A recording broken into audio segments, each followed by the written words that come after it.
sure she gets it first. To get out of the way. Oh, wow.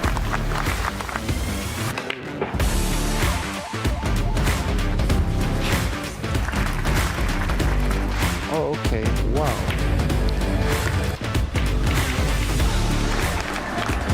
A 9-0 win. And there it goes. Shane Van Boning, our world A-ball champion.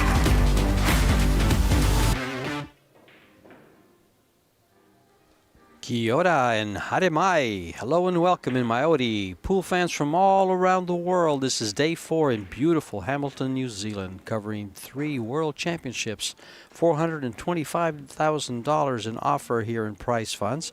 This is the Predator WPA Junior World Championships.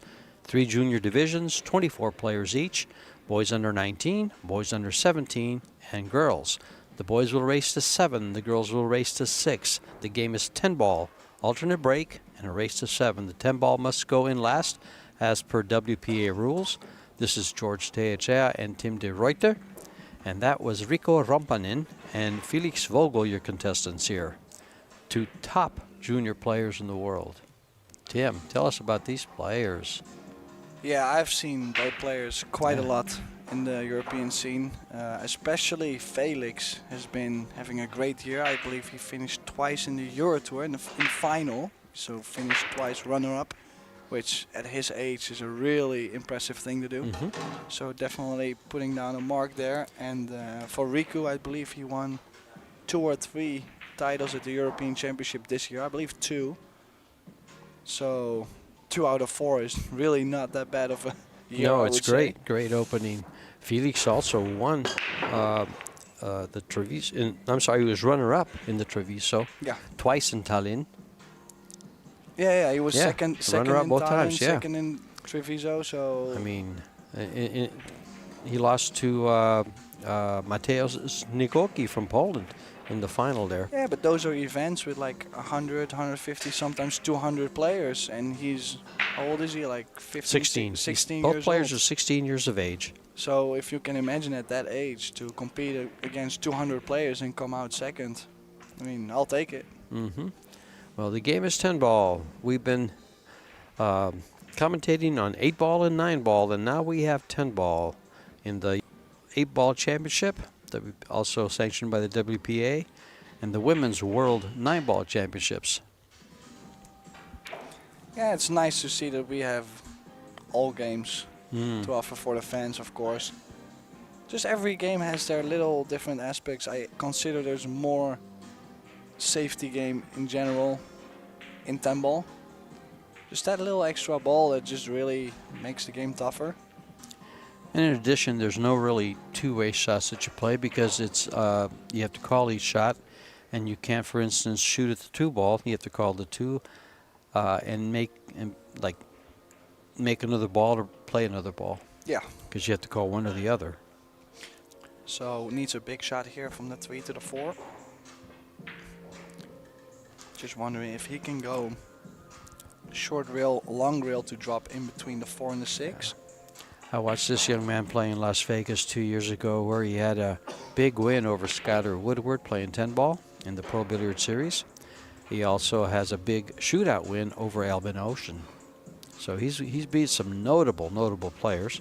And Felix, of course, has played with all of Europe for the most part.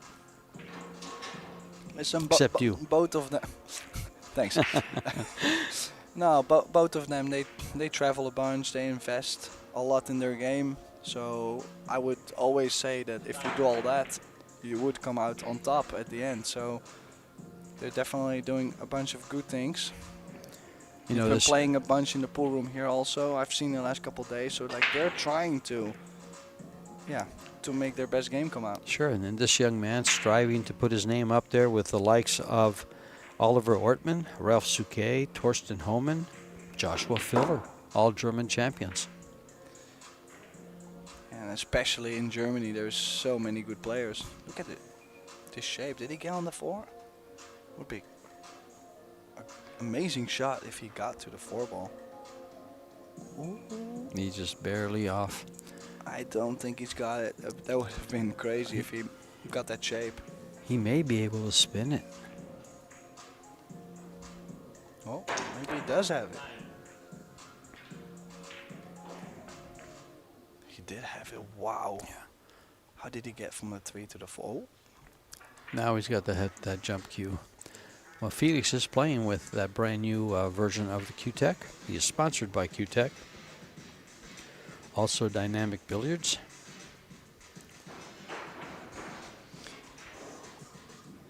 Yeah, here's the 4. I believe he was trying to run into the 9. Yeah, but I think he had to spin the ball in with inside, so that's why he couldn't. Yeah. Just he was wanting to play. Look at this the nice bunt. rail first shot.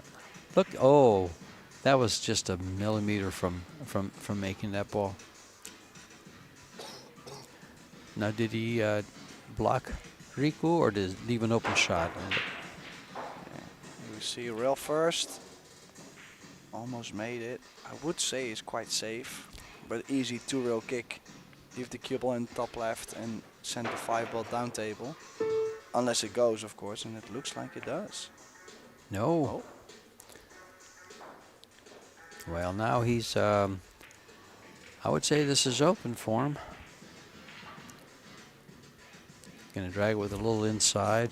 Also something most of the people at home should consider is that they're 16 years old playing with a shot clock, which really, like, it bothers most of the pros. Imagine at their age. So, like, for example, the 5-ball Riku was being pushed to do something because he was running out of time.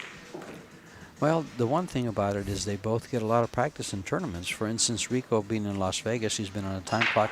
But the problem is it's only on the stream tables.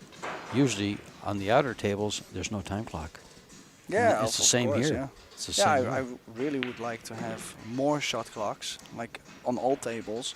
Problem is for most of the promoters that they need too many people to actually be able to operate that.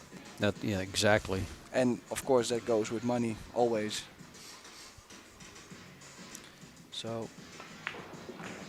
first strike looks to be going to Felix, unless something unexpected happens here, but I think should be fine. Could go 1 rail straight down, could also go forward 2 rails or back 2 rails. Well, let's see how he plays it. I like playing it with a little bit of left low and going 2 rails, almost, well, 3 to get on the 10 ball. Such a natural shot.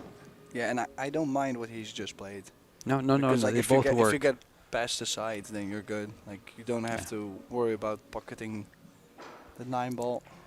Usually with the draw shot and you wrap out of the 2 rails on top coming into the 3rd rail, you play to land your cue ball on the rail and it always gets that little bounce that leaves you just right. Well, this 10 ball to get his first game on the board. Has 10 seconds left. For game number 1, this 10 ball, and down it goes. And Felix, this is alternate break in this race to 7.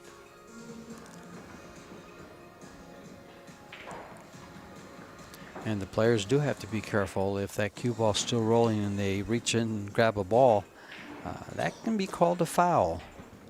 So, and they're well aware, as you saw Felix kind of wait, look at the cue ball, and then reach in to help the referee get the balls. We're sponsored, the title sponsor is Predator, is a WPA sanctioned event. And the other sponsors are Massé, Yalin, Kamui, Ben Billiards, Medalla Light, and Rums of Puerto Rico. The PBS Pro Billiard Series partners are the WPA, the EPBF, and Billiard TV. For all of you watching at home, any information you might want from this week here in New Zealand is at www.probilliardseries.com. The brackets for everything are right there, excuse me. Rico to break in this alternate break format.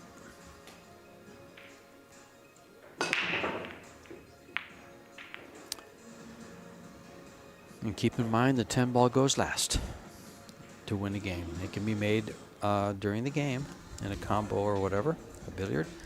Must be called, and it will play as any object ball, but it will spot back up. Yeah, so little difference in break there. Felix breaking from the center, head on, and Riku going from the side rail. Okay. And Possibly thinking about what do I leave if I don't make a ball on the break, but that really didn't work out on this rack anyways. He's left the shot on the one. now, do you feel, Tim, that breaking from the center is a more offensive break than breaking from the side?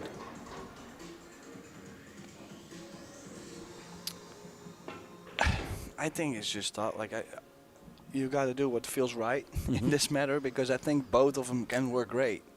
That's the problem. Like, both of them do work. When you break from the center, you make 2 balls and you get shape. You feel so good. But it's also, if you don't make a ball on the break, you sell out usually really bad. So I don't think there's a right and wrong. Especially with a hand rack. Yeah. Yeah. Yeah, I just don't think there's a right and wrong. It's just like you really got to follow your instincts on this and what suits your game. It looks like he's wanting to kick and stick this and send that ball down below the 8-9. Well, I was Oh, he's going rail first. Oh. Yeah, I was thinking, I think that's what he was trying to catch, it a half ball, send the cue ball back down table and bank the 2 ball underneath the 6 or on top of the 6. Just missed the whole ball. That's actually surprising. And then again, the shot clock came into play. So I'm very sure that's one of the factors in this match. It will be a huge factor. Who manages the shot clock best?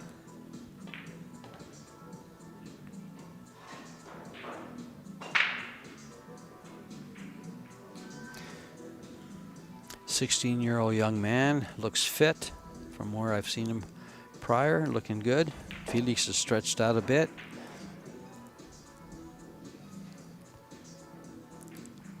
They've both stretched out, actually. Been watching this young man since 2022 in Las Vegas. He was quite a sensation at the first Las Vegas Open, playing 10 ball.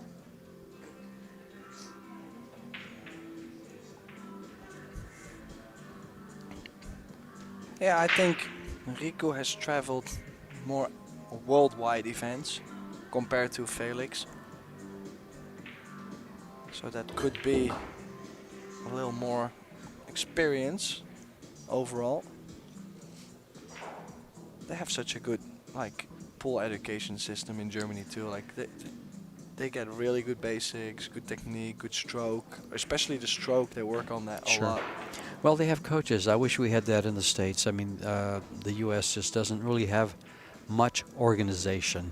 There's a few areas in the country where the juniors are helped out. They do a good job of it in Texas. I think a couple of the major pros there have something to do with it. We've tried to do a little bit in Arizona, but we don't get too much support with the juniors in the U.S.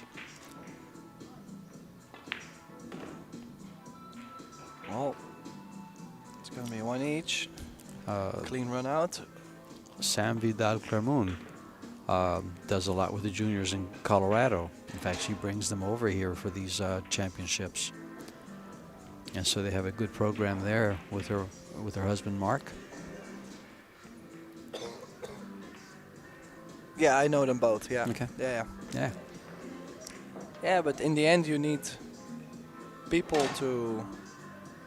Yeah, that want to put their time into the juniors. We were talking about Gunter Geisen. Yeah. For example, he's the national coach for Germany. Felix spends 4 to 5 times a year with him.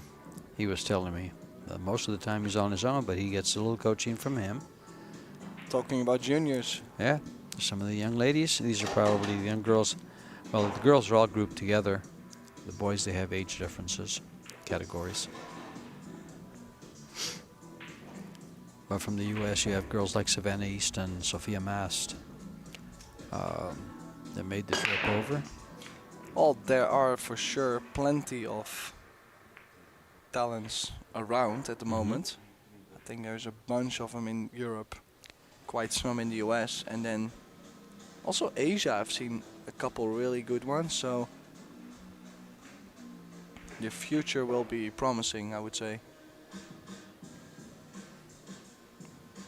So dry break from Felix and quite open chance for Riku. All the balls do go, except for the 5 ball, but there's a nice 5-8 combination to the bottom left.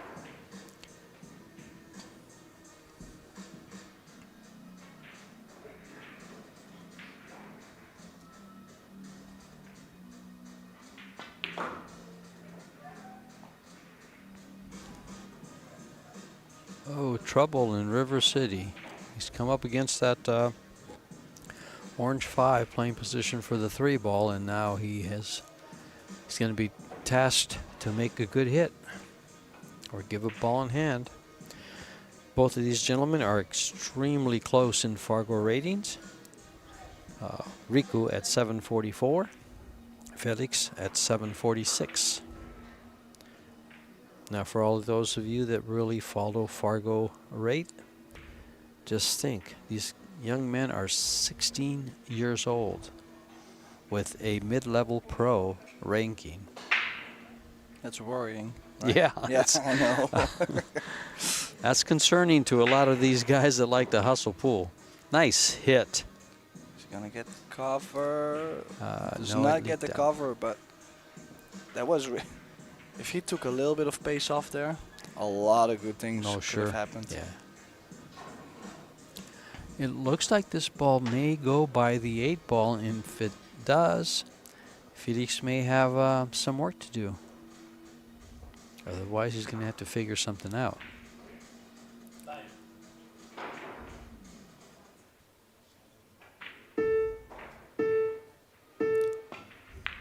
It did not go by the 8, but look what's happened with the cue ball. Yeah, he's gonna like this.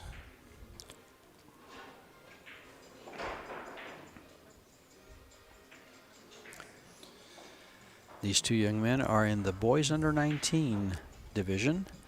That was won by Yannick Pongers, and the runner-up was Mika van Bertkel. I love it when you speak Dutch to me. Did I say it right then? It was close, yeah. It was not bad. It was not bad. Well, I was trying to get the distance, but caught a little bit thin on the left side, so the cue ball followed. Backup table for the 3. Yeah, it was quite a good final last year between Yannick Pongers and He was Mika van Netherlands, Berkel, wasn't he? Yeah, real tall. both, He was both. real tall. Yep. I remember them last year. And he's making in a Austria. good run. He won one of the Euro Tour events this year, and yeah, he's definitely stepping up. So that's what I'm saying. Another junior that is very promising for Sure. future.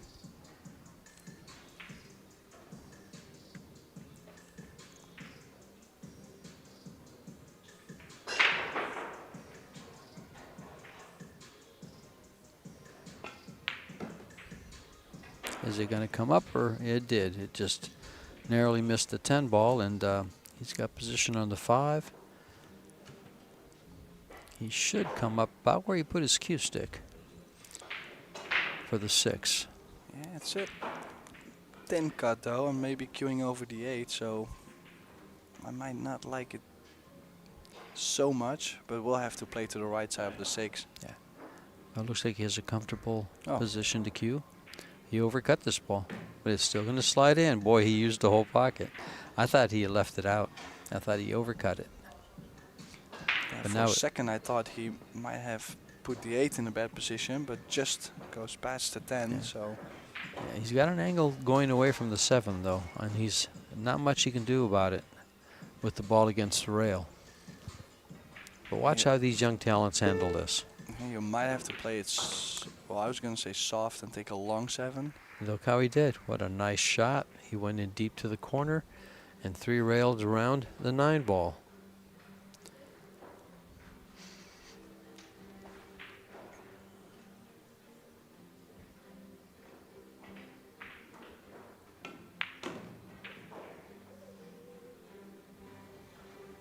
Yeah, he's left some distance on the 8. As he matures, I have a feeling he will use high running English and go 2 rails for that position on the 8 from that particular spot. That's a matter of preference, but he would have much better position. Yeah, we went over this. Yes, a couple we've gone times over it a already. few Yeah, times. He might play low left and Yeah. go 2 rails. Like I wouldn't be surprised if he does. Yeah. So let's see what he does. Yeah, I know it's a younger generation that likes to use that, and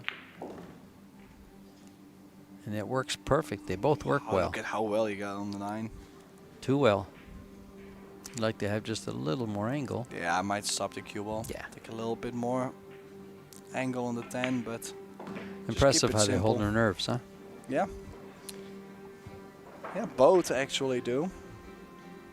But then still, I also remember from my junior days that whenever you get near the end, to handle the pressure is a little bit different. Like, I think that it wears a junior down a little bit more Mm-hmm. than experience. Like, it's just the experience that gets you through those hill matches usually.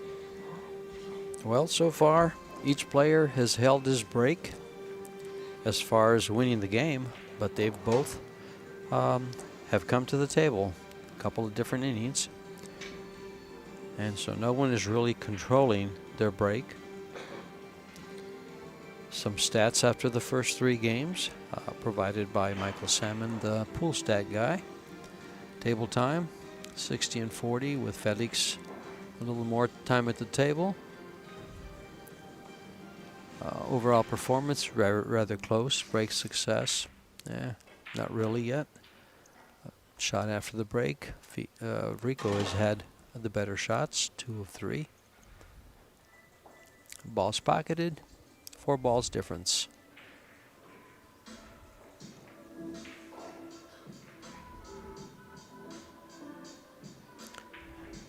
Breaking in the 4th game is Rico.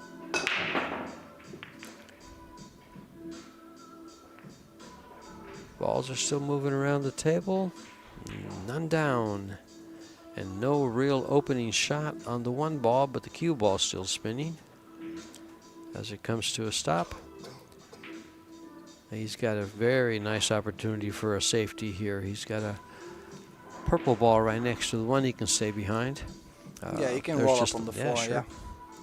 Maybe if he plays that, Oh. the 1 might go towards the 5 and not hit a rail, so He's maybe he'll play on top of the 3 ball. It looks like he's called the 5 ball, but it's just because he wants, in case it goes in. He's playing safe all the way. But that's a good thing for a lot of you amateurs at home when you're playing 10 ball, since you have to make a call. Go ahead and call it just in case it falls in. It doesn't mean anything if you don't make it. You're playing safe anyway. And these guys are all handy with the jump cue. Let's see how handy. Oh, this is a close jump. Yeah. If he makes it, it's close on the 2 ball.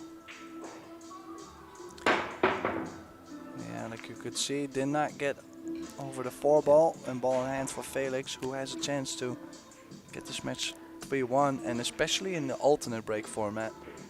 It's like in tennis, like you kind break. of steal their break, and same thing works here. 3-1 alternate break is a solid lead. Yeah, you can break a serve here, and that's very important. Oh, the 1 ball might not go, or does it go to the side? If it doesn't go, I wouldn't mind playing another save. Just gotta make sure you lock it up. Oh, he can play the safe and still have a shot on the 2 if he makes it. No, he's going offense all the way. Yeah, he's still young. He plays a lot of offense. In WPA rules, they do have the 3 fouls, so that was an option available. Yeah, he to could him. have played it in case, but then still he's gonna run into the 9. Not sure how straight he will get on the 3 ball after.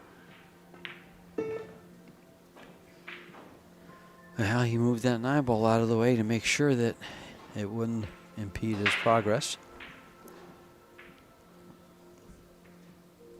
Yeah, in general, that's what I like about Felix's game, is that his cue ball is very nice. Doesn't really give himself bad angles in general. And like the bump he just played, like he could have left himself way more angle on the 3, so he played with stun top just to roll forward just a bit, like just a couple of inches, and he got perfect. Yeah, so far he's played every ball to the correct side. Yeah. He's been right on there. Yeah, that's what very I'm saying. important. Like, it's big details when I'm talking about at 16 years old. When I was 16, the cue ball was flying everywhere. Like, When I used was to play 16, very I didn't know well. what position was. I Yeah. was just firing every ball in the hole, but I didn't know what position was. Yeah, exactly. So, yeah, it's impressive. Mm-hmm. So now center of the table to get to the 8.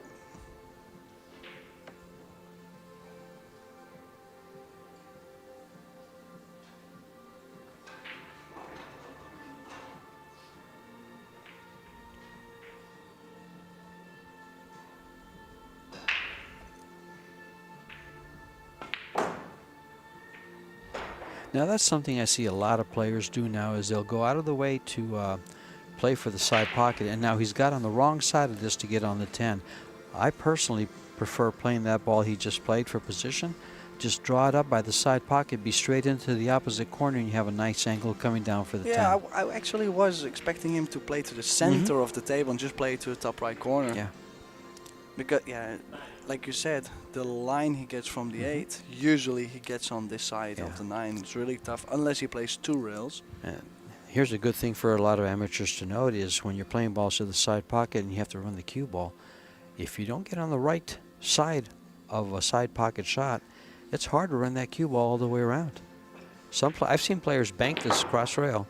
See, can you hit it hard enough? No. No, but he took a long shot on the 10. He knew there was no way he would get closer, but then still, this is for sure missable. This is really not a gimme. Got to be on the right side of the ball. And most of the time, when you don't make it, you leave it either in front of the pocket or it goes back to the short rail. But sometimes when you hit it good, but not great, it might stay up. Big 10 ball. 3-1, Big no 10 ball. 2 each. And with those young eyes, let's see how well he 2, cuts it. 1. Those young eyes cut it right in. Young eyes and good mechanics proved to be successful. And now for a 3-1 lead. And he'll have the break. Yeah, caught it a little bit thick, but still played pocket speed, so he did slide in. And the German is off for a good start here, 3-1. Yes. Race to 7, alternating break. It's a decent lead. Of course, we'll be looking to expand that further.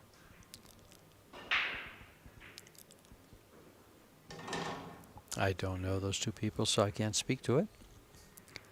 Our referee is Ziva Brink. She is originally from South Africa, but has been here in New Zealand now for 13 years. On the scoreboard, and the timekeeper is Gintaras Petrovas from Lithuania. I can still have a problem saying Lithuania. Oh, I'm just glad your Dutch works. So that's just, we're good. And you say hello in Dutch, how? Hello. Okay, hello. Hallo. Hello. Hello. Yeah, dry break was close to making that 9 in the side. One of the 2 wing balls in the 10 ball rack. And don't think he can play a stop shot behind the 8. Also don't think he can roll the cue ball behind the 6 and push the 1 to the short rail. So might have to push out. Yep. Interesting push. Doesn't have an offensive shot, so he's going to go for a defensive shot. Well, he hasn't really left a lot of options on this. Like, it's not like you can hit the left or the right. Like, didn't cut it, so.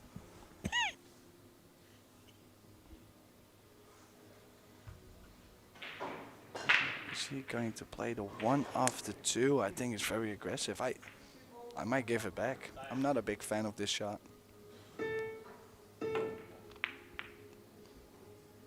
Like, he was trying to stick the cue ball with the 8.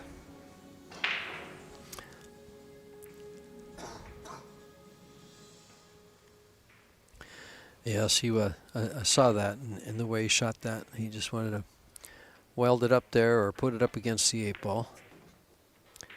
Well, it's time for this young man to make a statement.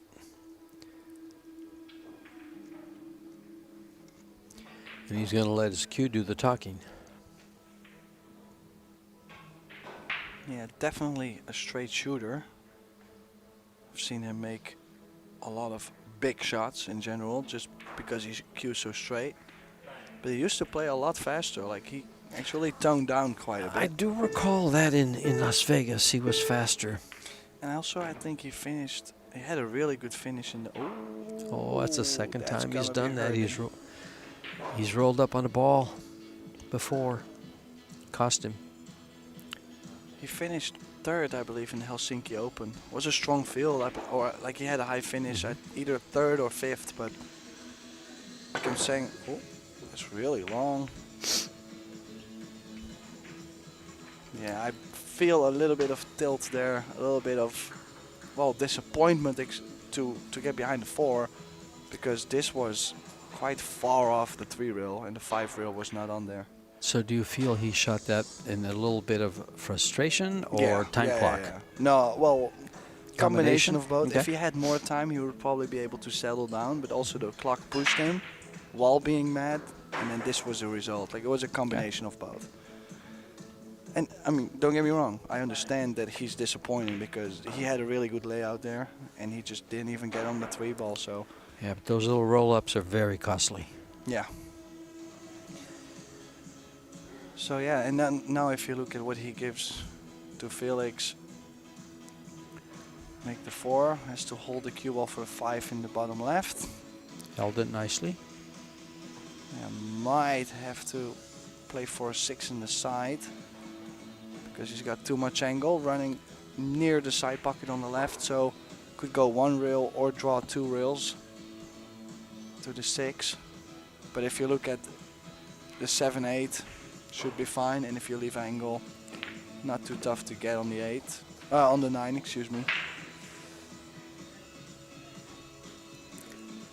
And as you said, he did play for the side. That was his only really choice, unless he really spun the ball and stayed underneath the 6.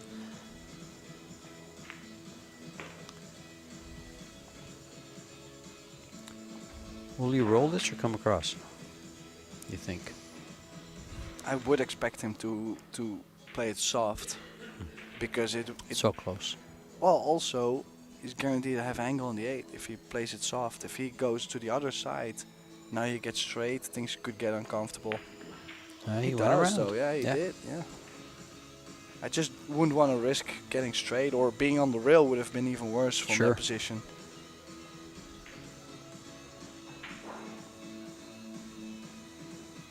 Might be able to stun out for the 9 in the side. I think he can. I think he just has enough angle. There's the angle. Nice camera view. Punch the cue ball out.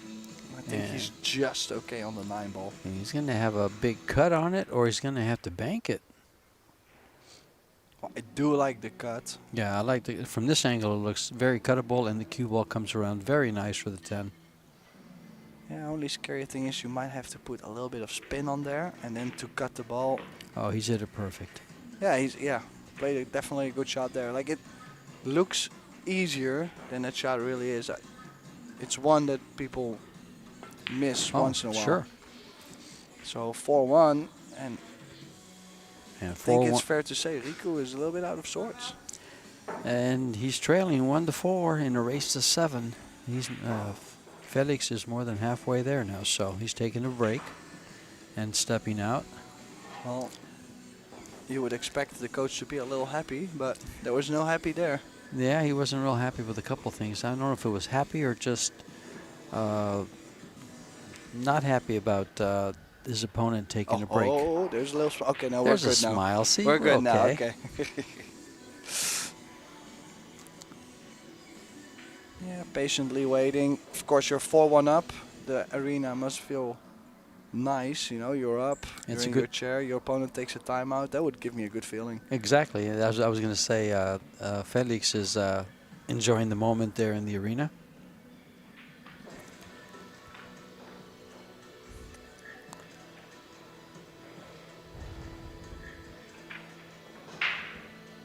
Couple of our Asian players. One the player, probably the other one the parent.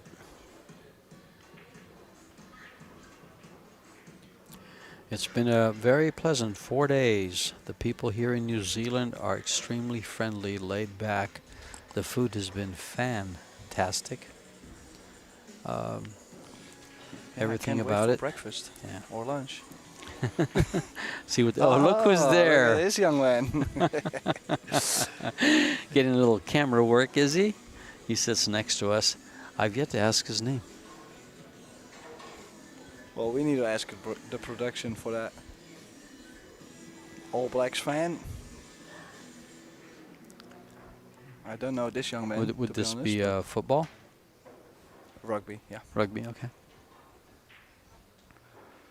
And some stats at 4-1. Felix, of course, since he is 3 games up, 65% time at the table, playing at a much higher overall performance, almost 200 points. That's quite a bit. Balls pocketed, of course, would favor him, 35-15. Safety efficiencies, they're tied there. They've both played about the same amount of safeties with the same efficiency. Things started out with Felix winning the first game, Rico the second, but now Felix has spun off 3 games in a row with both players coming to the table numerous times in each game. No one's really controlled the table. Yeah, I do like the moment where, like, the score. This score was the perfect moment for Riku to take a timeout. Sure, that's well. Because it's not like you're not down 2 breaks, and you're breaking now. So this could be a start to get it even or go to 5-3, for example. That would really not be so bad. Oh. Oh, and he's lost the cue ball, overamped it, and he's showing some emotion. Yeah, but what is interesting too is he started off breaking from the side rail, and then now went to the center and instantly jumped the cue ball off the table. So he might not be liking the break from the center at the moment. He overamped it. Yeah, let's see his layout. 1, 2, 3, 4 and 5 at the same side of the table, which is nice because you don't have to run a lot around with the cue ball. And then by the time you get to the 6, you've got plenty of space to maneuver the cue ball. And the more you hit the ball, the more feeling you get too. So when you like bump the ball in close areas, you feel like, oh, okay, the table rolls a little bit like this, and you can get the feel of the table more.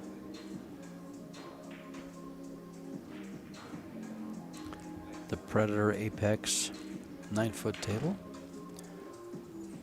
on the Arcadia cloth, the arena lights, and the Arcos balls. Some of the best equipment in the world. He got a little bit straight. Would have liked to roll maybe a ball or 2 further to run it to the rail. He got dead straight on it. So we'll play some draw. Also a nice fact about this young man is he actually is a quite decent soccer player too. So Yeah, he runs 2 careers at the same time. Yeah. I asked him earlier. I says, I hear you're quite the football or soccer player, and he just smiled and says, yes, I enjoy it.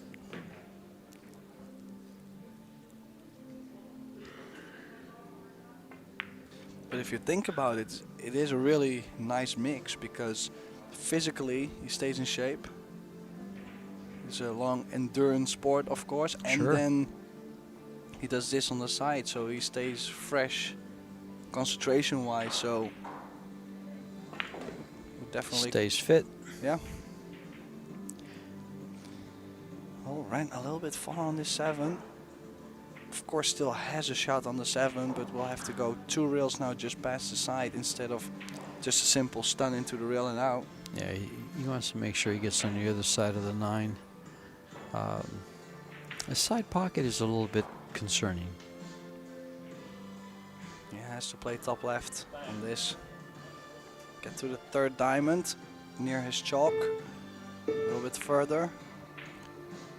Right there. Yeah, he's hit it great, and there's that cue ball control again. Like, he gets right on the spot on the 8, to where now it's like, Yep.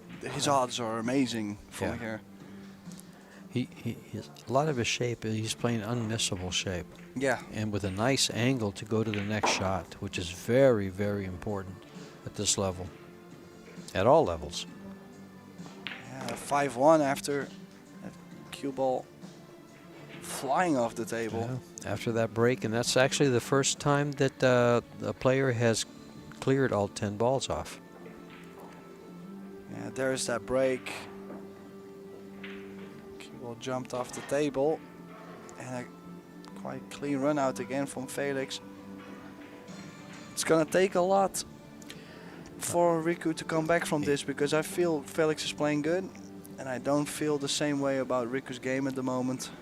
Well, this is double elimination in stage 1, and when it gets to the final 8, it will go to the immediate knockout of single elimination, but not till the final 8. So being it's the first round, Rico has his work cut out for him in the future rounds.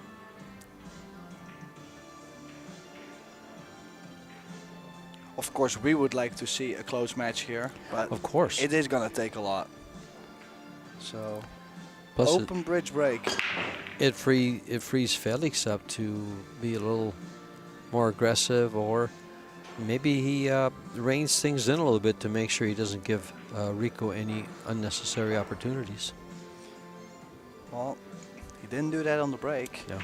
Came up dry, shot on the one, but also I feel Riku's not been getting nice runouts, you know, where he could go comfortably, like a bunch of traveling. If you look at the 1 to the 2, he can play the short side, but still has to get to the top side of the 3 ball in this field, which is a super tough position to play. Like if he got straight on this 2 ball, his run is over. Well, I was just told that Rico has actually cleared all 10 balls now twice. I'm sorry, Felix has cleared all 10 balls twice out of 5 clearances.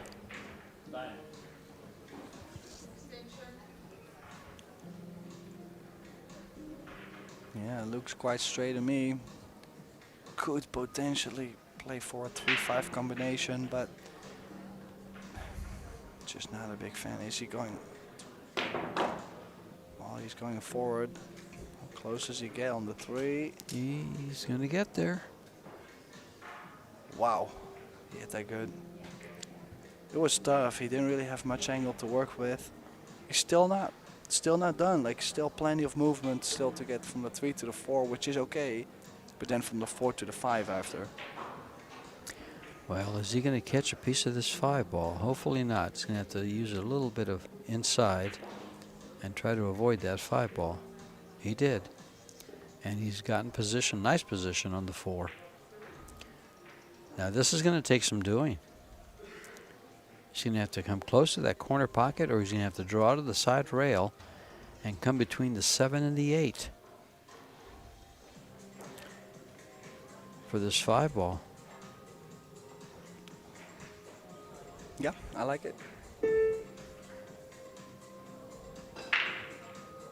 Oh, he's playing a little left. Tried to play the other way around, which is so tough.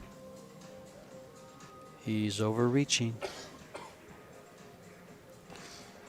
And this is one of the things that has been happening. Like he has to run the cue ball around all the time, and then eventually he doesn't get there, makes a mistake, and now if Felix makes one good shot from the 4 to the 5, it's all up for the grabs.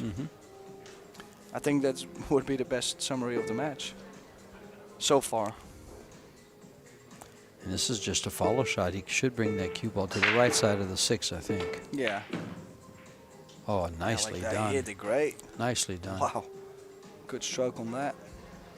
A little straight here, but he'll make it work. Yeah, I'll take it. After That's that 4, right. I'll take it.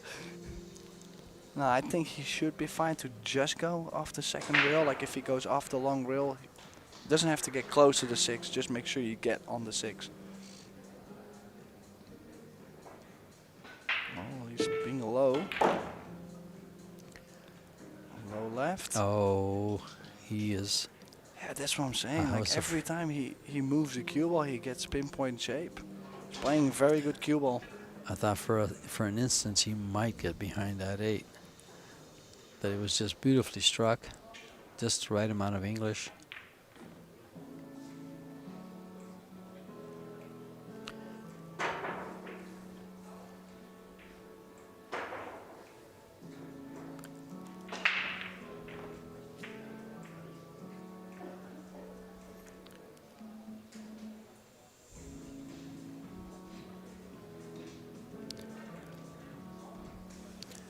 Can't tell if he has an angle on this or not. Yeah, he played the 9 ball to the opposite corner. And his chances here are very good.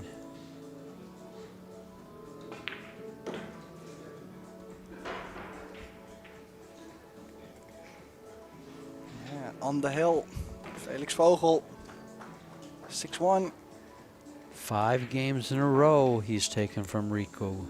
A couple of those were served up on a platter, but a few of those were well earned by the young German. Yeah. Yeah, like I mentioned, I just feel his cue ball has been very good this match. Overall feel like every time he's traveled 1 or 2 rails, he got like the best angle you could get, ball in hand shape. Yeah, making his life very easy right there. Yeah. Again, that's Günther Geisen, the Federation coach for Germany, here in support of the juniors and also of some of the pros in the Yalin World 8-Ball Championship. We have a few. Torsten Homan is still in.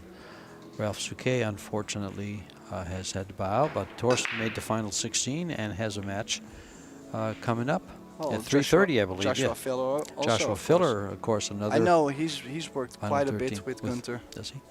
In fact, Felix did say that he works with both.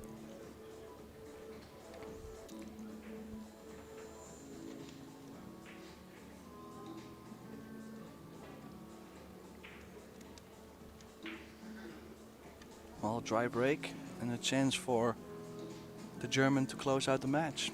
He's got shape on the 1. And the 3 is quite decent to position yourself on the 4. Like it's Yeah. not laying the best way, but at least you're near the 4 to be able to do something. So probably he's going to check the cue ball here with right spin. Did slide off the rail a little bit there, but got the 2 to the corner, so definitely worked out. Now this is a tight fit between the 7 and the 10. Will he stay above it or go for that tight fit? I just feel that if he stops the cue ball, or maybe goes a little bit forward, could make the 3 and come in between the 4 and the 10 along the short rail. Well, he's placed his cue ball in primo position for this 3 ball to get on the 4, and now we see he prefers to go above it. He goes to the high side. He Okay. goes to the high side. I was wondering. And it's funny because he did have the angle to come down, to be able to come down past the 10 to lay it on the bottom rail. But it's Still, very tight. The bad news about the high side is that what is he going to give himself on the 5 to run to the 6? Because you don't want to bump the 7 there. He's going to bump the 9 here. Oh, he wanted to He's bump the missed it, 9 yeah. there. Little smile there. I mean, he's played almost perfect set so far, Sure. so I understand that little smile. Sometimes you know, like you played so well and you do that and you go, well, it had to happen somewhere. You just feel like that, you know. Yeah. Still could play the kick and stick, 5 ball up to the short rail. This 5 ball might end up right by the 8 ball too in the stick, and he'll have a nice shot. Rico will be very challenged, especially trailing 1 to 6. Well, there's also a chance to get the cue ball behind the 9, depending on. He didn't get the 5 next to the 8, but I do believe the 9 got in the way. Yep, So- sure did. Here comes the short stick. Yeah, jump cues out, Predator air rush in action. Tough shot, not just to make the ball, but to get on the 6 ball as well. He's got the wrong angle. Rico is a Predator-sponsored player, also Tom. And cue ball. And the cue ball goes into the Wow. pocket. Platter number 3.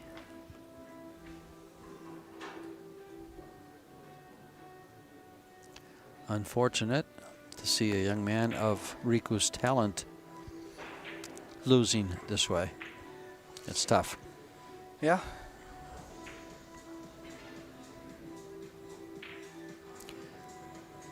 He's going to run past to the bottom side, to the left side of the 6. Yeah, actually the layout reminds me of a drill.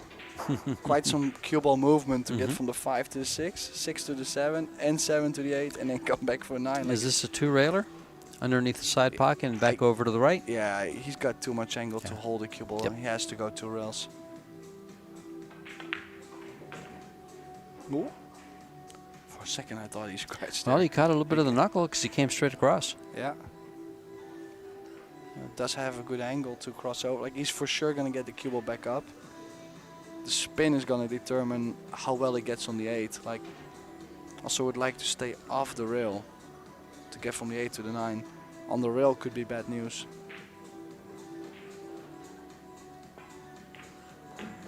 He hits him so crisp, so clean.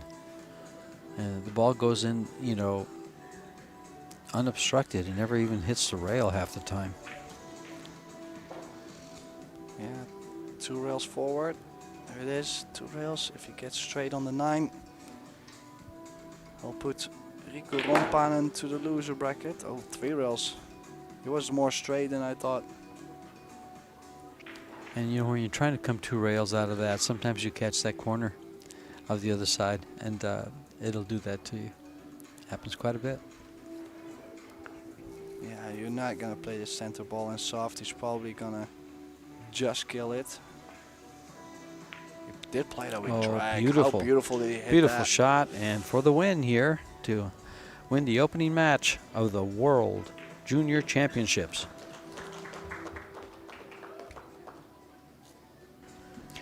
Well, Felix Vogel over Riku Rompanen. The German has successfully moved up. The Finnish player will have to work his way through the one-loss side.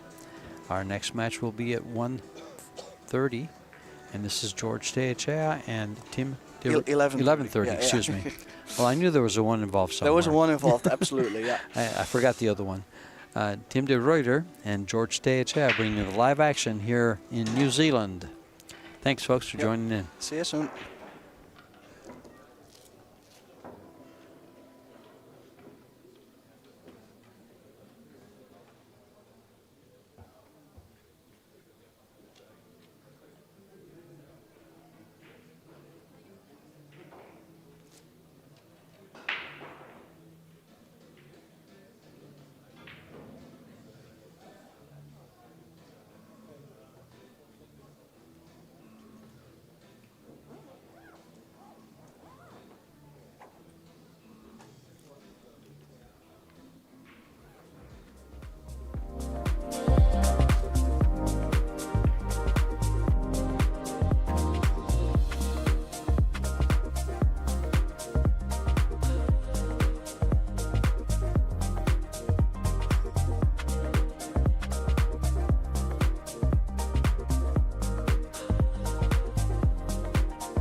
sure she gets it first. To get out of that.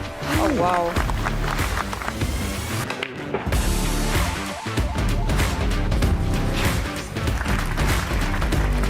Oh, okay. Wow.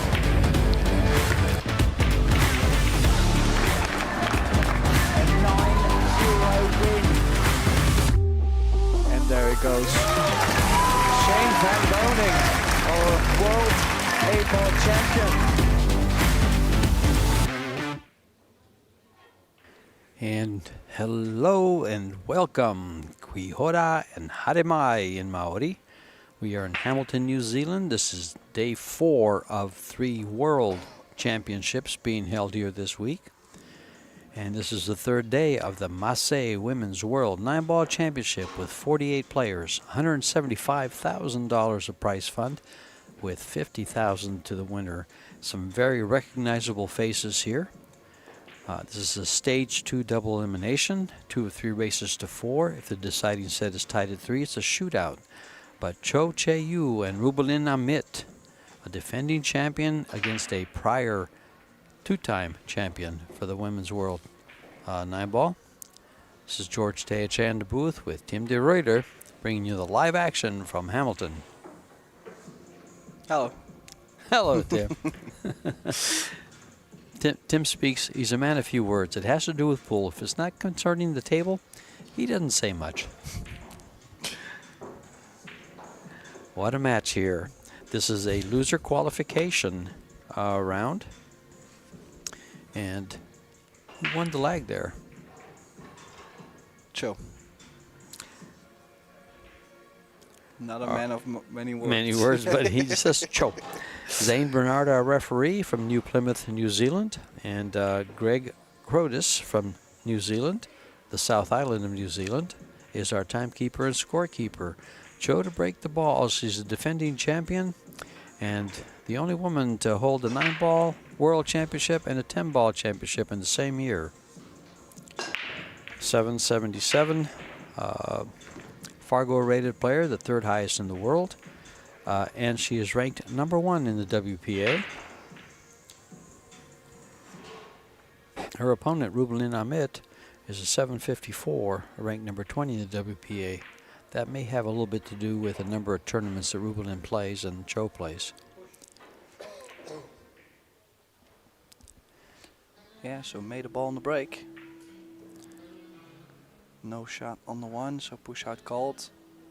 No way she's going to play the jump here.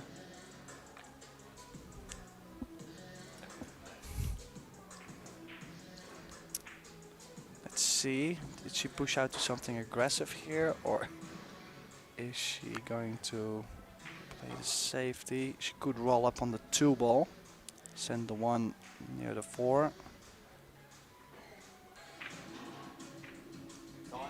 1 to the short rail, cue ball behind the 6 is also a possibility, but a little bit more sensitive. Well, while she measures this out, Rubelin got here by defeating Veronica Menard in straight sets, but she lost to Amber Chen 2 sets to 1, then defeated Gemma Schumann straight sets and Han Yu straight sets. Han Yu is quite the win. Yeah. Yeah, it's a big win for her. Yeah, gotta play good to beat her. Yeah. Cho, on the other hand, of course, it was a seeded tournament, so she had a bye the first time around, but then she beats Jana Tome in straight sets and lost to Sylviana Liu 2 sets to 1. And now faces Rubelin Amit as they exchanged their little safeties here. Yeah, good safety from Cho after that missed chance on the 1-ball. And looks like the jump cue is out. It's a difficult jump. She's quite close to the 9, and she did take her extension of the jump cue because she wants the cue to be slow, possibly to be behind the 7.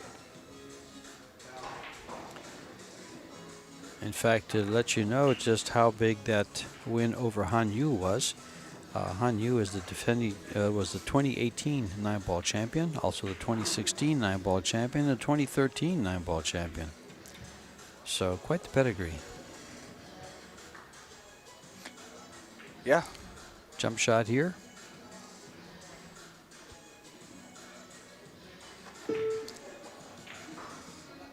Now this one ball.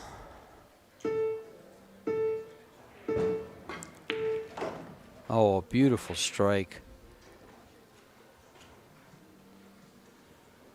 Well, a long 2 ball can go in between the 4 and the 6 into the rail and come back out, so can let the stroke out.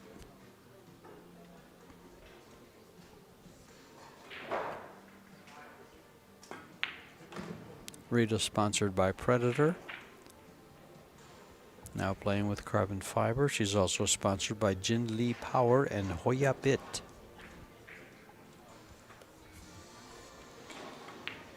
So she hit that 2 ball great. She got a nice angle on the 5 to cross over for the 6. Ideally, it'd be straight on the 6 ball.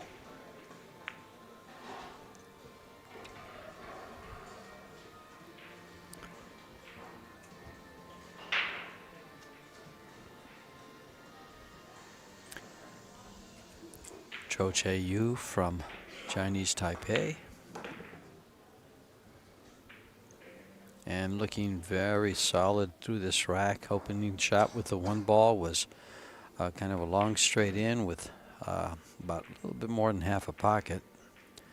And drilled it right in, and she's been in line the whole time.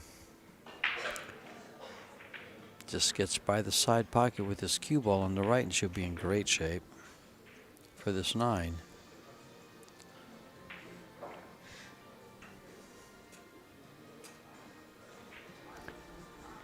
And in this race to 4, the opening game is right here on this 9 ball. And in it goes for game number 1 in a race to 4. Winner breaks. Keep in mind we're playing sets of 4. If they are tied, they go to the 3rd and deciding set. In stage 2, which the winner will go to, the loser will be out. They will be racing to 3 of 5 sets. And if the deciding set is tied at 3, there will be a shootout. We've only seen, I think, 2, maybe 3 shootouts throughout the tournament so far. Yeah. And we have not seen one on the stream table yet. We thought we had one last night when we had a great match between Christina Tkach. Tim, you got to help me out here. Oh. And I put him on the Seo. spot and say Osea.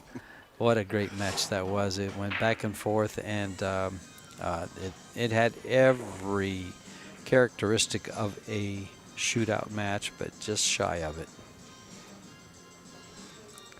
Exciting. Saw everything there. Great safeties, great shooting, great sportsmanship. Well, Joe made a good run out there Oh, in the cue opening ball. rack. Especially 2 big shots to start her campaign in that opening rack. So she looks ready for this match. She There's has to 9 be. balls there, and this is like the 1 ball she shot a little bit ago, except the cue ball's closer to the rail. Yeah. Yeah, the winner goes on to the last 16. The loser is out. Also, money-wise, usually this plays pretty big, this match. So I expect quite some pressure towards the end. The winner of this match will be guaranteed $4,125, of course, with a chance to move up to that $50,000 grand prize. And this isn't make a deal, so no brand new cars.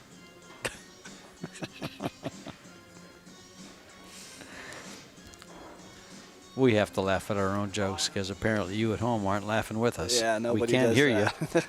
you. Second place is 30,000. Third and fourth is 15, and fifth through eighth will be 7,998. $2 short of $8,000.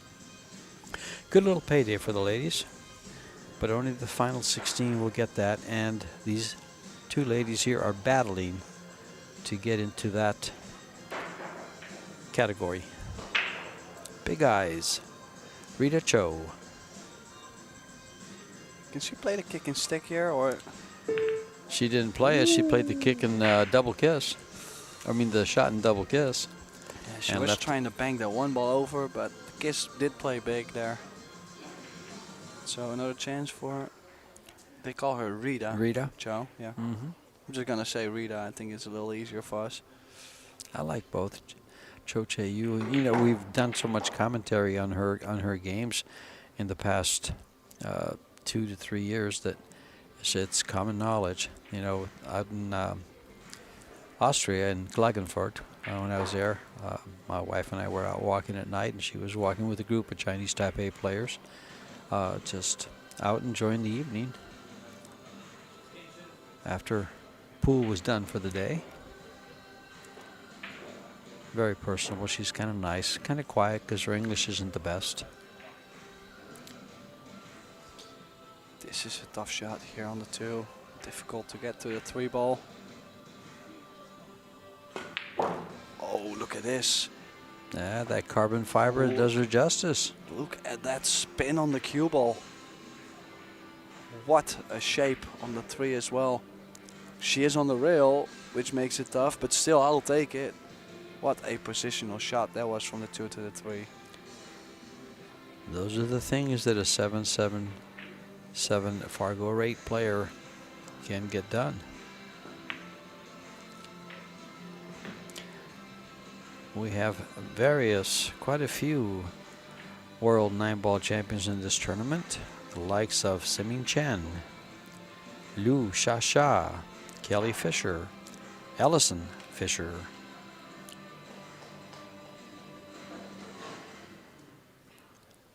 Who else is giving us great?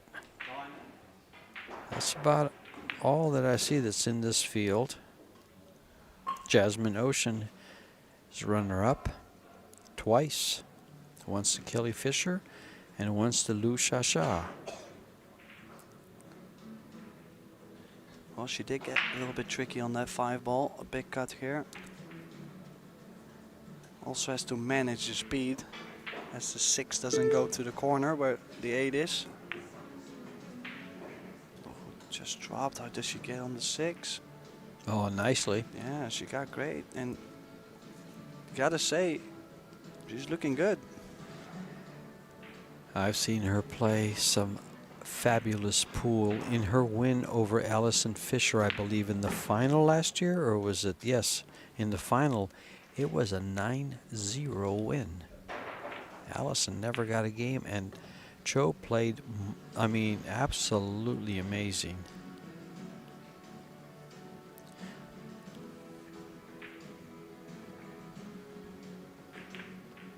And game number 2. She takes down. This is a race to 4. Very important to win the first set because you know you're going to play 3. Sponsored by Predator, as I mentioned. You can see the brake cue is the red one. Jump cue, same butt. The Revo shaft.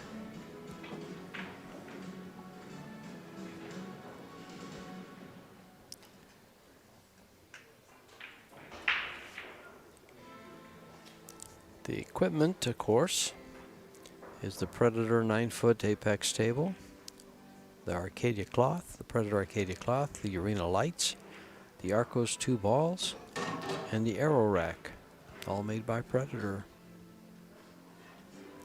If you want information for this tournament and the other 2 World Championships going on, the Yalin Men's World 8-Ball Championship and the World Junior Championships, just go to www.probilliardseries.com. It's all there. The brackets are all there. The money's all there. If you find some, mail me a check or 2. But all the info is in a handy location. Well, now she also has made the wing ball and got shape on the 1. So great opportunity to be on the hill first in this opening set. Starts off with the 1-5 combination. 1 will stay in front of the corner.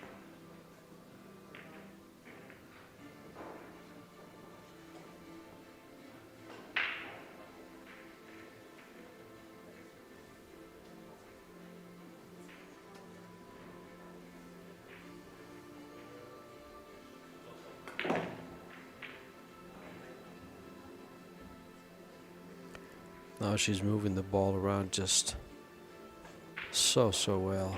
This is going to be tough. This kind of performance is of championship caliber.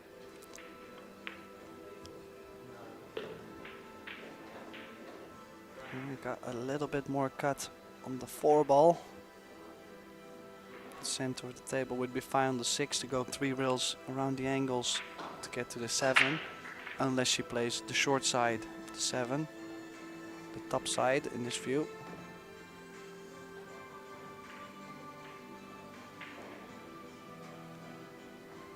I think she's got too much angle to stay on top of the 7 on the top side, so I would go. Well, she could go 2 rails as well. There we go again. You would like to play 3 rails around, and most of the players would play this probably. Either way was gonna get on this side of the 7 and probably close nearby. That angle was pretty steep to go 3 rails around. You would risk the corner pocket.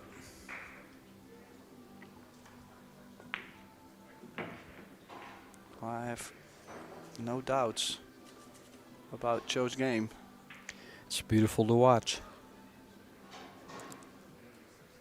She has that cue ball pretty much exactly where she wants it, and she had that 8 ball almost looking at her before it dropped.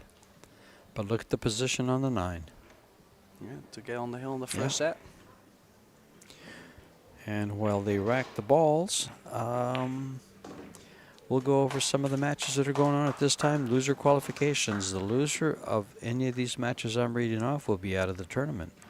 Denise Wilkinson, the local favorite here against Seosea, 3-0 in the first set. Kristina Zalteva and Yuki Hiraguchi are playing. Pia Filler and Jasmine Ocean, or as Tim would pronounce it, Ocean.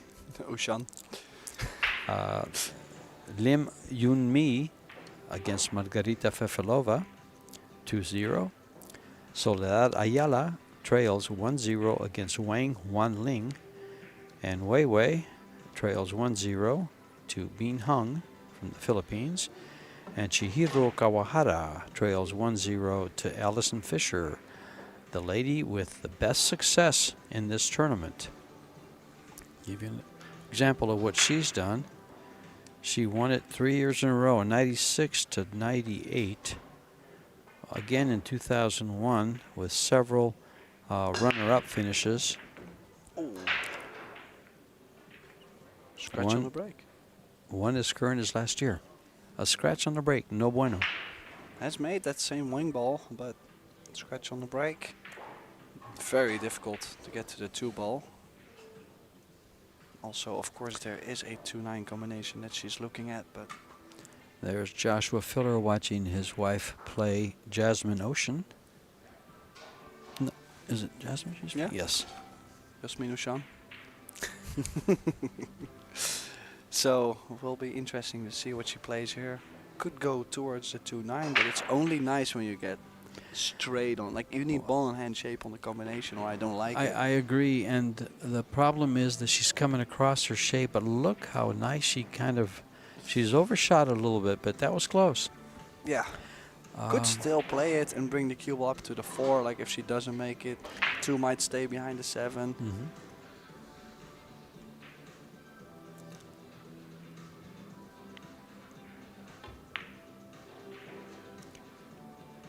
She went for the higher percentage run because she didn't get the position she wanted. Yeah, and I still like it. It's just that from the 5 to the 6, like that 2 ball was not the only ball that was tough to get to. Oh, nice 3-wheel shape on the 5 ball.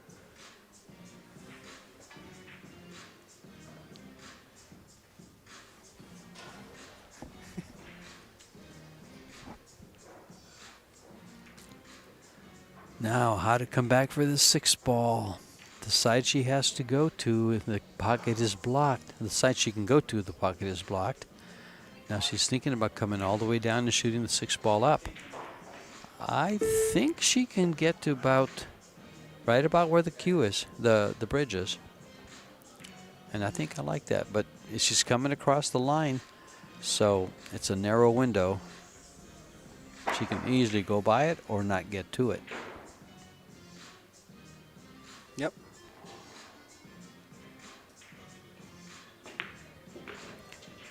Well, Oh. Well, not just to make the 6 is tough, but she'll also have to run into the 8. And not sure, like, she might not have an easy shot after this too. that's what I was looking at. So I wanted to ask you, do you think she can draw away from the 8 and stay above it? Well, I was thinking It's so yeah, hard. maybe stun and catch the right side and go into the rail, but I would be scared to get behind the 9. Yeah. Well, she came up with a shot. Duff one, but it's a shot. Cutting that 7 ball to the side. I don't believe she'll play it to the corner. No, I do like the side. Yeah. It's guaranteed shape also. Sure.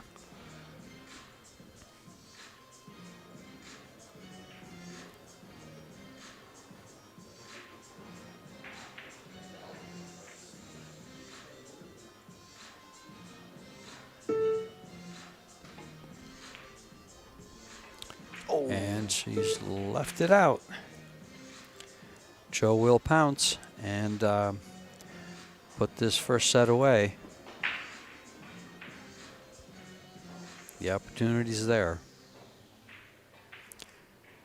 I like hitting this with center left and kind of coming around the 9 ball 2 rails. Yeah, could check the cue ball also. Well, she's going to go this way, coming on the How's the speed? by checking it as you mentioned. Good. Wow, look at that speed too. Maybe a little bit bigger cut, but she can play for the 9 in the side to let the cue ball go a bit. Just top spin, maybe a hair off right, but I like playing safe here. Believe it or not, I like playing safe here. For one time in my life, I'm going to play safe. I was going to say yesterday you would have cut it in. Yes, well, that was yesterday. I felt better yesterday. I guess so. It is one of those shots. But because of the score and where we're at, frustrate my opponent, she's got a nice safety to put the 8 ball on the head rail and the cue ball behind the 9. It just lays nice for it. Oh, I think she's going for it. Yeah, probably so. Is she going 3 rail shape on a 9, or is she going over directly? Yeah, she has more angle, so not easy. She's made it. How is she on the 9? How does she get on the 9? She got a nice little rub off the 9 and got Well, perfect. If she doesn't get the rub, she'd have been perfect either way. Yeah, true. So, first set goes to, as soon as this 9 ball goes down, Cho Che-Yu. Read it, This Cho. Strong set. She's Very played strong set. Really strong set here, opening set. I believe the scratch on the break was the only error for Rita. Yeah, I believe so, yeah.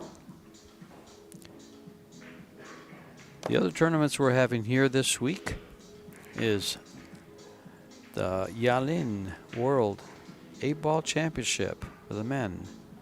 There's 425,000 available in prize funds. 250 is just for the 8-ball, 175 for this tournament here. The winner of that tournament is looking at 75,000. We are down to the final 16. 16. Excuse me.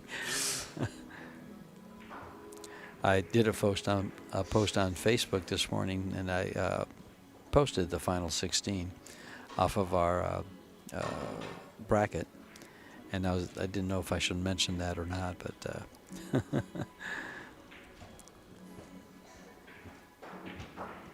and so I got stuck on 16. 16.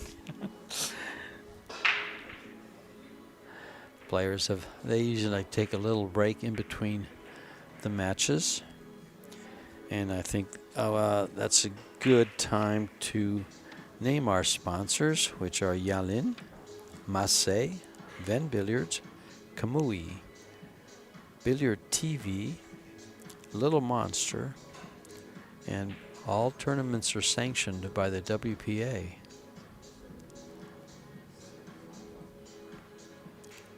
There's Pia Filler on table number 2, which is being broadcast on a separate YouTube channel. There's Pia Filler and Jasmine Ocean.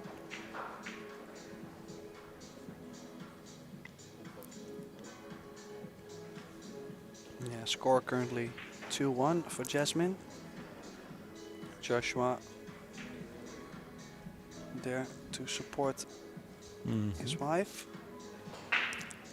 We have some pros in support here. One of the best players in the world has been hanging around here supporting his new fiancée in this 9-ball tournament, who is in the final 16. A little bit of everything this week here in Hamilton, New Zealand.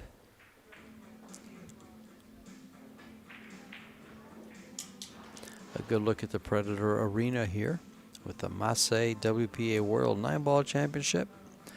Sponsors along the LED board all the way around this arena. The arena lights, there's 7 of them over this to light up the table and the whole arena. And you guys at home making it all possible.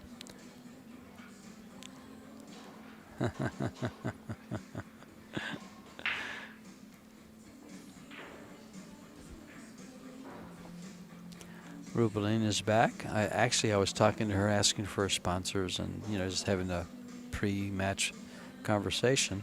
And she says, "Don't forget to tell everyone that I'm actually 6 foot." And I said, "Yeah, but it looks like you forgot your heels." And she enjoyed that. USANA and Tough Seal.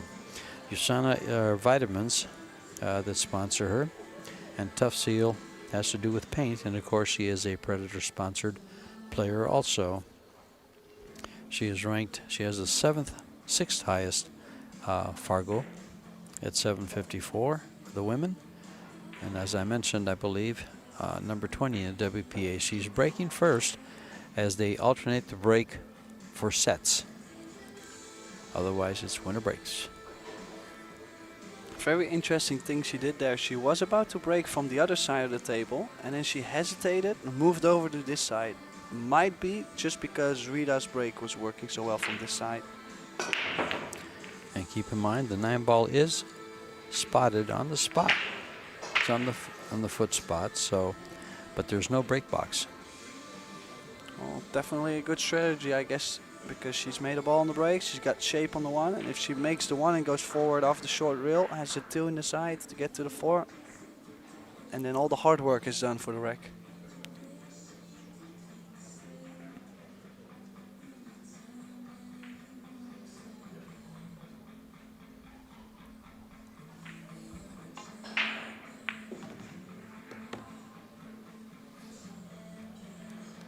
I believe she has the angle to stun the cue ball over, maybe a ball or 2 to play the 4 in the top left corner.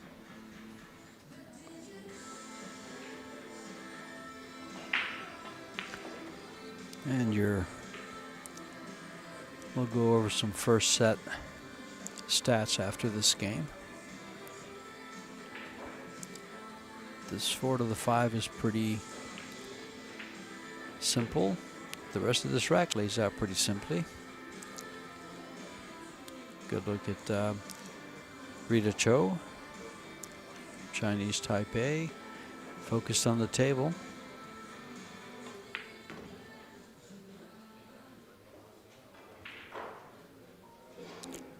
Nice line for the 6 to get to the 7.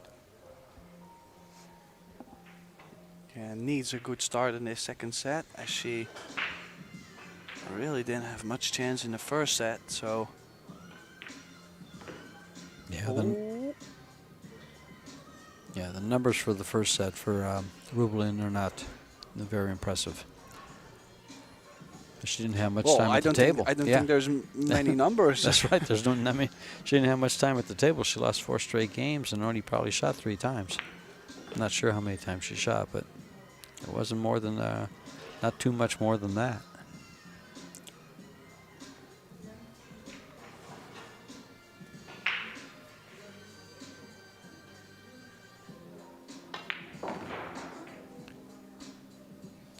Nice clearance. That'll settle her nerves down at the table. And it all started with that break. Yeah, she copied her opponent, which is something that a lot of players will, as they notice, keep their eyes on the table, will notice how they're breaking and where the successes are. And if they're not comfortable with what they bring to the table, they'll use what she has for the table. Well, also, if you look at this format with the winner break, you could not get so many breaks. So by the time you would figure out what would be the best side to break from or what's working, you might be down too big. So especially in this format, if you look around a bit and you see other people break well, yeah, you gotta try the same thing. That is a very good point, Tim. And they don't get too much practice on the stream tables. No. There's only half an hour before the match, and if they're running tight, you're going to get to hit maybe one rack sometimes and only one break. But now she did go back to her side. No, So this is interesting. changes right away. Variety's the spice of life. Oh, nice square hit on the one. Look at that cue ball, perfect break. Made the two, good shape on the one.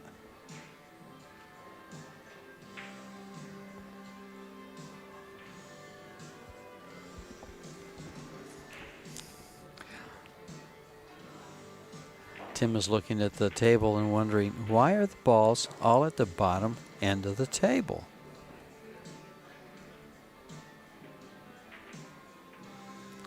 Well, part of the reason might be that it was a hand rack. Oh.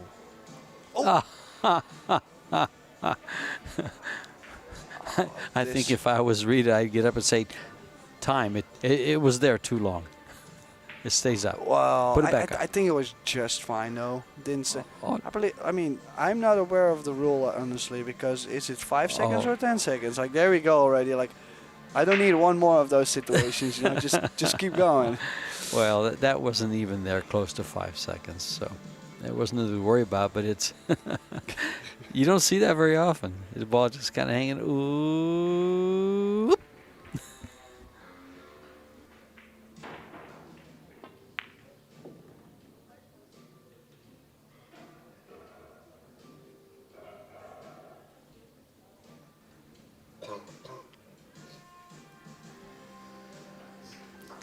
And looking to play the combo on this 5 ball. Follows the cue ball. She should be in real good shape. Unless it goes in, and unless it goes in. You know, with how far the 5 was off that corner, I would have never expected the 4 to drop as well. I would have never expected her to hit it that hard. Just get the cue ball past the 6 and yeah, you're but going to be perfect. I just think she never expected to have the 4 travel half a diamond to follow the 5 ball. The tables are still pretty slick. Is she going to play the bank? I think she's got a better safety. Behind the 2, Yeah, she has 2 blockers safety there, it so. is. Don't think it will And be. there it is. She's got a kick shot, and this actually is going to be a rather effective kick shot. She can keep the cue ball. There's that 1 ball. Yeah. It really tried to stay up. It did. I think she can go 1 reel, right? Send the 6 up table and possibly get maybe the yeah, cue maybe ball. the kick's not there. It's going to have to be 2 rails. Also, I have to get that 6 ball to the top short She- rail. She'd like to hit it full. Like that. Oh, look at Look this. at the cue ball. Look at the 7. Hello, 7 ball. Wow. Hit it absolutely perfect. Could not have played it any better. You No. could see a little look there from Rubelin. She was a little bummed. Well, She expected a different outcome for sure. you know, sometimes when the rolls are on the other side, they just. But that wasn't really a roll. That was a self-created shot that deserved good karma. Here's the combination. Like it's traveled like half a diamond to follow Yeah. behind the 5. Oh, she tried to go rail first there, and that was a very good attempt. And she's come away with a little roll of her own. Might look into a bakery around here. Well, don't make me more hungry. Yeah, she can bank the 6 to where she is now with the cue ball and then get the cue ball underneath the 8-9. Oh, doesn't want to Oh, run into the she's hit it. 7. She's hit it too hard. She does lay the cue ball pretty much on top of the 8-9, so you can see just Q just next to the 8, like It just looks- by it. Maybe. Yeah, Rita just caught a lot of ball there. She wanted to hit that a little thinner.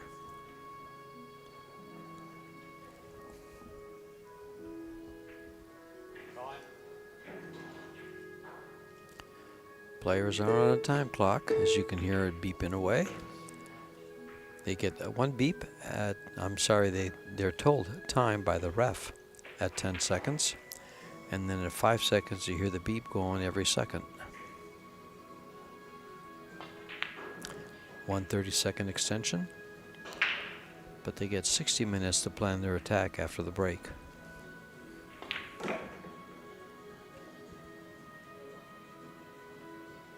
Well, it's 9 to go 2-0. And this is how champions get well in a set or in a match. If they lose the first part of the match, they work their way to win the second. And she is on her way. It's quite a high standard so far this match. Not too many mistakes. Good safety play. Good breaks in general. Only seen Yeah. one scratch, I believe, on the break, and that's it. That was it by Rita. That is, you know, players of this caliber, this is the type of results they produce, as you just mentioned. Quite a high caliber set. Some stats for you guys to look at. Player performance. As you can see, Rubelin's has gone way up. It went from 821 from 556 in the first set to 942nd in the second.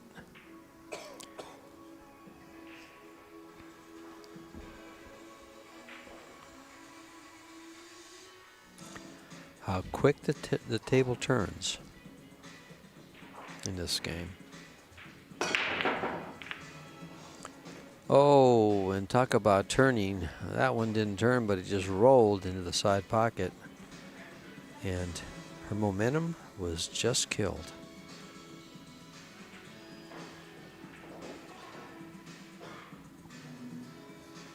Yeah, it was going to be dry, but then, of course, you would not expect the cue ball to be guessed in. Now, she must like where the 8 is. She could play the one off the 8 and play shape on the 2. I'd have to look at the corner, make sure that corner's not available. And I would agree to play the one off the 8, send it down and come up for position because it lays very nice for that. Well, you called it. Maybe it's still on to the side and it just looks a little bit funky to us. Like, I guess we're going to find out soon. And I think after looking at it kind of close, I have a feeling she just didn't notice it. We'll find out soon. Let's see. Get some 3 ball. We'll have to shoot the 4 on the side, I would believe so. Or the 8 ball's too low. I'm not sure. No, it's just right. No, actually, it's where it might not. It might catch the corner and stay out. That's for her to, you know, she would look at it, but I don't think she even glanced at it. Which should tell us that we shouldn't be too worried about it, I guess. Well, we don't have to worry about it. We just have to tell people what happened, or I'm worried. that's for her. You know, I don't sleep well at nights just because of similar situations. You know, You lose sleep over these shots, huh? yeah, You lose sleep when you call them wrong? all the time. Okay, I don't. I barely slept last night. Because a lot of times they're not wrong. That's just a different way of doing things. And a lot of times we were just falling asleep. You have the chair shot. Oh, there we go at the 3-railer. And how is the speed? Perfect. Like, her speed has been great this match too. Yeah. I mean, the table must be playing great today because we just seen a masterclass from Felix Vogel, according to cue ball control and speed. Yes, he did a great job. And this match is actually running the same.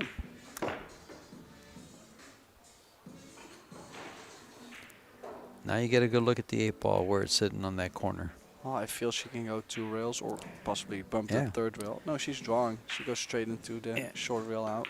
Keep in mind, if it gives her problems, it's because she didn't clear it out. Actually, this is a little tougher shot than I'd want to face. I think Unless it goes in the side. She is shooting to the corner. Yeah. It's also when you play to the side, your cue ball stays on the rail, which if you shoot to the corner, it's still a pretty big pocket. And the cue ball is at least off the rail. And keep in mind, Tim called it at the very beginning. He said I'd be playing the 1 ball off the 8 to get position on the deuce, because the 8 ball was a problem. As now that I see that, I see that she never looked at it.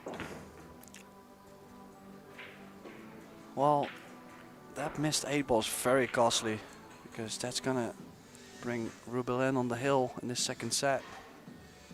I was expecting this match actually to go to a 3rd set. I didn't know it was going to be 4-0, well, possibly 2 4-0s. But both are capable to be on quite a run for like 4, 5, 6 games. So 3-0. You know what's funny about that particular game, though, Tim, is especially now that we're keeping stats, there's nowhere to put that was an error not to play it off the 8. I mean, it has to be. Like, I just didn't In my like. opinion. I just In didn't my like opinion. how it was close to that point, and it just makes players uncomfortable. Now, the only thing I was wondering is, Rita was trying to hold the cue ball along the rail. She played with drag, so she made it more sensitive. Also, the shot. I was wondering why she didn't play to the other side of the 9 and let the stroke out just a bit.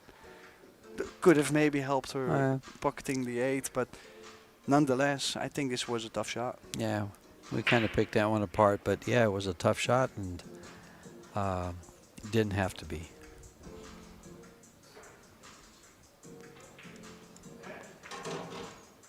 I also feel the momentum has completely turned. Like, I feel all the momentum is with Rubelin. Well, I thought the momentum was going to swing when Rubelin scratched on the, was it on the break or? Yeah. I know it was, Yeah. yeah. And yeah, because she had ball in hand on the 1, exactly. And I thought that was going to be a swing, and it kind of did. She had a nice run out, but then just didn't pocket the 8. Big 8 ball. There goes the 6. And so 1 down. Is there a shot on the 1? Yeah, but look Not at that 3 anymore. ball. Not anymore. The shot's there, but the cueing's not. That 3 ball made things so much worse.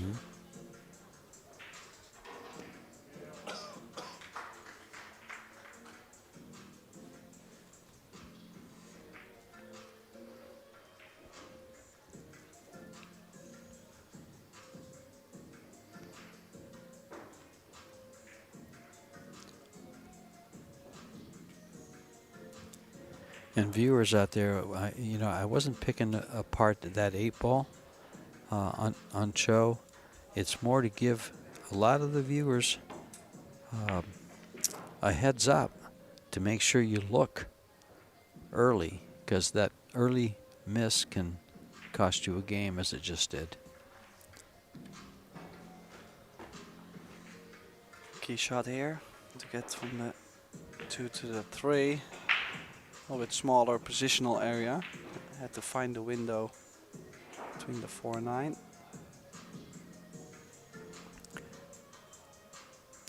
Oh, she's going to come around.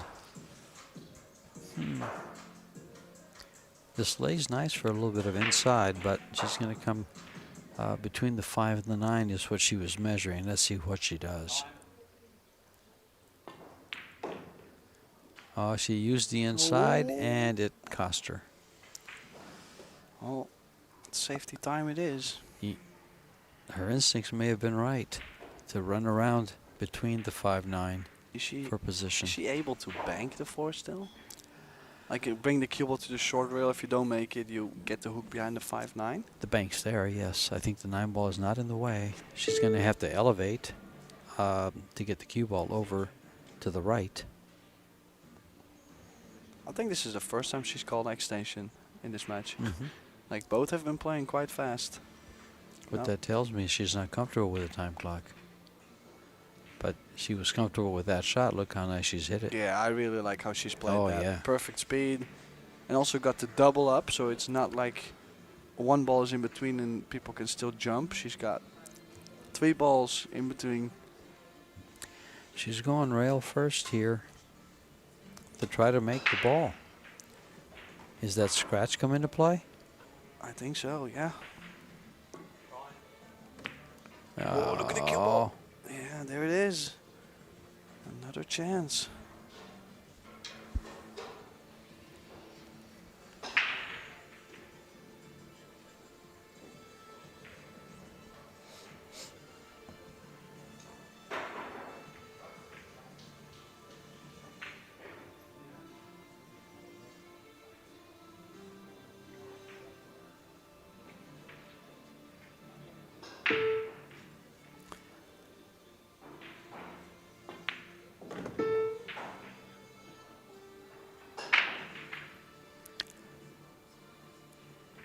That was a very nice way to get position on that 5 ball. A lot of players would have come straight across from the ball and could have overrun it and been in trouble.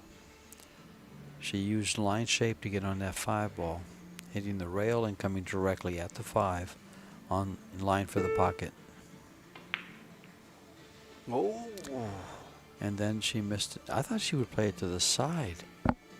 I was expecting the side. I couldn't Yeah. understand why she's played it to the corner. Here's the scratch. That spin. Well, chance for Rita Chow to make this close.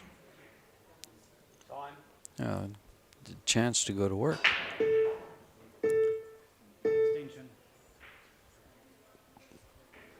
I like to overcut the 5 on the right long rail and bring the cube all the way back down 2 rails. Unless she wants to go aggressive, but I think if you go for the top right corner, you don't make it. Most of the time you'll sell out. I don't think she went for the ball. I think she was playing safe. I think so And she got the too. safety. She does have the save. Yep. But the jump kill could be out. That does it. Will it have enough to go 2 rails for position on the 7 of the same pocket? I do think so. Okay.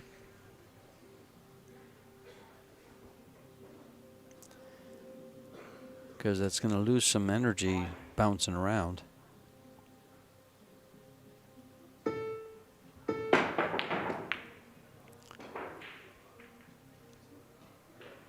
Oh, no. The 7 does not help her out.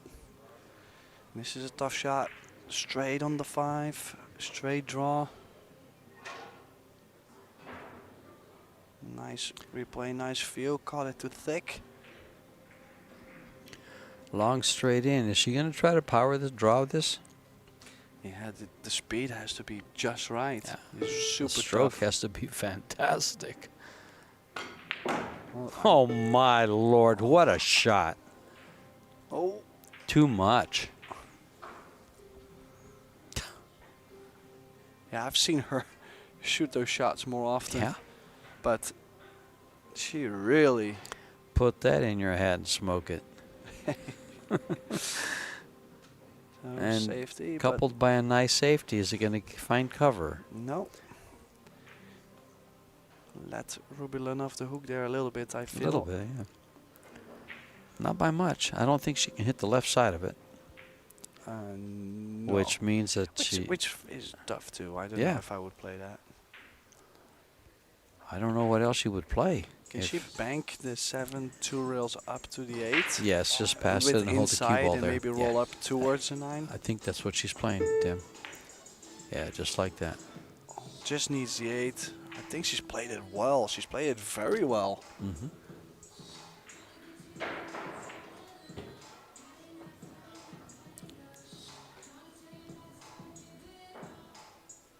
It looks like she can almost see it to bank it and stop the cue ball right there.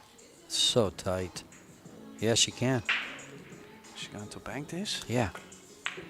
Oh, And hold it's the cue not ball in. right. Yeah, but hold the cue ball right there. What's the 7 gonna do? What's the 7 gonna do? Sell out. Well, it's not really sell out. It's a tough shot. But she gave it a go. Yeah, at least it's a chance. And the 7 does go in the side, so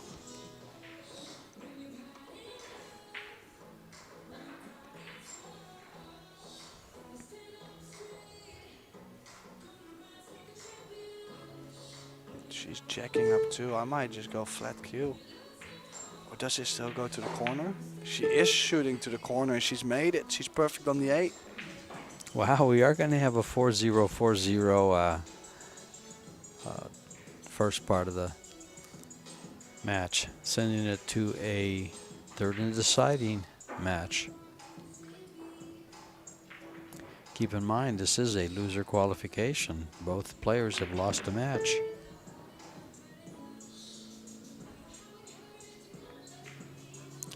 And I know I mentioned it earlier as to who they lost to and their record so far, but I'll mention it again at the end of this game because we'll have time. And time we have 4-4. 4 games, 4 games. And it's set number 3. Rublin Amit defeated Vero Menard in straight sets, then lost to Amber Chen 2-1. She defeated Gemma Schumann in straight sets and Han Yu in straight sets, and is now tied with the defending champion Cho Che-yu at 1. Cho Che-yu, on the other hand, her record so far, she had 1 less match as she was seeded, so she didn't have an opening match, but she defeats Joel Janat Tomei in straight sets, but then loses to Silviana Liu. Silviana, I believe, is from Singapore.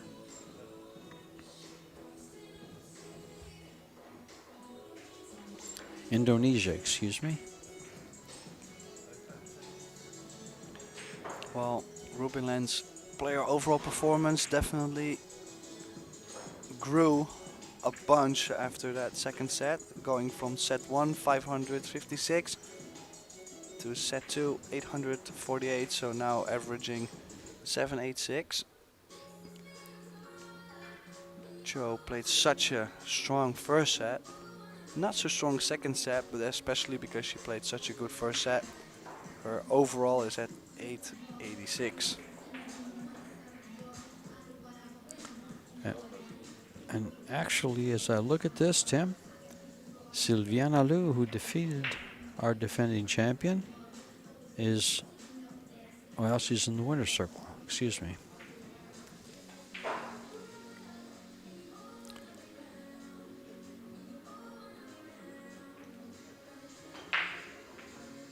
Yeah. She's still on the winner's side. And actually, that was a winner qualification. Yes, it was. She's in the final 16. And that's the kind of information you have at your fingertips at www.probilliardseries.com. I You find have all it the brackets. quite interesting how we've played 2 sets and most of the stats are like still empty. Like there's not so many fouls, there's not so much defense because most of the time they ran out. Well, I'll just say one thing, Tim. You were right earlier when you said this has been a very high-quality match. Yeah. Yeah, it must be a treat for everybody to watch. It is for us. That's Sure. That's one guaranteed. And actually, we haven't seen this very much. I mean, we've been calling, in this format, we've been calling him now, I've been calling him now for 4, 5 years. And it's still, you don't see, I haven't seen 2 4-0, 4-0 sets.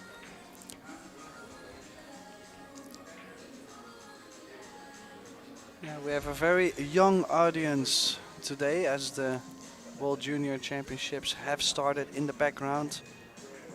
And when they're not playing, of course they want to have a look at the pros, of course. If you go to an event of this caliber, that's exactly where you spend your time, watching the best players in the world. What better treat? And as a youngster, just emulate what you see. third and deciding set. If we go tied at 3, we will go to a shootout. But that's a far sight. Well, we start off set number 3, and right off the bat, Rubelin is right back up to bat and swinging for the fence.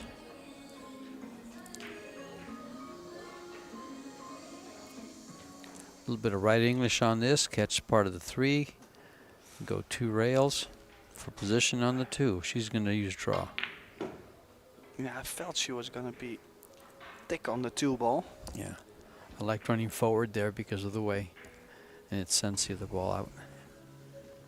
Well, everything evolves around that 5 ball. The 5 is tough. There's no 5-8 combination.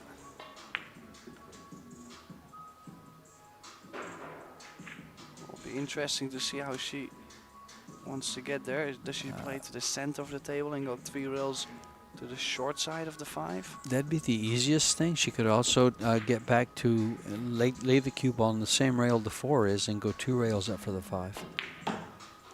Oh, That's what she's done. That's what she's done, yeah. Would like to go further. Yeah, she got perfect on it. She can go 2 rails. That's absolutely perfect, yeah. Yeah, ball in hand, Mhm. almost. Well, not almost. I think I would put it there. That's where I'm going to put it. Although I'm going to be a little closer because I'm left-handed. I don't want to stretch.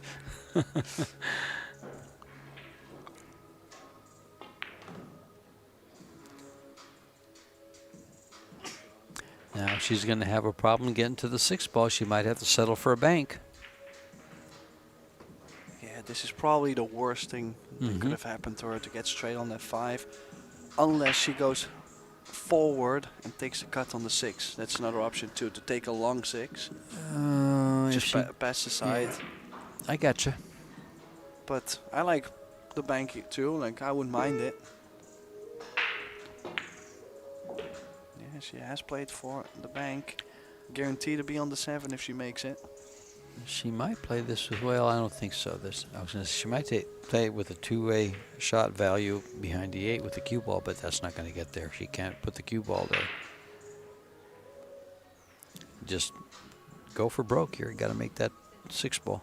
Well, I would expect her from this position. She has played herself into this position. She could have played also good shape for a safety. So I expect her to go all in on this.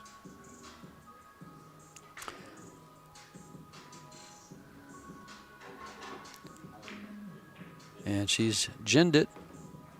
Wow, nice. And quite straight on the 7 to the corner. Well, one thing's for sure, she really stepped it up after the first set. You know how tough it is to do that too. Like your opponent is playing so well, definitely. and you just say, well, first set didn't go my way. Let's step it up and overrun.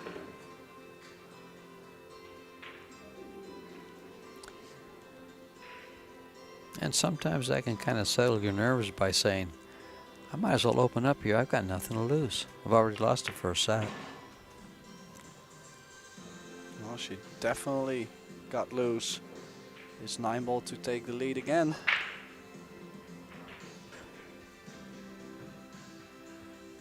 Well, with her pedigree, you know she's a dangerous player. List of accomplishments is vast. And the first game of the 3rd and deciding set goes to Rubelin Amit. Keep in mind, if they are tied at 3, it will go to a shootout. Yeah, I expect quite some nerves at some point though, because the loser will be out of the tournament and the winner will get to the last 16. Of course, Rita Cho being our defending champion would be quite a big result for Rubelin to beat her and kick Rita out of the tournament. So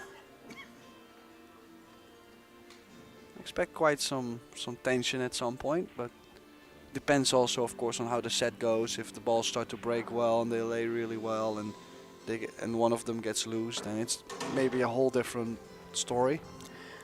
I think if Rubelin wins this game, she'll feel rather comfortable And we might have another whitewash of the set.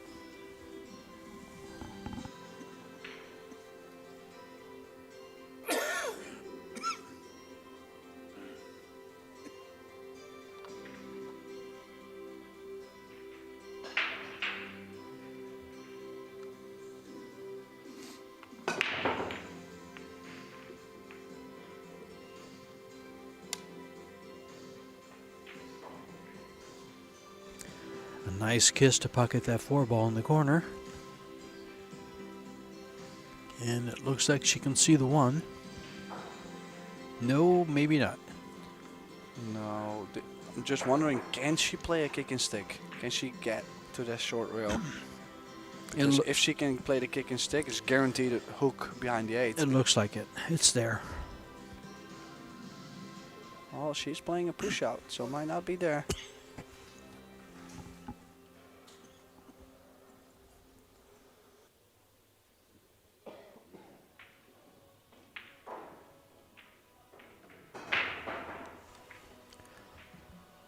Well, pushing out to... Wow, where's she pushing out to?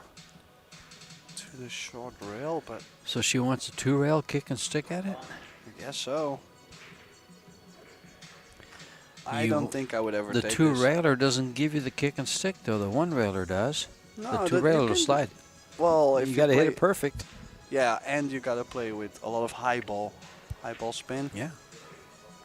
which does change the angle coming off the rail too. So it gets very sensitive. Yeah.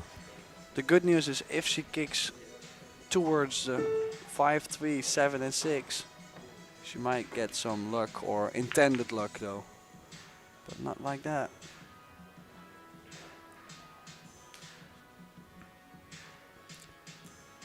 Well, she's got an open shot for the side pocket. And the good thing about it is it looks like she can't scratch to the corner where she's aiming because the 2-ball might be in the way. Yeah, she might go for a little risk here, cut the 1 in the side and run into the 2-ball. I'm not sure it's in the way as I look at this a little closer, but it's close. I think, well, that she makes that 1-ball, that cue ball's headed right, the tangent line's right for the middle of that pocket.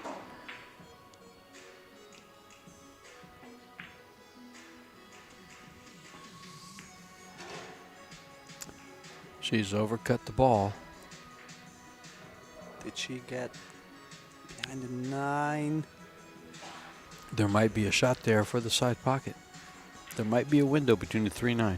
Yeah, and if she got behind the 9, then it's still quite decent jump as well. So, oh, she's checking up, but not with the jump cue. So the 1 must go. Can play 2 rails. Oh, didn't dig deep enough. She might have dug deep enough to play a 2-9 combo, but she'll play. Oh, does it go by the 3? Does it go by the red 3? Could she? Yeah, I think she can make it, and she could run.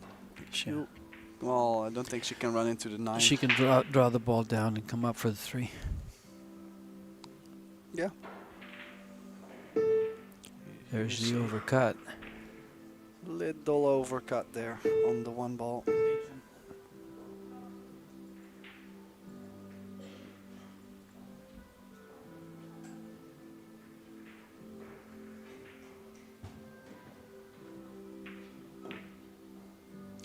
Playing safe all the way.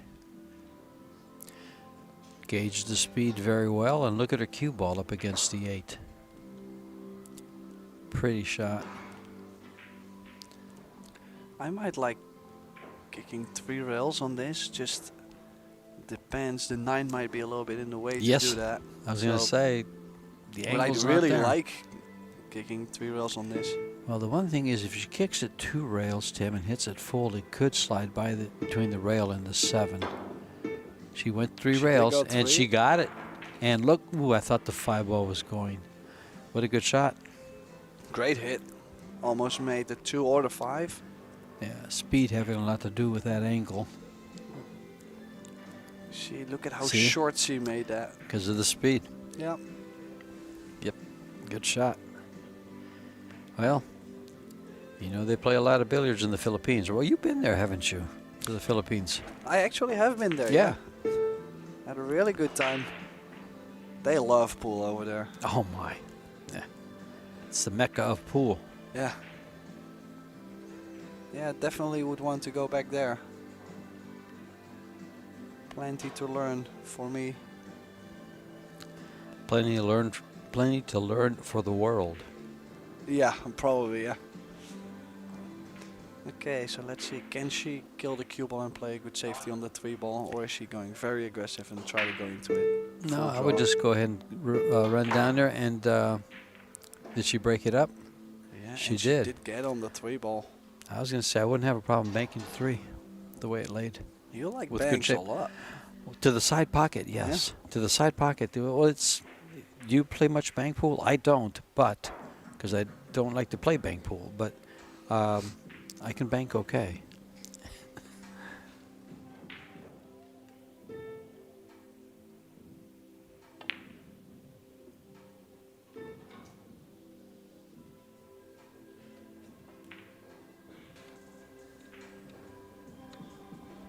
Well, she has missed that 3-ball. Can you believe that? It was such a good chance. If you look at how the 5, 6, 7, 8, 9 are all at the bottom of the table. Lucky not to sell out though. Oh, nicely done. Yeah. This is a tough angle. This angle's a little. She's gonna go from that side. I was gonna. Well, this is a good shot. Because it's so flat, going 2 rails, the cue ball doesn't really have the chance to go up Slide table. up. Okay. So I might go 1 rail directly into it and try to catch it full and firm. Kind of like she did. Yeah. And But made she it. made it. Yeah. I wouldn't. Well, you don't know that. Did she get a look on the 5? Because that would be She- a great bonus. I think she can just barely hit it. Is it enough to catch the rail and send it down below the 9-8? It is. It is not. She did not get it down there, and now she's given up a shot.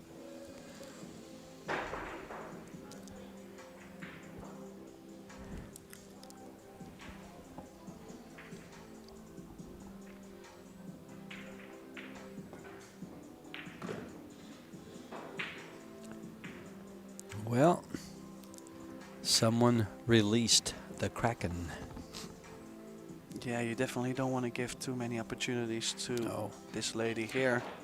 When she gets in stroke, she's very dangerous. Yeah, she is in stroke. She just didn't see the table much in that second set.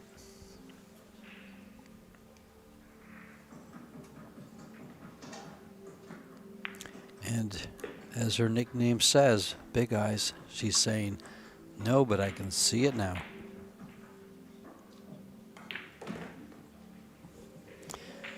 This 9-ball to be tied at 1 in the third and deciding set. If they're tied at 3, we get the shootout.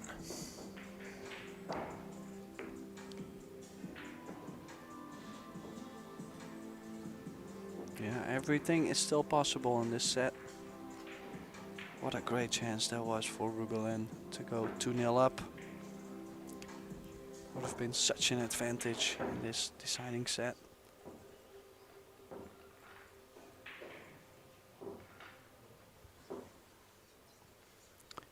Zane Bernard, our referee, from New Plymouth, New Zealand.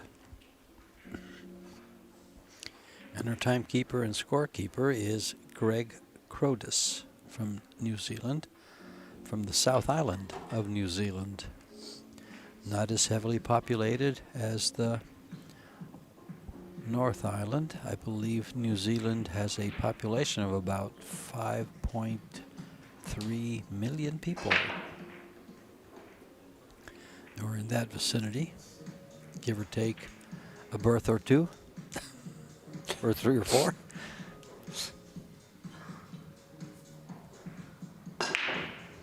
Oh, nice cut break. Makes the 5. Where's the 1? not a full pocket to pocket the one ball, and it's quite a big cut. She's going to bank it.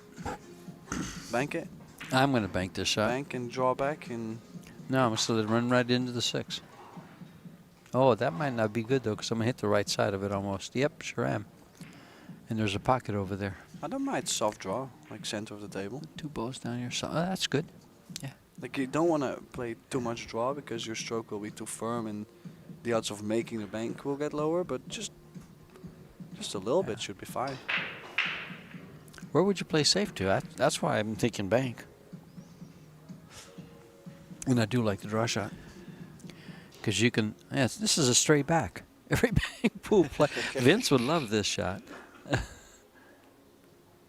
I like straight backs. Yeah. They just not always come straight back. That's my problem. Yeah, hers came 2 straight back. Well, But it's going to work out.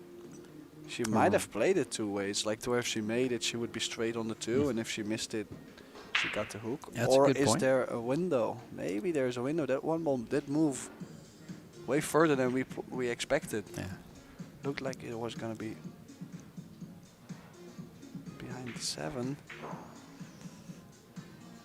Small Massé, maybe bring the cue ball behind the 2. That would be amazing. No, behind the 6. Looks like she found cover. It's close. Or can she bank this ball? Well, safe enough to not sell out, but she can get to the 1 ball. If she might be able to make the 2 ball too with the cue ball.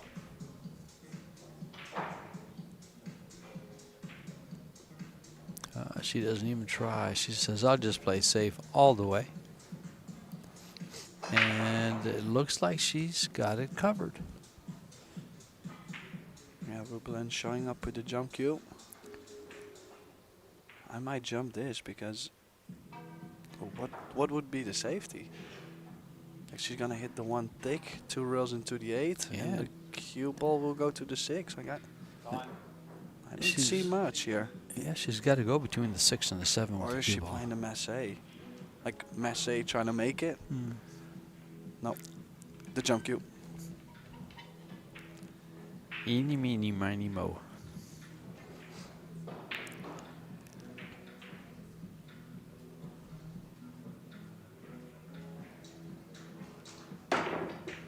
Oh. Yeah, not enough air. Ball in hand. To Rudacho. Open table, but has pushed the 3 ball in a tougher spot there because the 4 is blocking the pocket. Of course, she can play for a 3-4 combination, but here you see not enough elevation.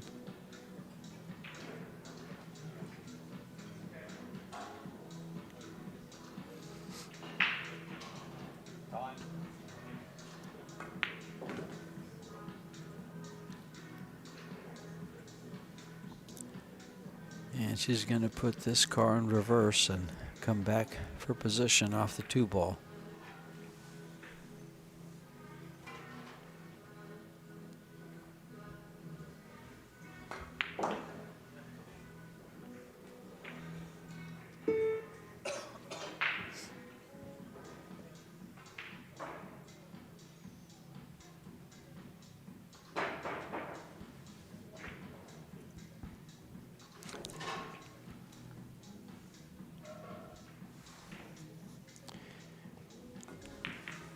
Uh-oh. Yeah, just the combo was so tough. This game is big. This game is real big. I think it gives the player that wins it the momentum to just, you know, really take control. And the way this ball lies, it lies perfect for Rubelin because little draw here, and she's on the 4 ball. Yeah, she pushes the 6 ball. Yeah, she Wow. could push the 6 over Yeah, a little bit. and yeah. she'll be right on it. Everything lays perfect right here. As long as she hits that 6 ball full. Ooh. No, she's fine. Yeah.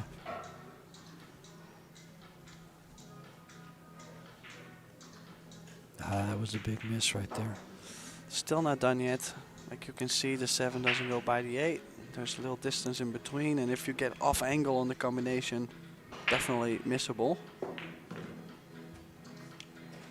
Let's see how she plays this. I think she can just follow for the 7 in the opposite corner. She's got enough angle just to do that. Perfect.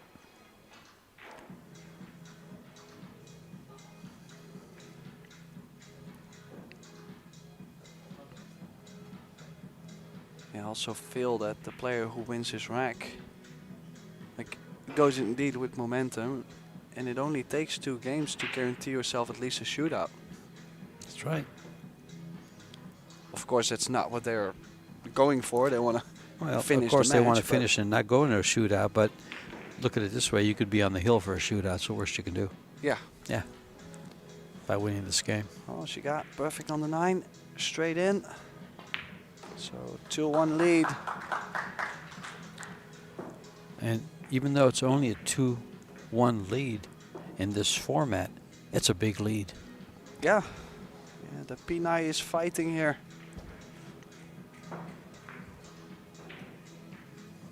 I mean, you gotta give it to her after that to start playing like this after the first set. There's not many players that can overcome playing like she really wasn't that great in the first set and barely had any chance. Yeah, that's called champion blood. Yeah, and then just she flipped the switch.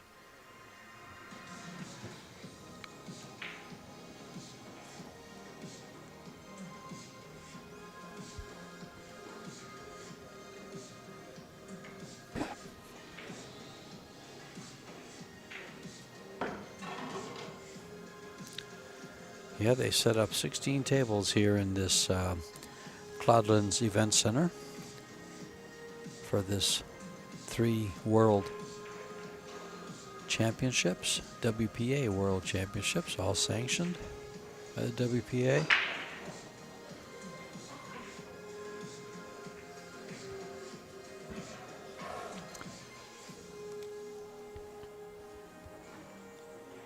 So Rubelin to break. I believe it's morning now in the Philippines, and what a way to start your day. Yeah, waking up to this. Yeah. Yeah. A lot of them might have been up all night watching this. Oh, made the 6 ball. She does have a shot on the 1, but I wouldn't be surprised if she plays a safety behind the 3. Well, she could cut the 1 and run into the 8 to get on the 2 ball. in this losers qualification round, Pia Filler was just defeated by Jasmine Ocean 2-0. 2 sets to 0. A nice safety by Rubelin. Yeah, took away the kick shot over the left long rail.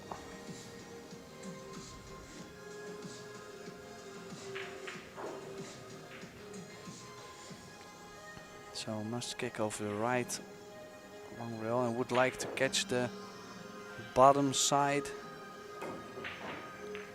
Oh, she went 2 rails and look where the 1 ball stops. A little harder, it might have gone in. A little softer, it might have been safe. I think she was trying to catch the bottom side and Yeah. separate them, but she's missed Good it on the separation. way there. She's got angle, but is it enough angle to go to the head rail and back, or can she hold? No, angle to go head rail and back, Ooh. and the bump is costly. Yeah. Could have played maybe the short side of the 2 ball as well on top of the 2. Like then have to come back to where she was. Either way, no shot on the 2. I don't expect her to go for this as the shape on the 3 ball is so tough.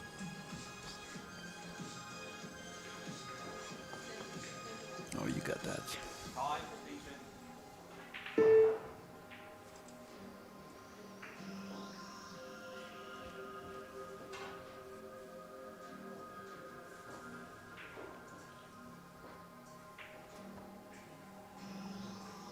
Just wondering, I don't like the thin hit on the 2 and bring the cue ball behind the 3, big scratch. Is she going for this? No, she must be banking a 2 to the short rail, right? Playing safe. No. No, she's going not. for it and made it and got position. Yeah, she just got on the 3 ball. What a shot that was. Never expected her to cut the 2 ball. She got on it too good. If she was over a little bit more to the left, she'd have an angle to come back up for the 4. Now, I guess she might have, with a hint of inside, she can come on the inside of the 8. No, Oh, she was able to come around. What a great shot. She did that by cheating the pocket a little bit. Yeah, put a big stroke on that. Watch this. Yeah, see how close she came to the side of the pocket there?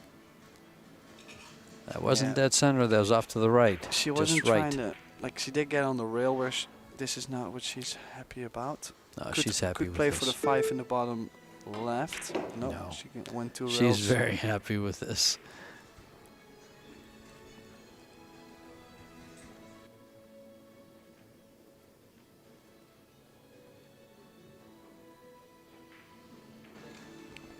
Well, she definitely has a great chance from here.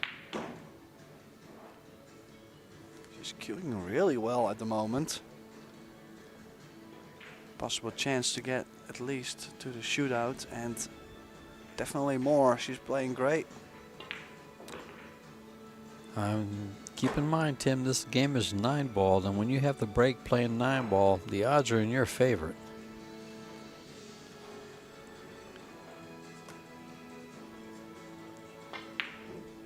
Oh, except when you do things like that. Wow. She took that stretch. But I'm also Too so easy. surprised. Look at where the cue ball landed. Like, Yeah. she played that much draw. Can you believe it? She's missed that. She knows 8 it. ball. Look at her eyes. She says, I let that get away. Wow. And I mean, I'm surprised that went in as well. can this game, Oh. can this set get any tighter? After 2 whitewashes, the set is as tight as it can get. What a turnaround. 2 apiece. Neither one winning 2 games in a row. And as you mentioned, Tim, the nerves. Yeah, must be here that 8 ball. I don't actually think she moved the punch, but I just felt like she was cheating the pocket just a bit to get the cue ball over, but I wouldn't know why. I think, as you can just see there, it looked like she took it for granted and had to, in the stretch, just cost her. Yeah, must be. I mean, because I don't think there was a lot of body movement or anything No. on it, but No. just wow.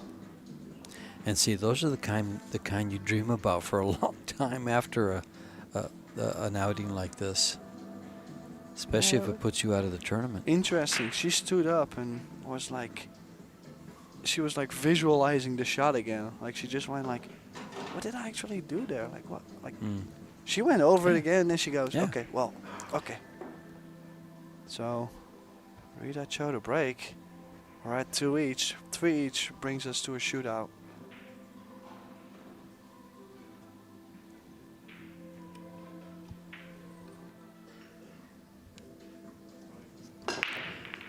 Big break, 1 ball to the side.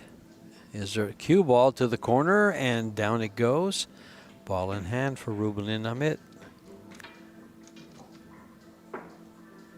My.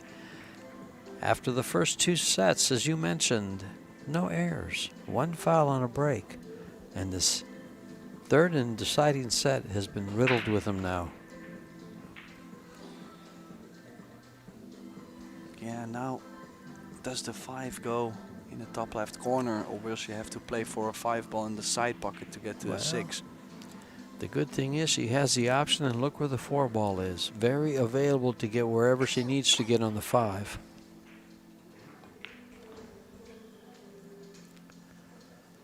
Rubelin will be playing position for the 4 in the side pocket to get to the 5. Yeah, That 2 rail lays- shape. yeah. And I believe also if you catch that 2nd rail, it guarantees you to have an angle to go from the 4 to the 5 in the side as well. It's always going to have an angle going up table.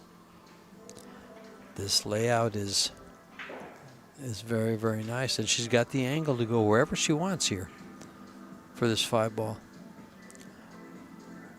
And if it doesn't go by the 8, playing it to the side and coming down for the 6 is going to be right there. And she did she get there? I don't think so. I think the angle doesn't let her come down. She has just enough to play forward and leave herself more cut on the 6. Like, she's not gonna get to the Right. bottom side of the table, but she also doesn't really need to. As long as she can cut the 6, she should be fine. Yep. Now see, I like using the second rail here to come back to the middle of the table. Yeah, also just to let the stroke out Yeah. a little bit. You don't want to Yeah. be Your aiming punching is the so much ball better. like very short. Well, when you slow roll these shots, you know, the skid is very common.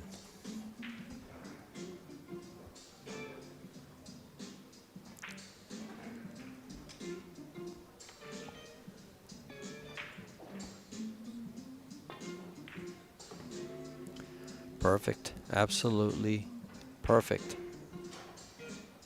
Okay, imagine if only she had made that 8. We could have went for lunch. We're still going to get a chance. They don't close it up. It's still there for a while.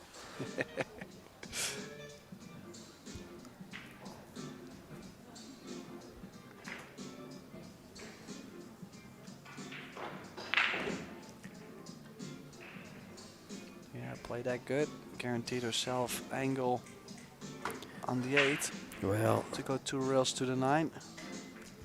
good thing, you know, but the only danger here is that side pocket on the right.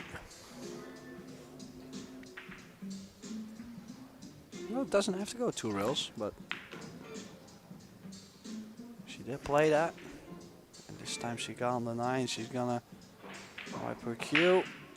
Straight on the 9. I This is haven't- important. Yeah, she's thinking to herself, I have an extension if I want to. Take it anyway, who cares? You can't save it for the next game. And there it is. So she does guarantee herself at least the shootout.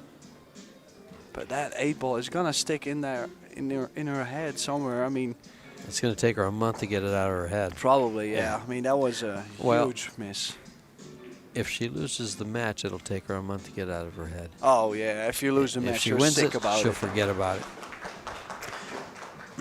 But this break is very important. This is where they've traded off, you know, with scratches on the break, with dry break. So this is a very important break.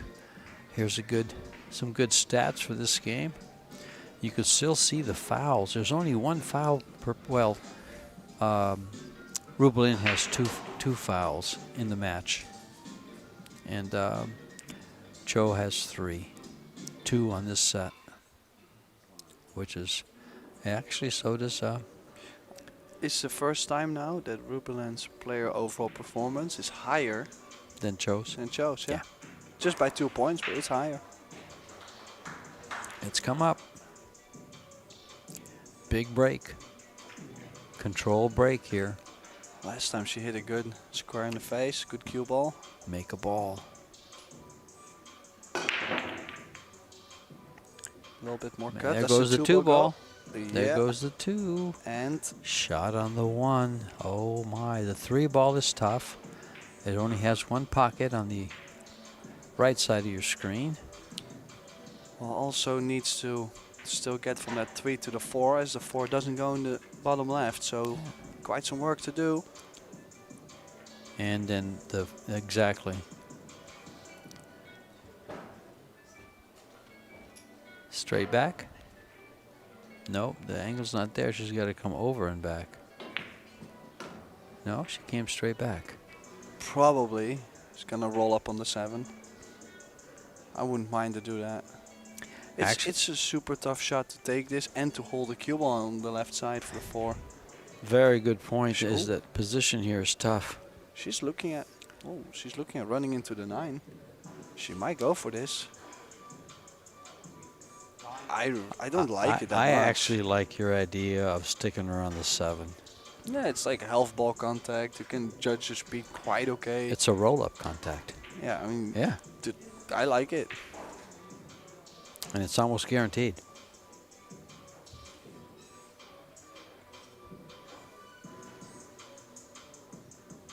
She's going for it. And she has missed it. She has pushed the 9 over the corner as well, so gives other options. Could play for 4 ball, and if you don't get on the 4, you could play a carom on the 9. You could play 4, 8, 9 combination. There's things you can do now. Opens up to 5. Lots of things. Yeah. The one most important is to make this ball. Oh, and she's hung the 3 ball.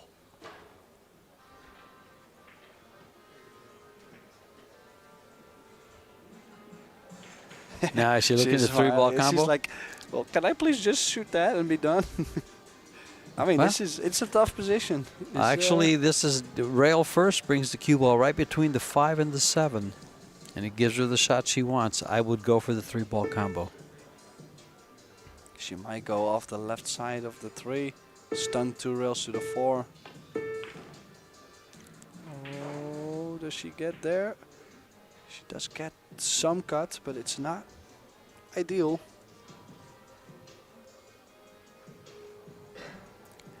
She has a carom here too if she chooses to shoot it.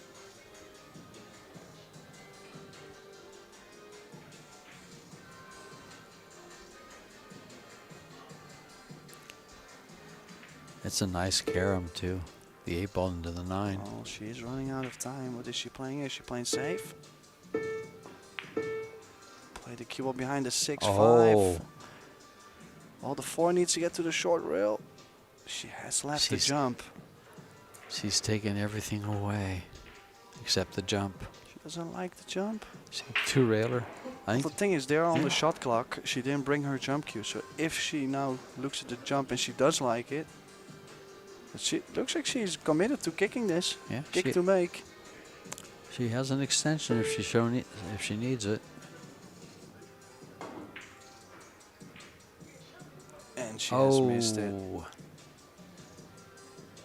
Well, 3 ball. Well, really, it's 4 balls to get for that 8 ball 8-9 combo to get into the final 16 for Rubelin Amit and avoid the shootout. Well, if she gets near the 5 and straight, I really don't see anything that could go wrong here. I don't see too much. Only nerves. Yep. Oh. Don't roll up on the 7. That would have been one of the things that could have gone wrong. Ooh. No, okay, I think she...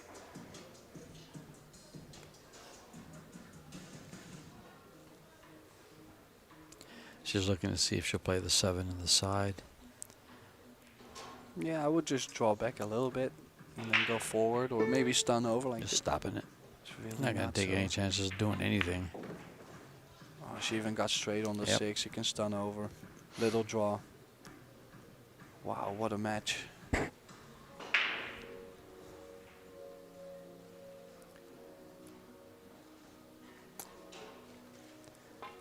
Three shots away from the final 16 and sending the defending champion out of the tournament.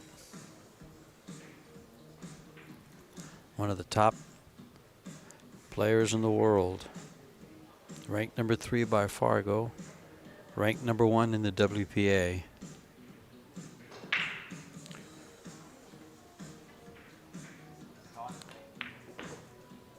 Well, I guess she's playing the carom. She's playing the combination. Gotta watch the cue ball. Don't follow the cue ball. Yeah, so there it is. Rubelin Amit beats Rita Chow. Chow's out. Defending champion is out. And Rubelin Amit advances to the last 16 single elimination phase. Here's that carom on the 9. What a match we've just seen. Amazing first set from Chow. And amazing set from Amit after. She really stepped it up and she's done it. So we will see her back for sure in the last 16 later. They traded punches in the last set, and Rubelin Amit was the last one standing. George De Echea and Tim De Ruyter signing off, folks. Join us later. We have some more action here in New Zealand. See you soon.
sure she hits it first. To get out of that.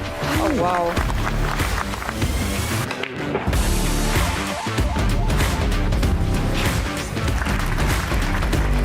Oh, okay. Wow.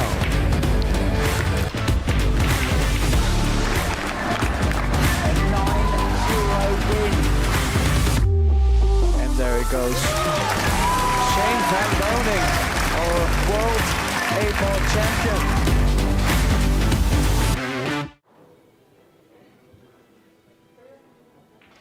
And kia ora and are mai. Hello and welcome in Maori. Pool fans from around the world. This is day 4 in New Zealand. Beautiful Hamilton, New Zealand, where we have 3 world championships this week with $425,000 of a prize fund.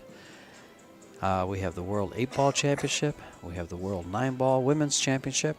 And this is the Predator WPA Junior World Championships with 3 junior divisions, 24 players each, boys under 19, which is what we have here. The game is 10 ball, race to 7, alternate break. The 10 ball must go in last according to WPA rules. And we have a great matchup this year.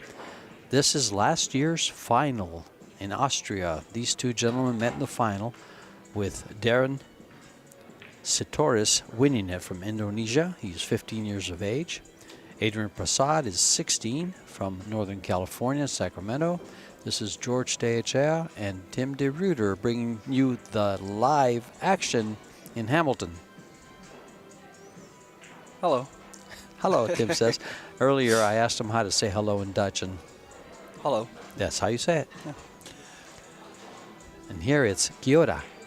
Yeah, I didn't get to do the match last year when these 2 met, so very curious to see, especially to see how well Darren plays.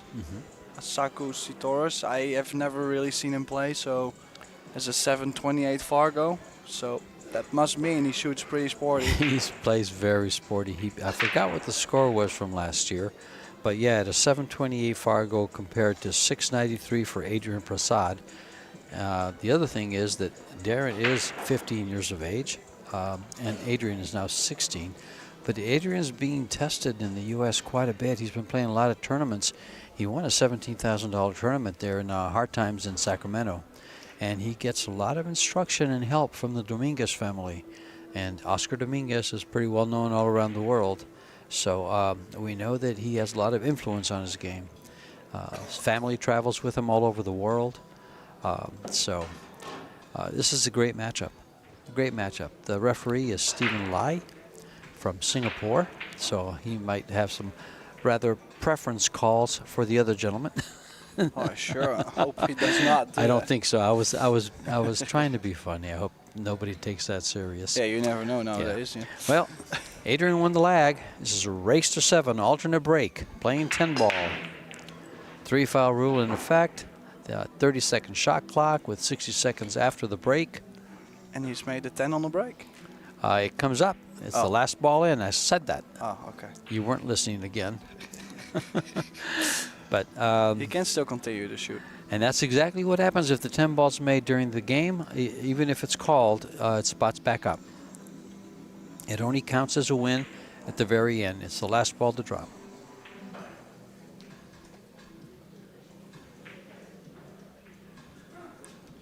So he's looking to cut this 1 ball and travel the cue ball 3 rails.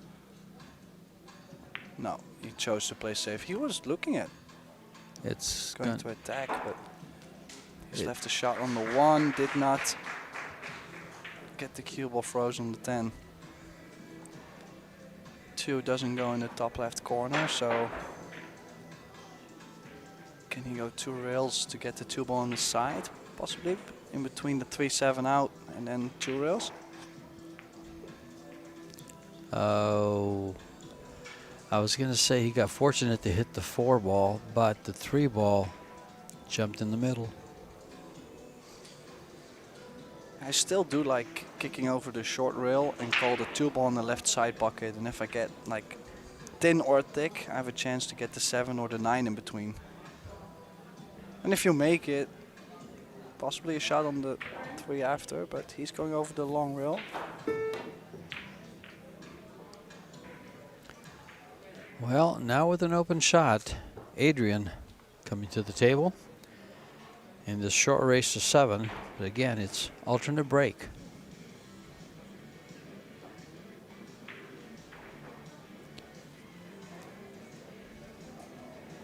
Adrian is sponsored by Predator, plays with a True Splice, also has the Gold Rush and the Air Rush.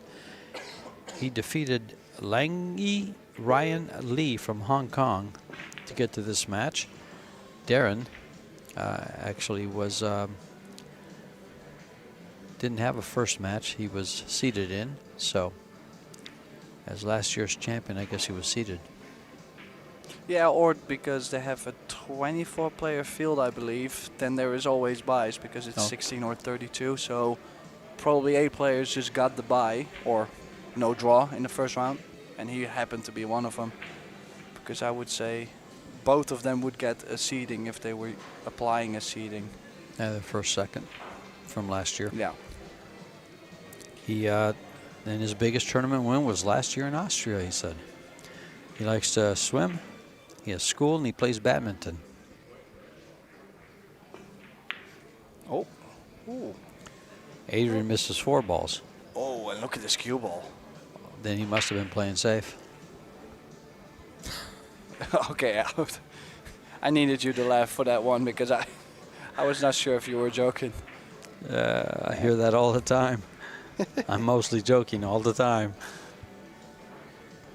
That was quite a big miss. Like just missed it by quite a bit. Tough though. We'll push the 5 and the 9 together. I like this. I didn't really believe there was a different escape. Did not manage to get the 5 and the 9 together, or the 5 and the 7. So another chance for Prasad.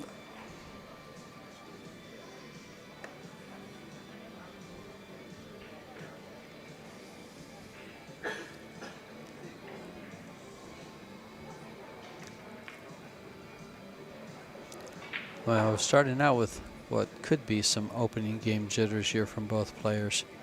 But Adrian's pretty solid, and of course we know that Darren Asaku Sitoris is rather solid also, as he did win that match last year and is the reigning champion, junior champion. Yeah, back on track here. Stop shot would get him straight on the 7, but would not be very favorable to get to the 8. So maybe a little draw just to get past the 8 and get angle to run into the rail. No, he played it to where it has a different angle going inwards. You know, Tim, I've watched Adrian play online, live streams from Hard Times, and he's really becoming quite the seasoned player.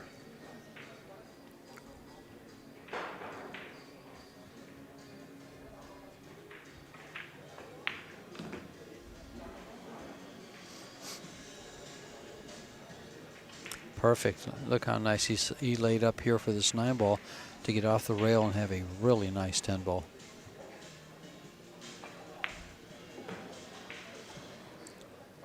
Nice stroke. I like that little pause, and he comes through. He doesn't pull it back too far.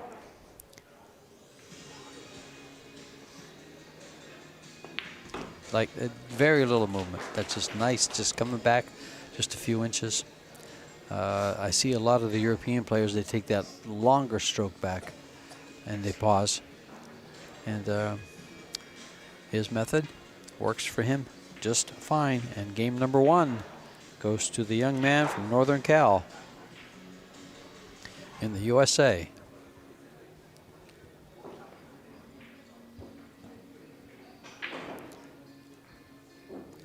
His father, mother, and sister are sitting right behind the opponent. I wonder if we're going to throw things at him. You think? Yeah. Yeah.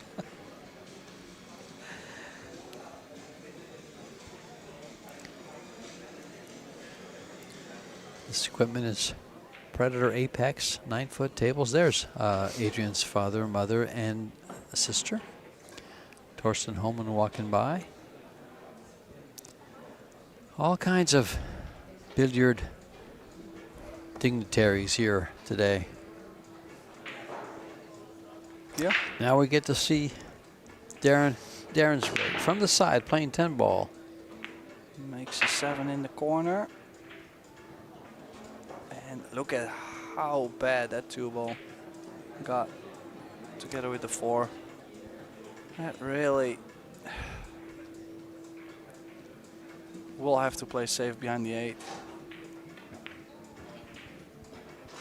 Oh. Yeah, he had a little bit of juice on that, so he picked up speed after it hit the rail. Here comes safety number 2. Well, actually, he can actually go for this and send the cue ball to open up the 2. Yeah, it is aggressive. I could understand if he doesn't shot, if he wouldn't go for it, but there is definitely a shot to go. I can understand going for it. So far, you know, Darren hasn't had the chance to do much, and he's already been at the table. So if he, yeah, I like going for this. Just wondering if I don't go for the shot, what else would I do? Would I be overcutting the 1 maybe? Bring the cue ball back down? Or just playing safe and opening up the 4 now? Well, if he got cover behind the 3, that's a really good shot. Because and he developed the 2-ball, and the save would be quite nice. If he didn't get the cover, then you might see the cue ball back there. I think he's got it. I think he does. Would be a very nice shot. Sure if looks he's like got it from full. this angle. Yeah, looks like he's kicking.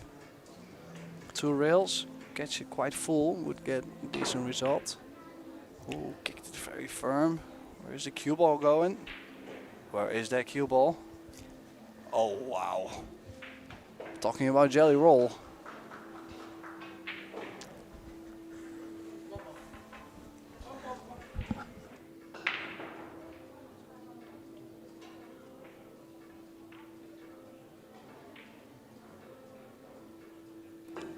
Yeah, what a roll that was. And look at this nice kick from Adrian. And Decent lead. decent leave. The bank might be blocked by the 6. He just took a look at it. We'll find out. Will he just go straight safety behind the group of balls there behind the 3 and the 2 up in the upper right-hand corner? You have the 2, 3, 4 all joined together. He's playing the 1. He's called the 1 ball. Is it just maybe a just-in-case call? No, he went for it. Oh, he's made the 6. Doesn't count. Nope. And this is a good time to tell the viewers that in playing 10 ball, if you make a ball out of turn like that, Adrian has the option to let Darren shoot or take the shot himself. Yeah, you would never expect him to give this back. Definitely can play safety. Oh, he did. Wow. He does give it back. Here's the bank. Came up too short into the 6. I was thinking about banking the 1 ball 2 rails up table and the cue ball with top left behind the 9-10. Well, he played the cue ball behind the 8. Did not get it.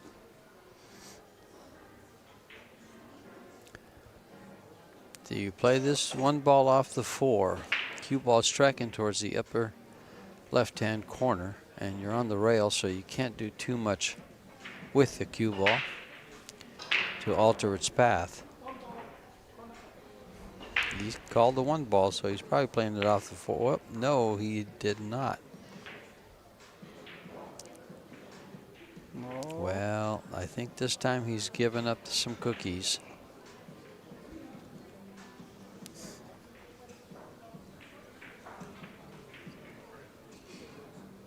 Well, still might be hampered a little bit by the 4. He fouled. He must have hit something. I don't think it was a time foul. No, I think he hit the 4. Oh, okay.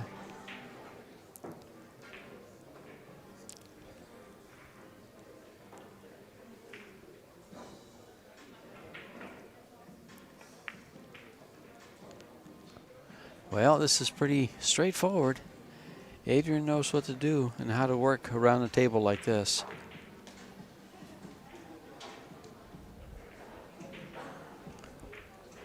Everything's open, and in a race to 7, this is going to look pretty good for the young man.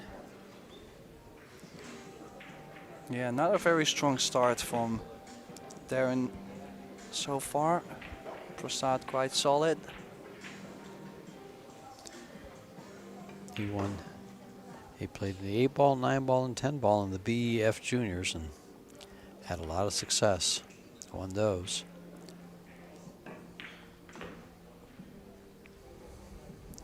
Ten ball straight into the corner or a little cut to the side. Yeah, it's going to the corner all day long.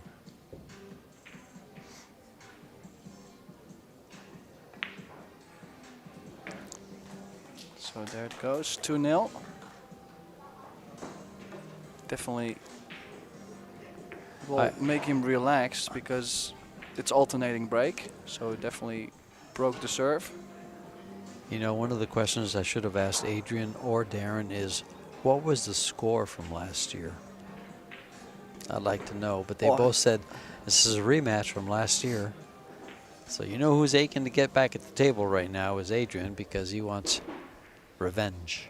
Well, I'm quite sure that he's also improved a bunch over the years, so there is no better way to test your skills. Yeah. Like, than this way, really. Yeah. And how often does a player get to test his skills like this? Hey, I just lost to this guy in a championship match. And now I get to play him again. In the same championship. In the same championship. Imagine what kind of boost it will give his game too. Like, you know that you became a better player, you beat the player that beat you last year. Oh, that's going to be a big confidence boost too. But since it's only 2-0. Of course.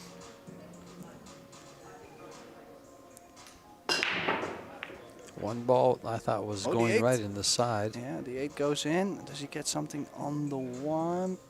Don't think he can see the 1. Maybe the bottom side in his view.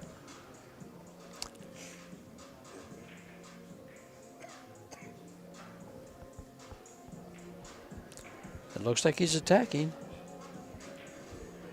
Yeah. Can he see it full enough to bank the 1 to the 7-4, 5-6 and get the cue ball maybe underneath the 3? I think he can play the 1 to make it. And the problem I see though is if he comes off the cue ball, off the 1 ball to make it, he's going to hit the high side of the 2, which could lead him into a scratch.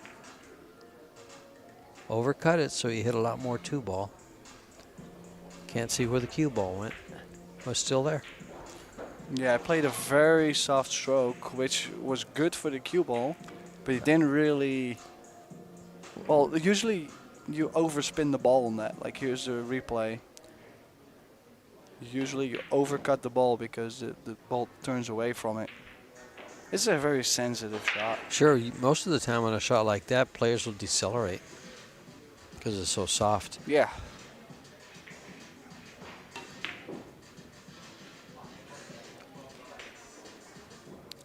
Well, the 5-6 lays nice for a combo. The 4 ball lays nice to get to the 5 and easy to get to from the 3. Oh, big stroke on that 3 ball. Looks like he plays with a lot of confidence. Technique-wise, more saying.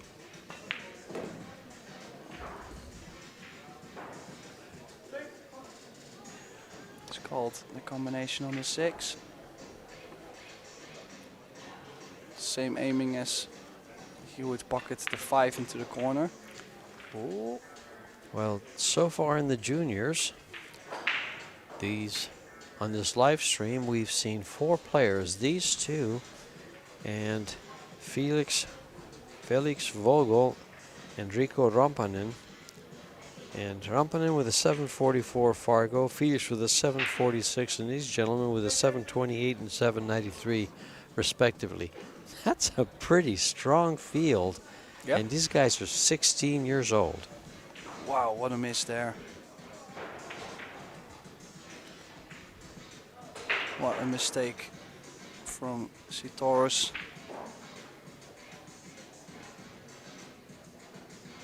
Yeah, the 5 got away from him a little bit on after the combination. Still would have favored him to make it. But it's Prasad back at the table.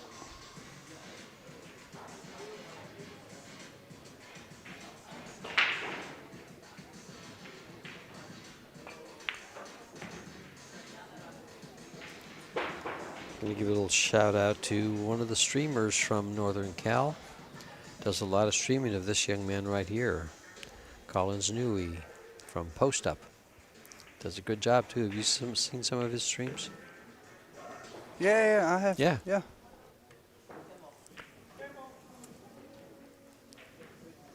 And here's Adrian to go ahead 3-0.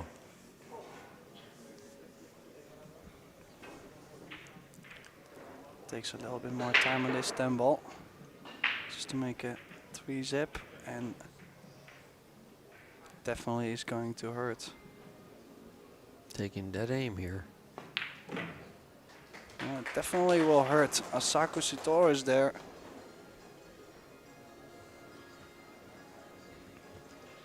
Well, watching the cue ball, keep in mind that the cue ball must stop rolling before they take any other balls out, or it will be called a foul.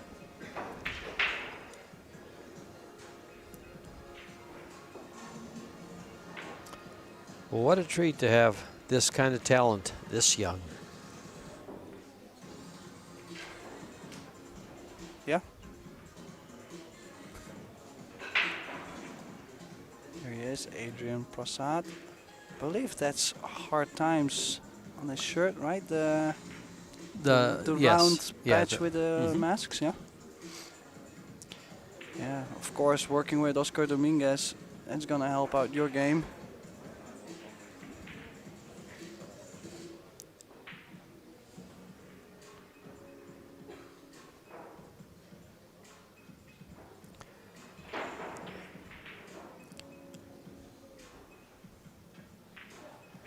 Another American player in this tournament is Edie van der Rohe, a local junior is Henry Nugent.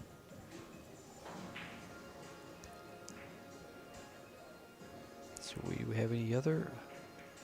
Nope, that's the only New Zealander that we have.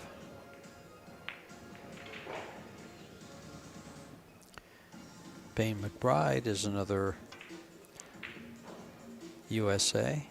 Actually, he's playing Felix Vogel.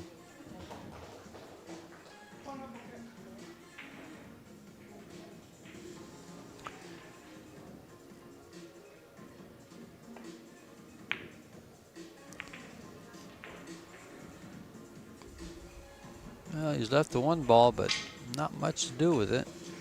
Yeah, cue ball on the rail, not much can be done. Might be able to play with just enough left spin to check the cue ball off the second rail. Back up for the 2 in the top left corner. I was going to say, he might be able to make it, but I was afraid he might hit the 9 ball and go towards that corner pocket. Not a full hit here. Yeah, did play that a little wild.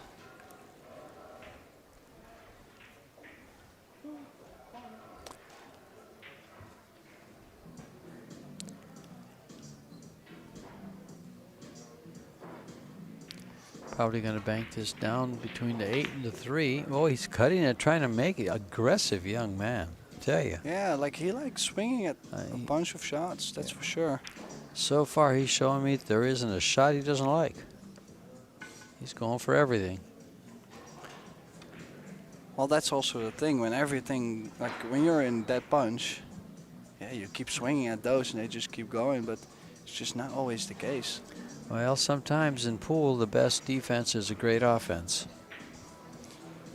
So I would guess he's gonna cut the 2 towards the 5. Was expecting him to bring the cube all the way back to where it was.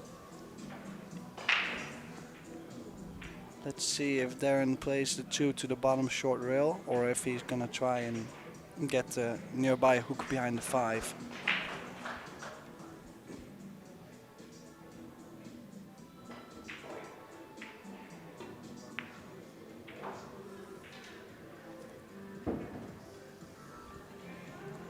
Played it good. It's got the full hook. Easy to hit the 2-ball though. So wouldn't expect this to be a foul. Yeah, hit that great. Look at that cue ball. Wow, he hit that great. What a shot from Adrian Prasad. Well, I'm telling you, he's not giving his opponent any air whatsoever. He's got him by the throat with 3 games, and he's just not going to let go.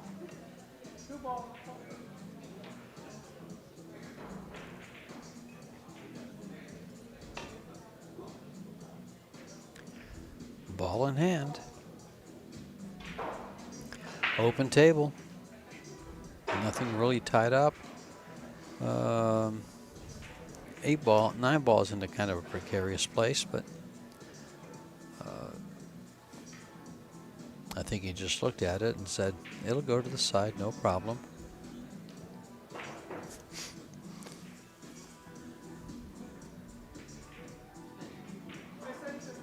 Yeah, I would say it's a pretty decent layout.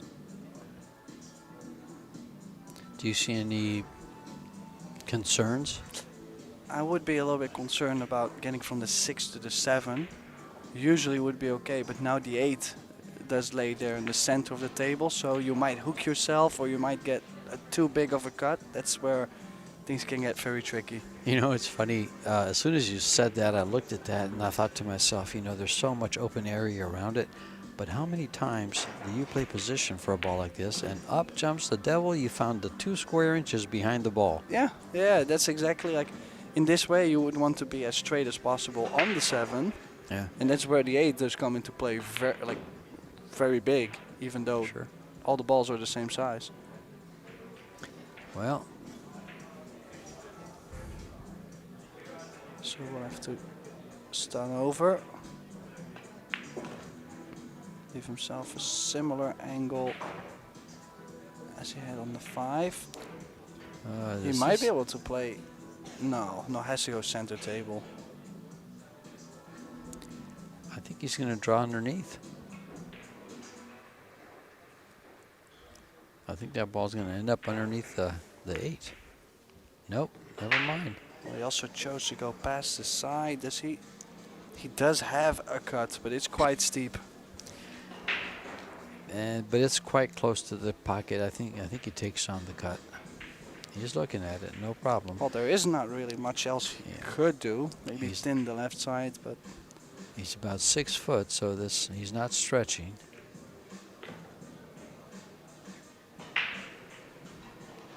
took all the speed out of the cue ball by catching it a little thicker. Oh, big shot on this 8 ball. I might shoot it to the bottom right so I can swing the arm. If you play the other corner, it will be very tough to hold the cue ball on the short side. Well, he's going for bottom left. He's going to try and hold the cue ball. Just made the 8, but needs another big shot on this 9. I think we're going to see this with some speed, and he's going to come 2 rails for this 10 ball. Yeah, let's see if he plays the short side of the 10, or if he actually goes 2 rails to come back to where he is now.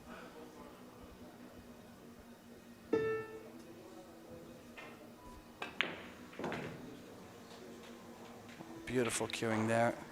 He's coached by Oscar Dominguez. He's playing that shot all day long.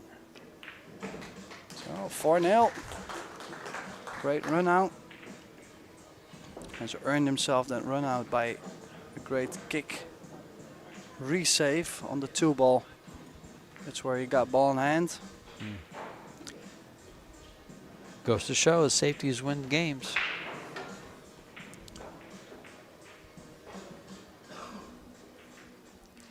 The parents and sister, they get to travel the world watching their son play pool. They were in Austria last year. They've been to Puerto Rico and now New Zealand.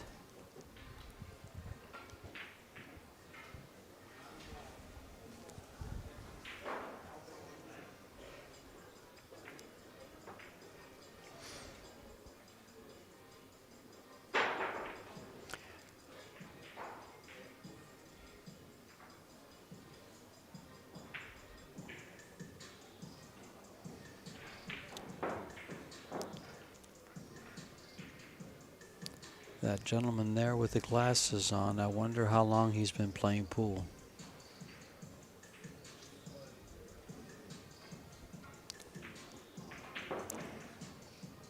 That one right there, I can almost bet he's been playing pool longer than I have.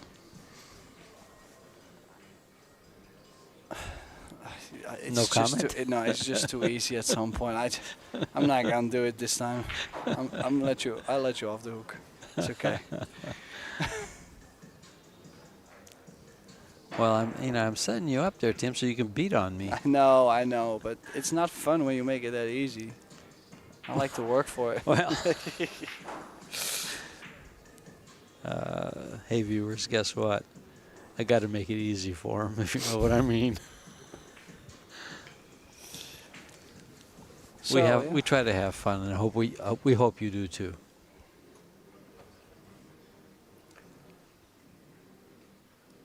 This is, the sport we all love. You're watching, and we're talking about it. So everyone involved probably just loves this sport. So Adrian to break. Hit him pretty square last time. I like how he actually has a long swing on the break. You see, a long follow through. Failing to make a ball this time. Well, he has given his opponent a good look at this table. Yeah, and it's time to go for Darren. It's very much time to go. This is alternate break format. It's hard to make up a 4-0 deficit. Happens quite a bit, but you're going to have to overcome a bit.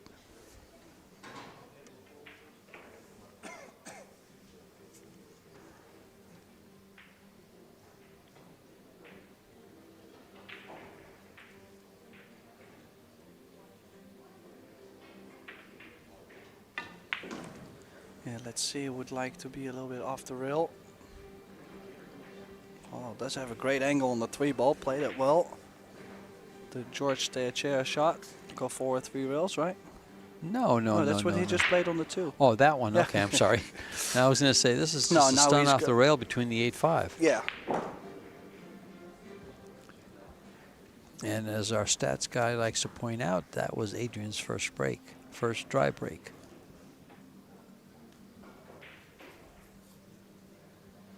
So let's see. Does he go 2 rails now, 3 rails forward? 3 rails forward to get the 5 in his side, or does he cue end up? Does he get close to the 9? Oh. Is he still on the 5, or did that 9 get in between? I think he can make the 5, but he's got the angle going up table. He needs to get back down table to cut the 6 in the side.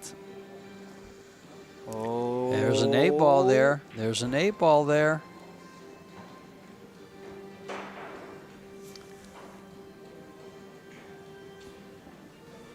Hello, jump cue. The one good thing about today's generation is they're rather good with that jump cue. Yeah, most of them. Yeah, also technology just Sure. really stepped it up the last couple of years. He's elevating a lot though on this. And he was not successful. No, and if Adrian makes his 6, he's guaranteed to be on the 7 too. So it's all, just a matter of make the ball and you're good. Good to go. It's a tough shot. It's one of those shots it's kind of fairly easy to make and very easy to miss. Yeah, I've seen a bunch of those being stuck in the corner. That's right.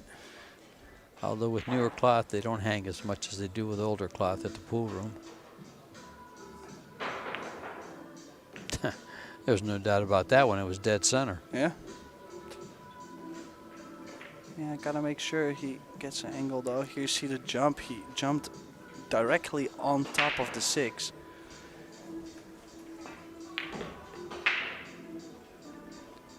Oh. He's gonna be straight on the 8, so we'll have to settle for a little longer 9-ball. Because he'll have to draw the cue ball back. Probably to close to where he is now, a little bit shorter, but Needs a small angle on the 9 to get on the 10, but not too much. Just like that. That's perfect. I like it. I mean, things are really just not going for Darren, and every time Adrian gets to a couple balls, he does finish so far. 2 balls remaining for 5-0 lead. Ooh. Yeah, he's been very solid. Very solid. And this 10 ball, for a 5-0 lead. We've been commentating 9 ball, 8 ball, and now 10 ball for the juniors. 2 world championships in all 3 in 2 disciplines, and this one is the 3rd. At 3:30 we'll have quite the match for you. It's going to be Albin Ocean versus Marco Tucher, a Dutch player living in New Are Zealand. you really trying to say both names wrong?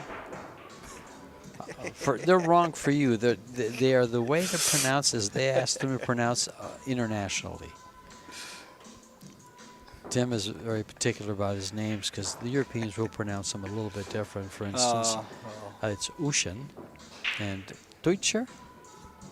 How do you say? Deutscher? Deutscher. There you go. That would be the Dutch pronunciation. You're really close, though. I mean, we also spoke about how Albin likes his name being pronounced. Mhm. So,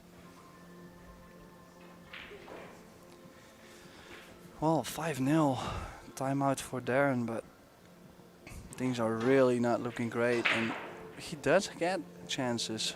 He's just not finishing, and can be tough in the arena.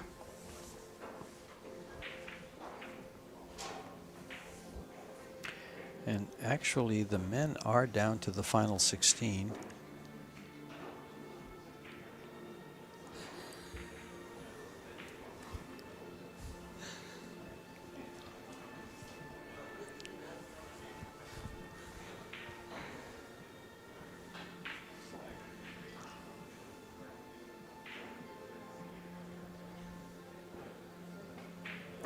Yeah, I also really wonder, like, what it could be. Like, what could be the reason why he didn't run out. Like, he definitely had 2 or 3 open run outs, which he didn't clear.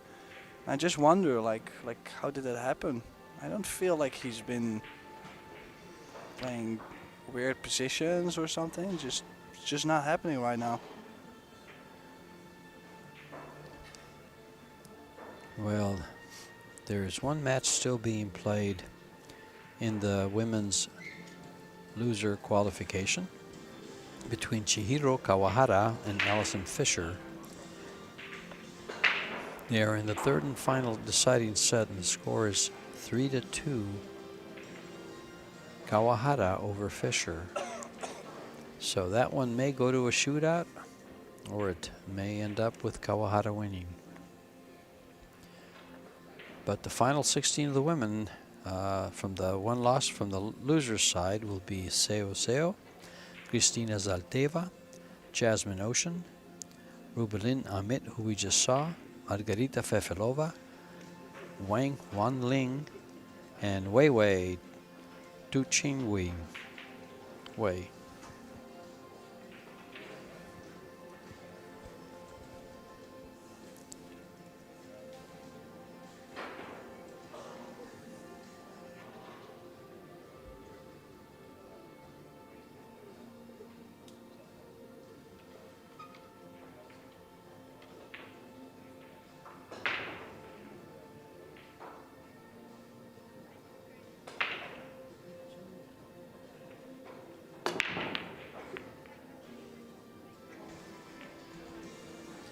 So he comes back, breaks the balls, doesn't make a ball, and look at this. 1, 2, 3 next to each other. 4 and 5 are linked. I believe the 3 does go to the corner. Probably goes to the side too. Yeah, if it goes to the corner, this is, I mean, I'm not gonna say a gift, but You take a timeout, you break the balls, and you leave this. Well, So, you know, sometimes it's just not your day. yeah. You ever have those days where you just take maybe the first half hour and say, I should have just stayed in bed? Oh. You know, the thing about that, though, is shots like this can get it turned around real quick. Yeah. Well, that could. Oh, that might actually be the first shot Adrian missed. Actually, let's take a look at that. I happen to have some stats that a young man likes to provide us. Refresh that. Shots missed. Oh, missed it's, shots. it's not true. No. It's not true. So far, shots missed. Torres has 4. Adrian has 3. Oh, what has he done there? What has he played?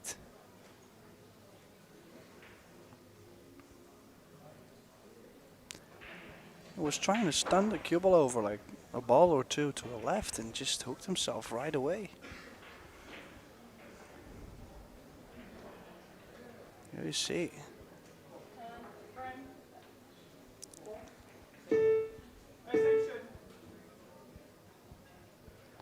Two-rail kick. I like this. Yeah. I like this two-rail kick. Oh, that's his only out.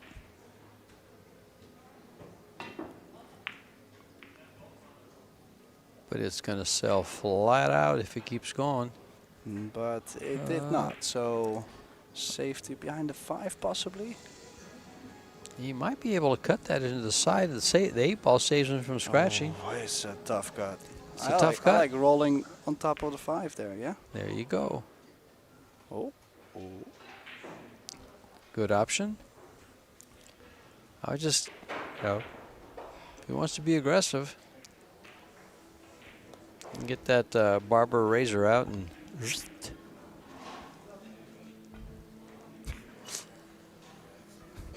Barber razor. That's not what I'm laughing at. I'm laughing at that comment you showed me from the chat. Oh, yeah.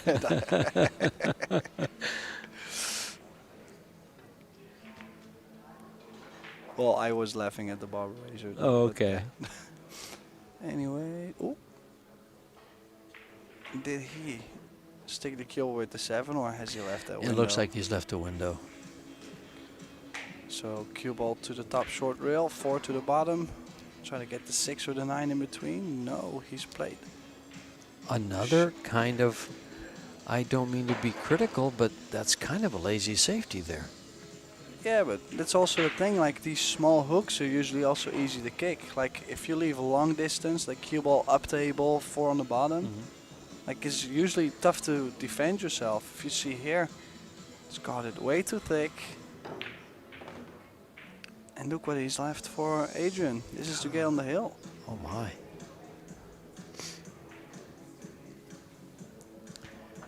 And think of the pressure that Darren is under now. Beating him last year and now looking at a whitewash.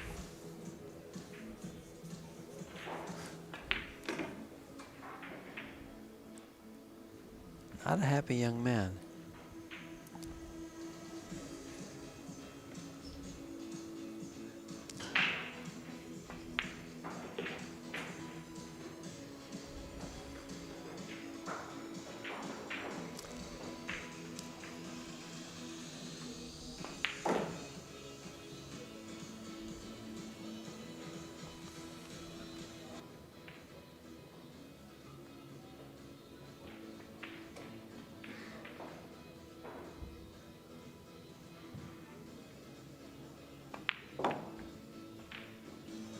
Beautifully done, and Adrian walks right through those last few balls. As cool as a cucumber looking at this 10 ball to get on the hill for a 6-0 lead in an alternate game format.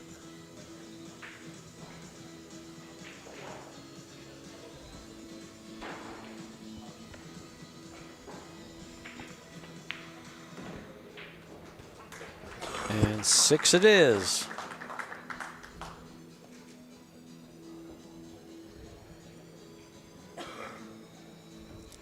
I don't think Darren wants to get out of his chair anymore.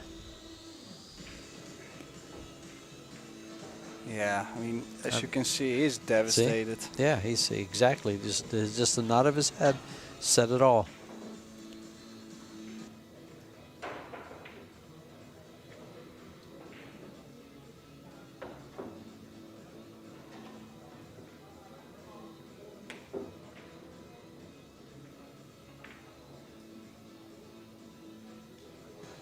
Oh my, what a feeling he must have in that chair. It's not a good one.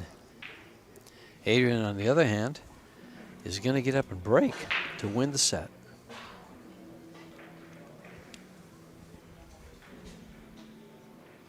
Yeah, I'm very sure that Sitoris can play better than this.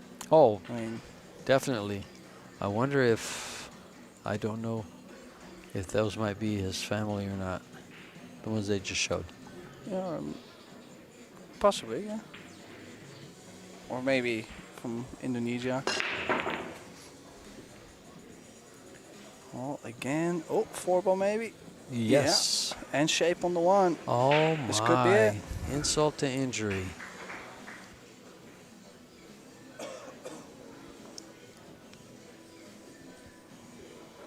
And what a way it would be for Adrian to close this out with a break and run.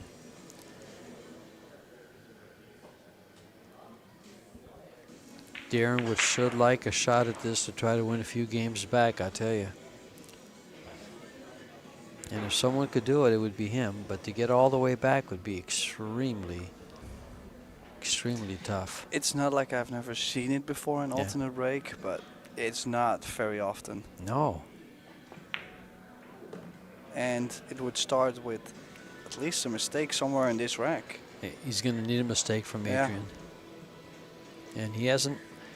Well, he's missed a few balls. As we saw, he's missed 3 balls. Yeah, but I also feel if we look at the stats that Darren has given 3 ball in hands just off fouls. Like offensive, just I would say too many. It cost him too many games. Just it's a combination of hooking himself, fouls, missing the balls. Yeah, Darren has fouled 3 times, and Adrian has not, according to the stats I'm looking at.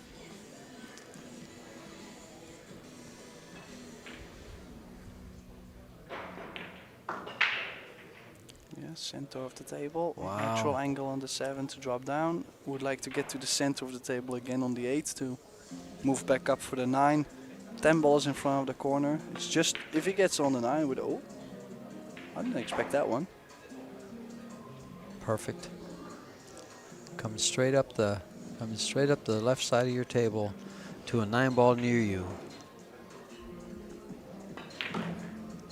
Ooh, I Oh, would it's have a little used the long rail to get over though. Yeah, or just come along the long rail. This Is this gonna be that one shot Darren needs? the ultimate gift. It's a tougher shot on the 9. If he makes it, he takes his revenge after last year's Yeah. final. Yeah, it does make it, and he goes around the 10. Look at this in gallery play. My. What a set by Adrian Prasad. You guys in California should be very proud of yourselves for producing a young man like this.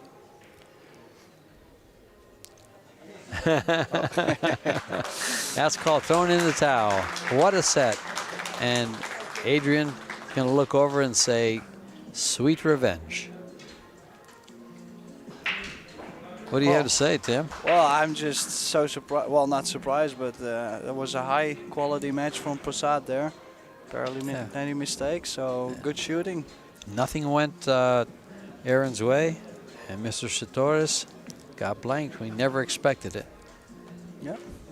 So, but it's gonna be. It's not over for Sitoris No. because he goes to the B side, so he'll get a chance to come back. And I'm sure he will. Talking about coming back, we will be back at 3:30 with the last 16 of the World 8-Ball Championships. So This is was- George Stage and Tim de Ruyter Yep. coming back soon. All right, see ya in a bit.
sure she gets it first.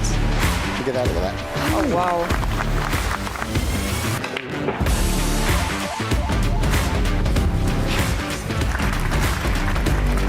Oh, okay. Wow.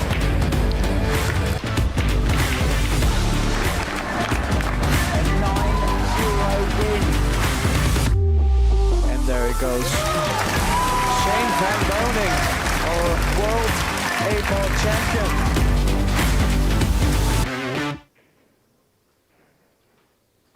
Kui hora and haremai. Hello and welcome in Maori. Pool fans from all around the world, welcome to Hamilton, New Zealand. This is day 4 in beautiful Hamilton, New Zealand, covering 3 world championships this week. $425,000 on offer. This is the Yalin WPA World 8-Ball Championship. The 3rd year it's been revived by Predator, and with a true international field of 64 players, competing for a $250,000 prize fund, $75,000 to the winner. We are down to the knockout stage, the final 16. Albin Ocean from Austria and Marco Tucher from the Netherlands, but now living in New Zealand. This is George Teachea and Tim de Ruyter, bringing you the live action right here from Hamilton, New Zealand. You're laughing again. Hello. Hello. Usually I have to tell them to say hello, folks. And I did it in Dutch too because That's my right. Dutch buddy is playing. So. That's right. That you guys have a history. Oh yeah, we've played each other so many times. At some point, I was happy he moved to New Zealand. You know, it's just no. Well, both gentlemen have been on the stream. Marco Tucher defeated Miško Fortunski here, and Albin Ocean defeated Darren Appleton on this very same table a couple days back. And now they face each other in the final 16. Marco to break first, as he won the lag.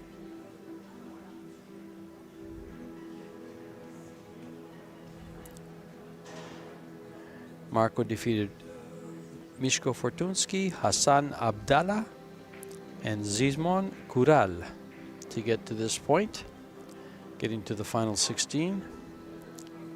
Albin, on the other hand, defeated Emil Gangflot, Brent Ogg, and Darren Appleton to get to this juncture of their tournament. They are now guaranteed $5,250, fighting for the next stage. Upstage would be $11,000, 5th through 8th. And of course, $75,000 first, $45,000 second, $22,000 for 3rd and 4th. So there's quite an uptick to their path to the final. But that one is blocked by a lot of top players, the likes of Kunlin Wu, Alex Pagalayan, Zhonglong Chang, and many other players still in the final 16.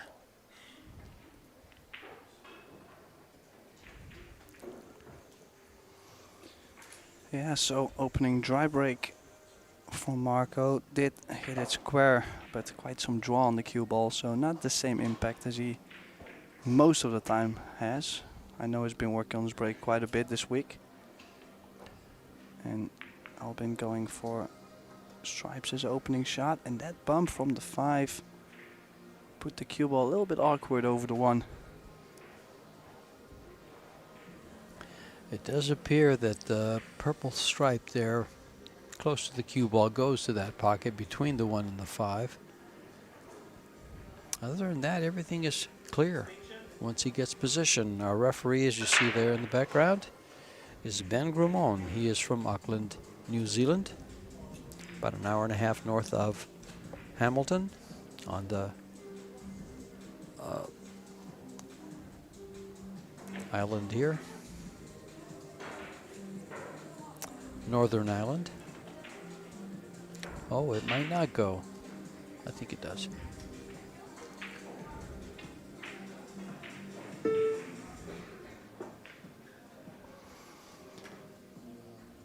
Okay, still managed to stay away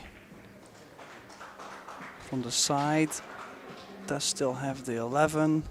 Let's see, the 12 still needs some work as well, because the top left corner pocket is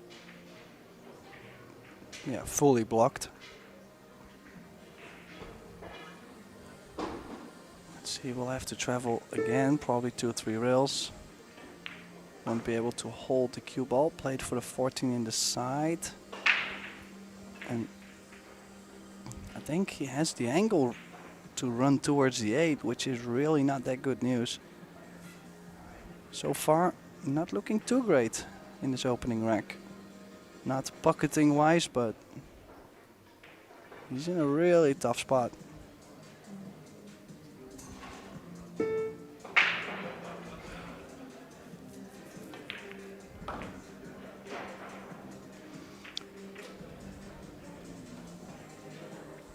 Oh, he's gotten a nice looking shot here on this 9 ball to come over for the purple stripe, the 12, to shoot it in the same corner.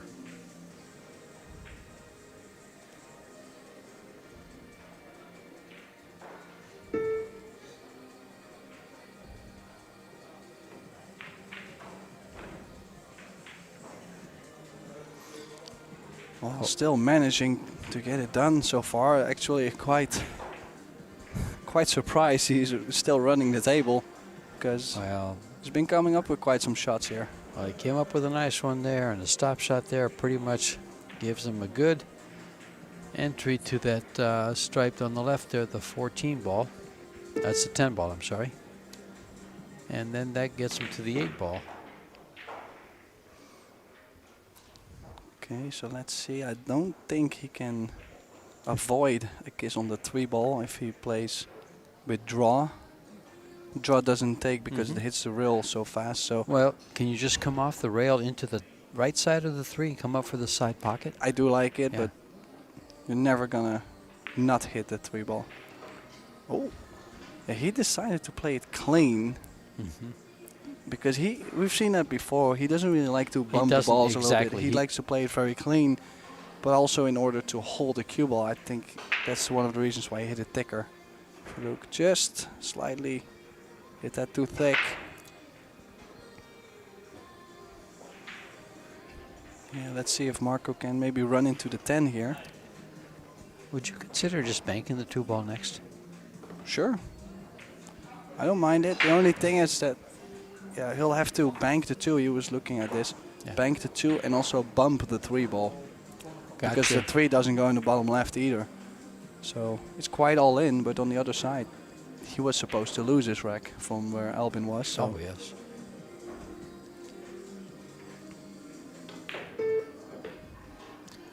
He missed the bump. Now, if he can clear everything off of there and then come down to the short side of the 3 and shoot it up to the same corner where he's going to pocket all the other balls, he's in business. But that's a tall order. yeah, he needs to get rid of, for sure, the 7 and the 5, I would say, to be able to shoot the 3 in the top left corner.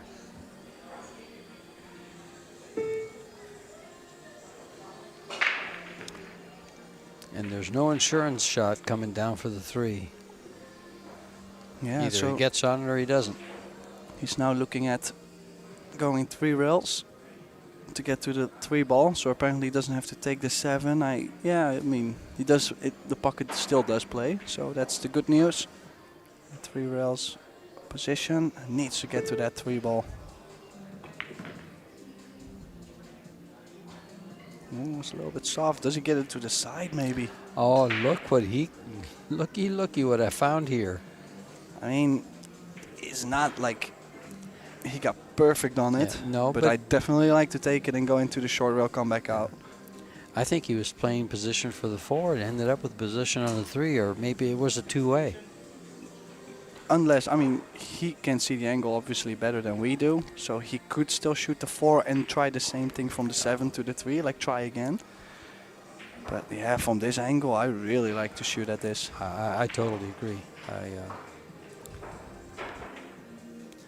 Either you shoot at this now or you have to get position underneath to the left there.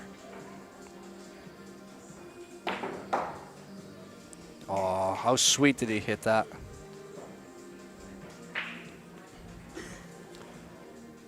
may be sweet enough to put the first mark on the board for the first game in this race to 10. In the final stage, it is a race to 10 instead of 8, as you were watching earlier. A little bit surprised he chooses to shoot the 7 first, but he probably doesn't want to float to the 4. He doesn't want to have to try to hold it, yeah. So he's trying to get straight on the 4. Has played it great. I mean, just enough off the rail, gets perfect on the floor. Yeah, as you like to say, this is ball in hand shape. Yeah, for sure. So guaranteed to be on the 8. Probably will play a little bit of draw.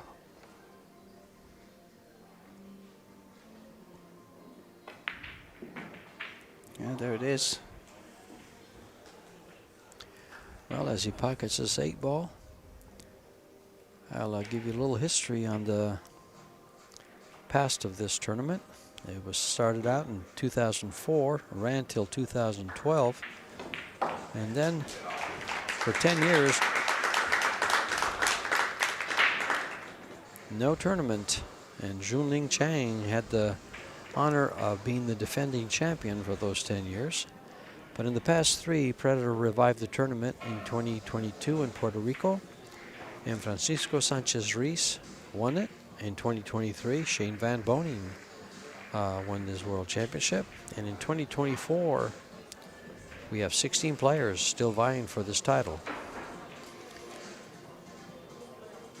Some past champions that are in this tournament are Alex Pagulayan, still undefeated. Darren Appleton. There we have Bob Evans on the right. He's one of the table mechanics. Oh, with Bob, one of I the kept table calling him experts. Dan. Oh, well, you were not close. Dan, no, I wasn't. No, making sure the tables are playing up to par, of course, this week. Very important. Predator Apex tables. We've had no complaints so far, so I'm so glad everything's been working out. Darren Appleton still in the, well, is he still in the final 16? I'll check and I'll tell you later. Junling Chang is still in. And of course, semi-finalist from last year, Wojciech Szewczak, was taken out last night right here on the stream. Mario He is also, well, might be Mario out. He is out, I Is believe. out? Yeah. So, back to the match here. Yeah, And we'll- quite the steal last rack from Marco. Played a couple good shots early in the match, so definitely will settle him down. We'll be breaking. We'll be back with the final 16, who they are and how they're doing as we go. Okay, good impact, not a head-on hit. Does the 12 make it to the corner? Yes, it does. So makes one. Cue ball pretty open. So can still go either solids or stripes.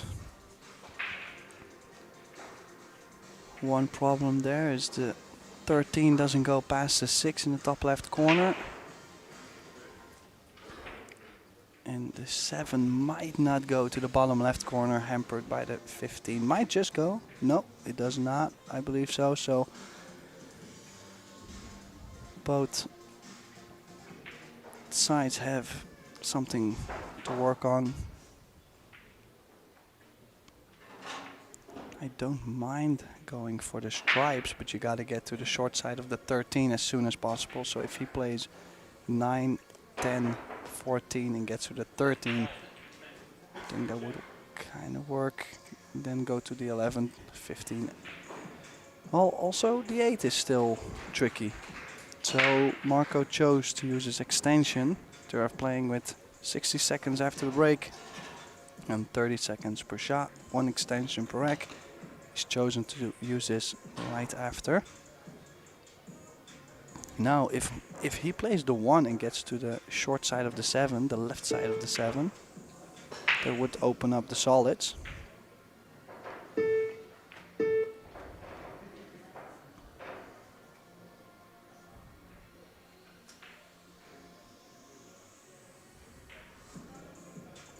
He can get there off this 5 ball. Stun forward. Yeah, for Or past the example, 2. yeah. Yeah, I really right don't to there. mind that, yeah.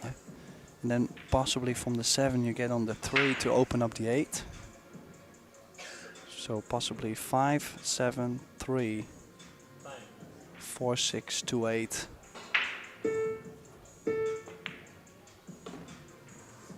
Oh. That's a pretty steep angle. Yeah, I think it's okay, but won't be able to hold the cue ball for that 3 ball. You And know, still needs to get that 3 out. He could play the 3 now and get on the 5 for the the 2 for the corner, and then get on the 7 from the 2. He might be able to play this with inside spin and get to the center of the table and play the 2. Or he might just go up. Okay. Oh, how's the speed? Needs a bump. Yeah, he got the bump. I think he might just have that 4. Yeah, it's now 2 shots in 1 rack where the speed surprised him a bit. Table obviously playing a little faster than he felt like it did.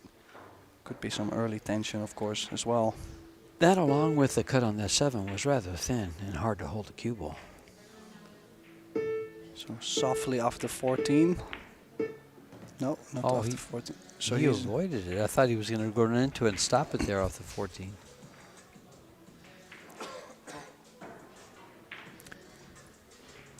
Oh, this is a dangerous place to be. oh, he He's needs- got to stunt forward for this. Well, yeah, just not sure about the angle. He might have an angle to go into the short rail and still come out, like just to miss the 15. But he usually likes the stun run, so nope, into the short run out. I think he's got perfect on the 3. So now needs to get to the 6 ball, center of the table. Will he Yeah. go in between the 10 and the 11? That seems to be the angle that's going to work for him, coming off the rail. Needs some good cue ball here.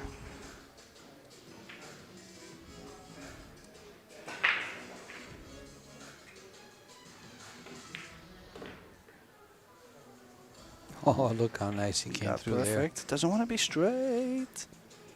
Yeah, did get straight. there. Oh, Will have to leave himself a long 8 ball.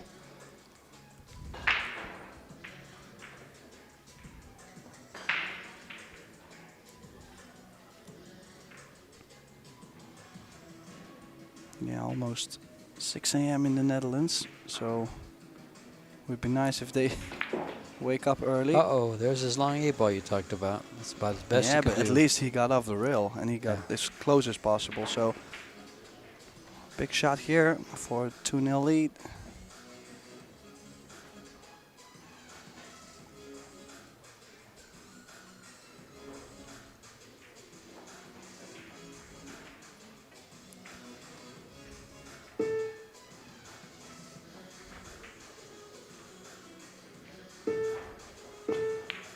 Yeah, there it is. Smooth and clean. 2-0. Marco Teucher.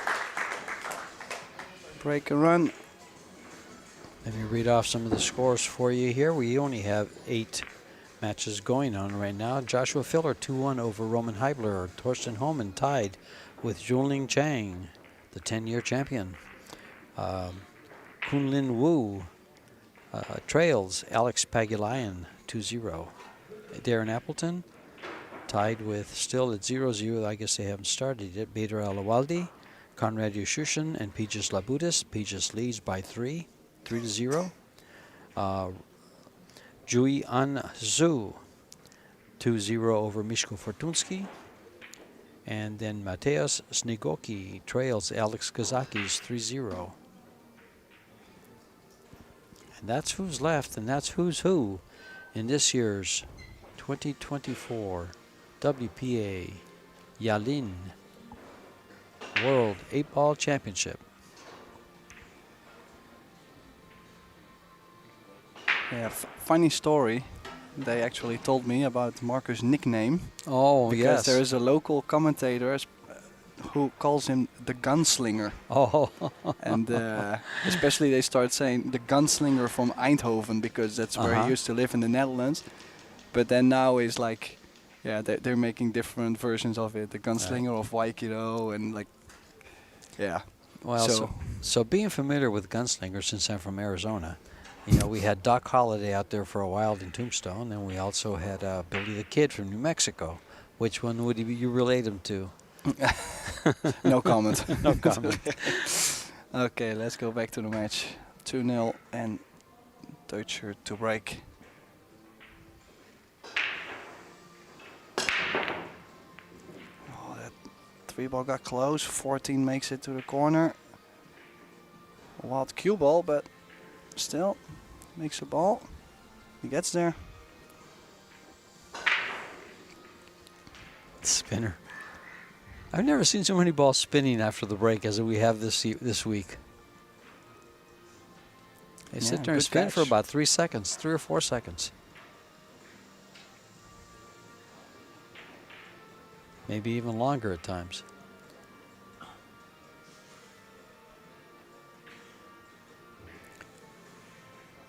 Marco looking at playing the 7. Probably both balls or just one. And then the purple 4 right next to it.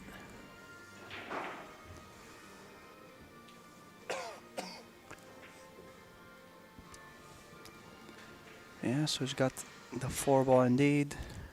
So he's Then he gonna, can get 6, 5, 2, 1, 8. Using a little bit more time on the pattern because he knows the 4 is, yeah, quite decent. He did take his extension. I'm a little bit surprised he did that so early, but well, it looked like he wanted to check something towards the middle of the rack. I'm not sure what he was checking for. well, the but thing is, there's not very much room on the table to get on the 2-ball. And that's probably what he was checking, like what are my options? Because he doesn't have to go 6, 5, 2, 1. He could also go 6, 2, 1, 5 and go to the 8, for example. But I think it would be a nice layout if he can get straight on the 6.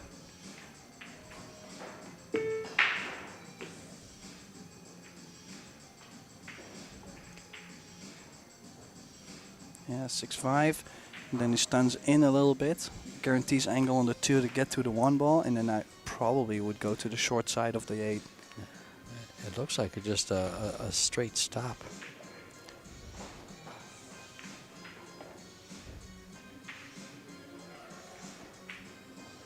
On this 5-ball. Yeah, he's going to come in perfect.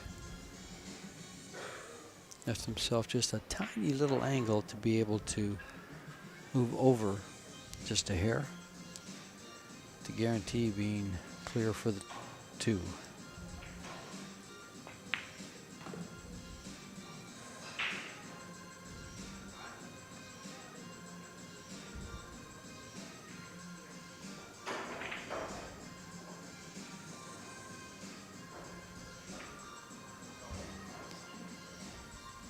Yeah, pinpoint position so far.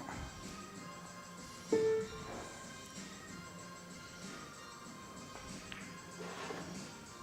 nice small angle on the 1. Can go forward.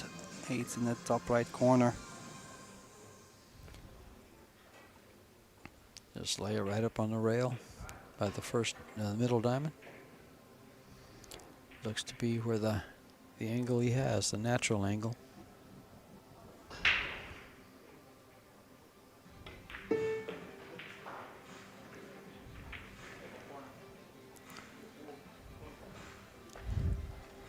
What a great start. What a great start. Stealing the rack from Albin and then 2 breaking runs. Only in your dreams do you start better than this, and I don't see what that would be once he pockets this 8-ball.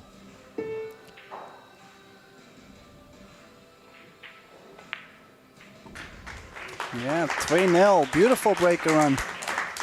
Could not have played it any better, I believe. No, that was actually absolutely perfect.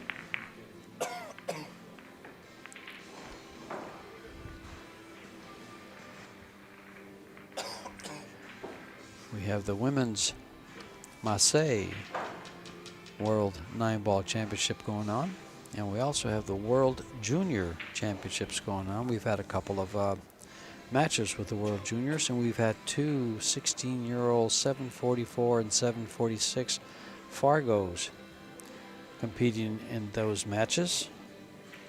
In addition, we just had a 728 and a 693 Arian Prasad from Hard Times in Sacramento, California, defeated Darren Asuko Sitoris from Indonesia 7-0 after losing to him last year in this very same championship. Here's some stats that you can look at right after the first three games, and you can see that Albin hasn't had much to do. Yeah, only missed that one shot in the opening rack, and after that it has been only Marco, the Dutch Kiwi. The Dutch Kiwi? The only local still going strong here, besides the juniors of course, but they started yesterday.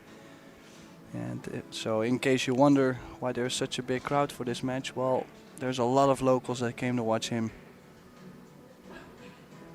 Now he has a lot to do with having this tournament here.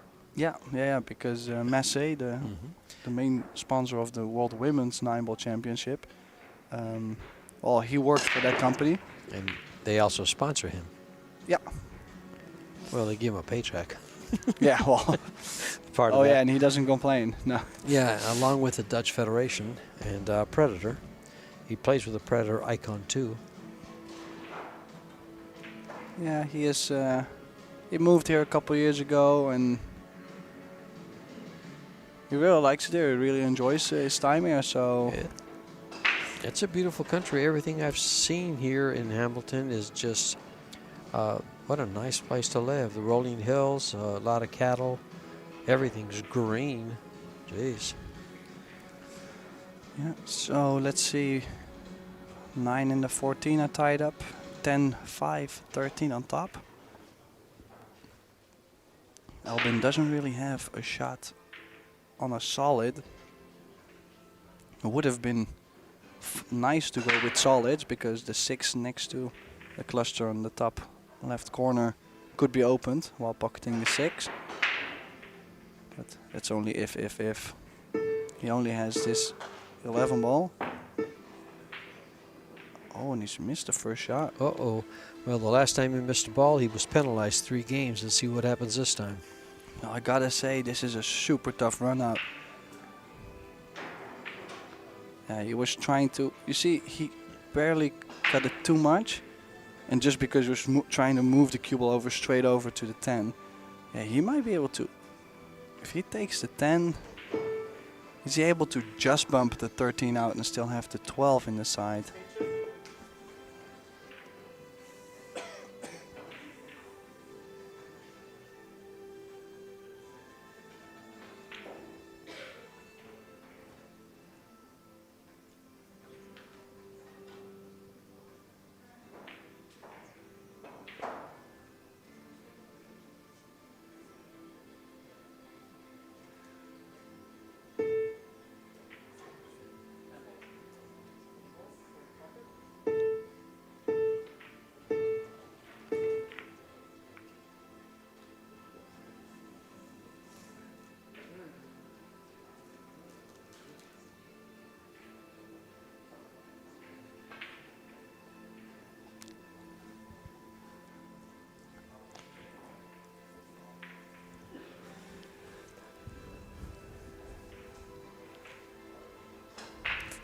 Tough position to be in. Is he gonna try and just lock him up both?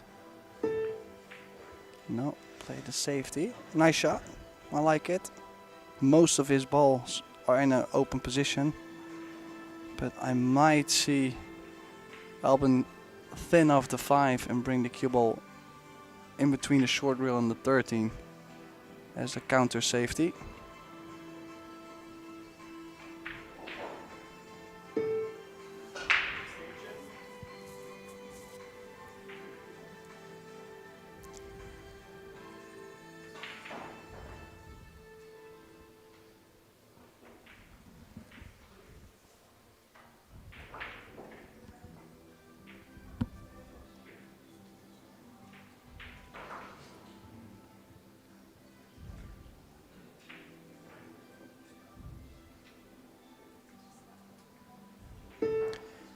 Is he going to try to pocket this ball for him, or just slide by it? Well, I would expect him to do. No. Oh, he has left the 12 on. Not sure if he's gonna like that. He's left the 12 on the side, and at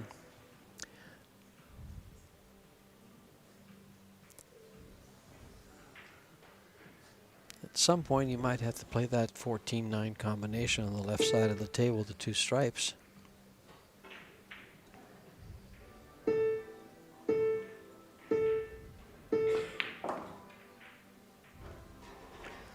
Marco doesn't panic at that shot clock going down to the last 3 seconds, or almost even 2.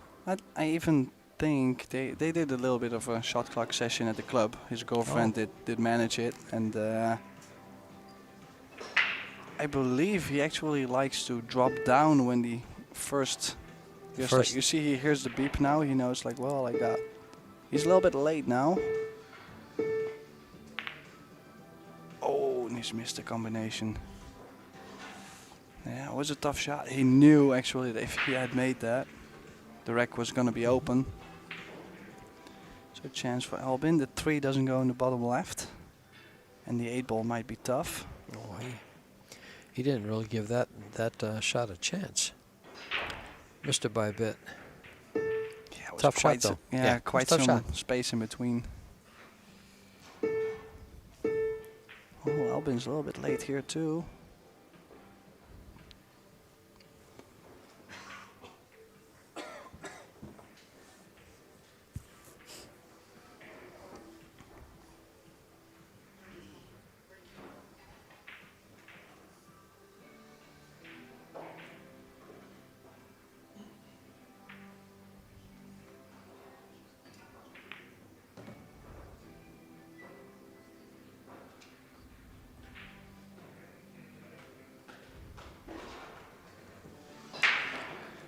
Yeah, I would say much to look at here. 6, 2, 3, 1, 7, and I believe the 8 does go in the left side pocket, but I'm not too sure if he still has to open that.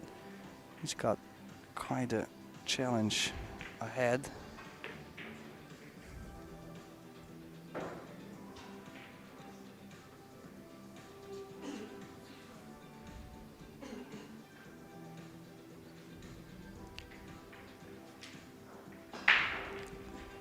Wow, these two haven't played each other very often.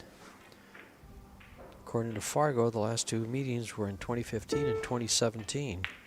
U.S. Open in 2015, where Marco won 11-7, and then the European Championships in Portugal in 2017, where Albin won 9-4. And as far as their head-to-head matches compared to their common opponent matches, Albin wins at a rate of 53.7%. Marco's 50.8. Yeah, so according to Fargo, would be quite even match. Quite Close. But the information is very old. 2017, 2015.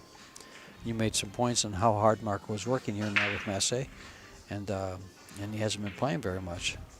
I think he's played more this week than he probably has in the last 2 months. Well, for sure the last month. I can guarantee you that. Oh. Okay, well, he got straight on the 7, but he might have needed an angle on the 7 to still bump the 8. I truly don't believe the 8 does go somewhere. Does it? Is he able to bank it maybe still? In the side? It'll bank on the side, right from where the 7 is. He just stopped the cue ball right there. I don't think he can get it off the rail anymore, so that's actually a good angle.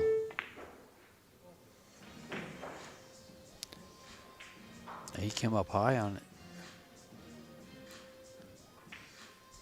Yeah, he's called the side pocket.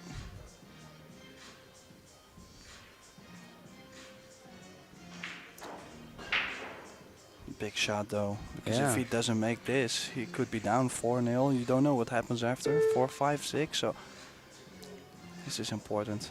Oh, where is he cutting this to the corner? He doesn't have much time. Did go the bank. How's the bank? It is in. Center. 3-1. Great shot there. Alvin Ushan banks the 8.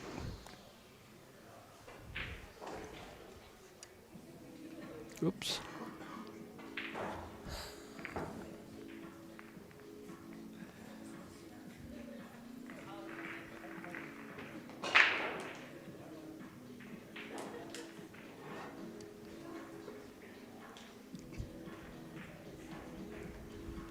Yeah, beautiful bank shot. Could actually get him going.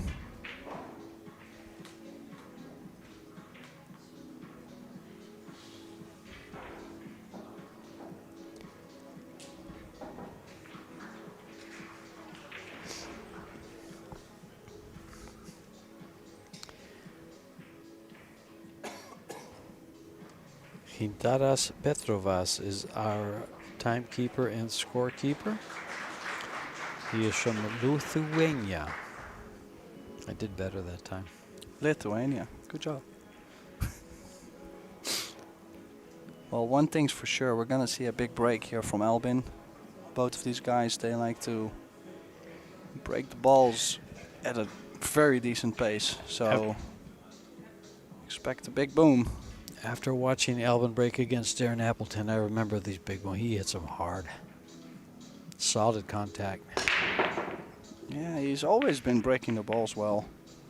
But sometimes breaking the balls well is not enough.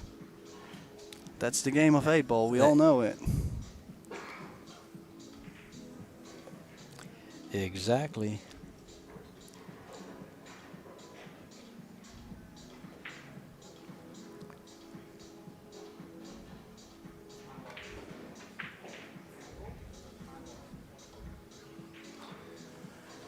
Yeah, I think he's gonna start off with the 9. Just wondering, can he draw the cue ball back? Because he needs to get the cue ball out of there. He has no other angle, so I don't think he has a choice but to draw the ball. Long draw shot. It's whenever you're 8 feet away like this, Oh, it's not the easiest. He's queuing high, so can he still go to the short rail and back out? He must have an angle. He does. Oh, needs a lucky rub. I think he did get. I don't think he has a shot unless he crosses the 15 ball, one he did, rail. He did apologize there, so that must mean the 12 does go into the side.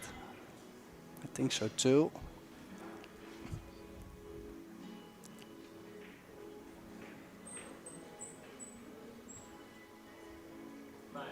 If he can go forward, the 15 really needs a little bit of work.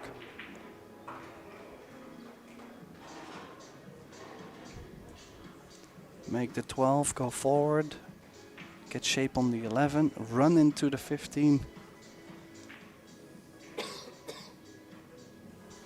And then possibly have the 13, 10 or 14 available, depending on how you bump the 15.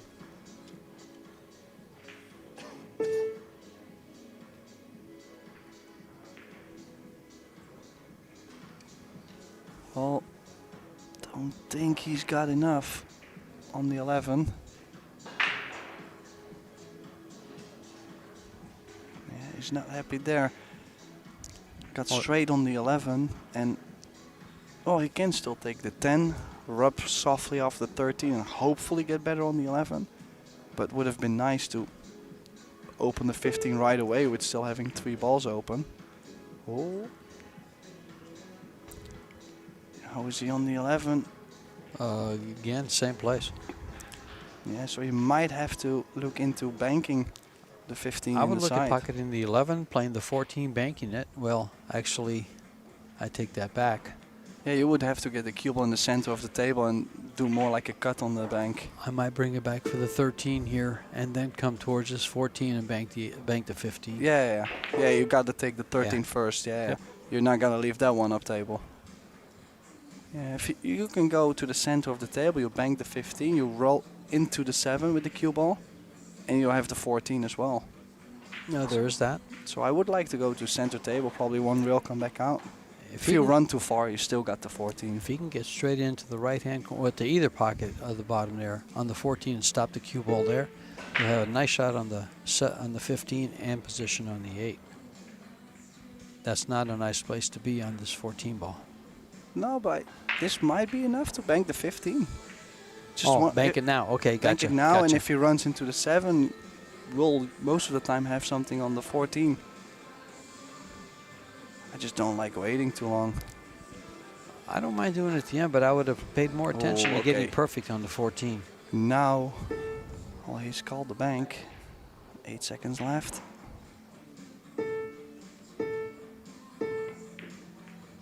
How is the bank? Does it go? It does go. How does he get on the 14? He needs a little bit of luck here. Oh, he had it. If he rubs it, he's in trouble. He went right by it and ended up pretty nice. Similar to the shot he was going to shoot, but a lot closer.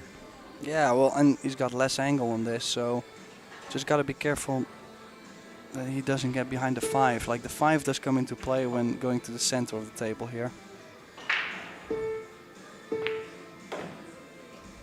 You see, he's going to get up against the 8. No, it's just right. Well, no, he's looking at a bank shot. A little bit more of a cut. He's not happy there.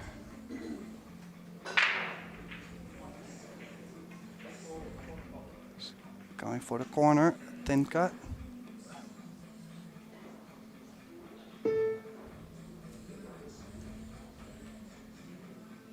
Gotta watch the cue ball too. Oh, is it looking? Where's the cue ball? Where's the cue ball? Well, apparently it stays on the table because the crowd is loving it. What a shot on the 8. Did he break and run that, or did they exchange safeties at the beginning of the match, of the game? I don't remember. It's Yeah, been a little while. I thought maybe they had a little battle up on top, and he ended up with the stripes. Yes, they did. There was one shot. Believe Alvin so. came to the table for one shot, I believe. Well, nonetheless, very good start for the Dutchman.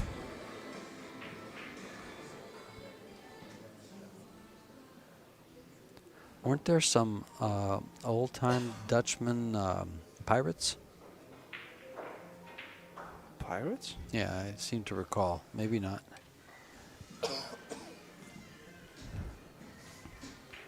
Maybe he was one of them. Arr. The guy on the screen.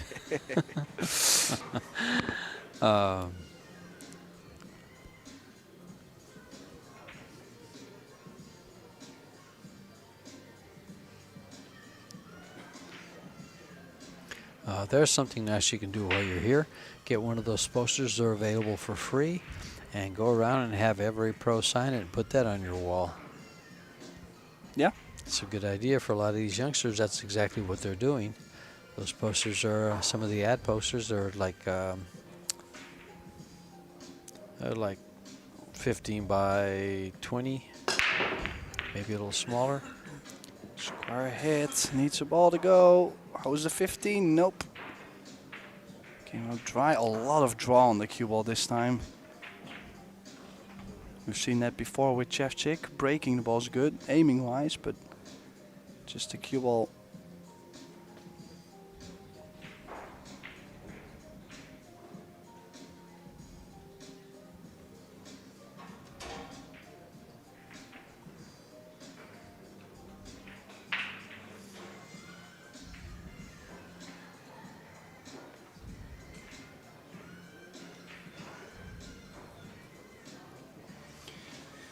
Yeah, interesting, because you would like to go stripes. As you can see in the left, bottom left, the 3 doesn't go past the 12, so you go for stripes. But then on the right side you got 2 stripes on the rail, not passing the 8. And there's not really many stripes nearby to open that cluster, so he's looking at pocketing the 14 and run directly into the 12-9. But I don't think he's gonna be able to get both of them out. So Well, if he gets one, he may be able to develop the other. possibly. Well, does the 9 go? Did he do just enough? He made quite a mess of it. Yeah, but it might be just okay to have the 12 and the 9 going to the corner.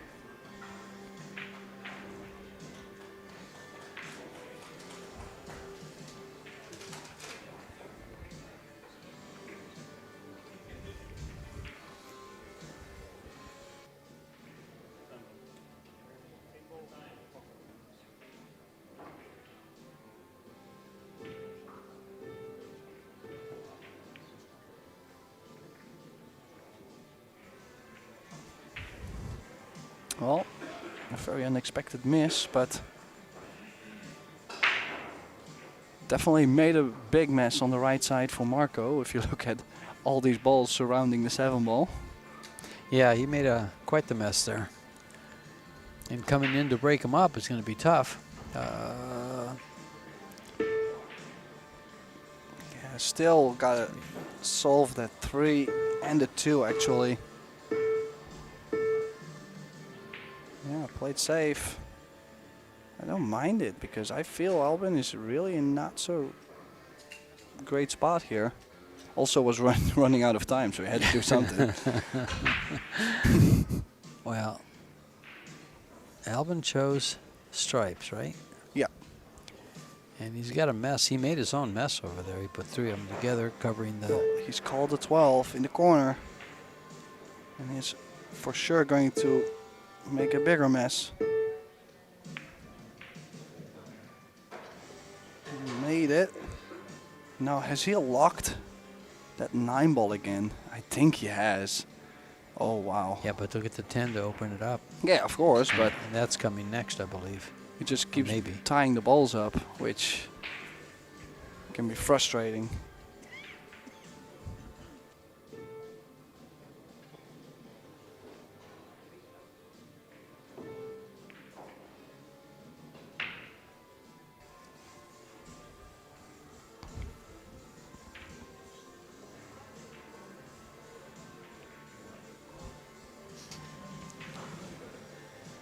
Yeah, so he's gonna go for the 10 here. Not sure how much of the ball he can actually get. Is he able to still get to the 7?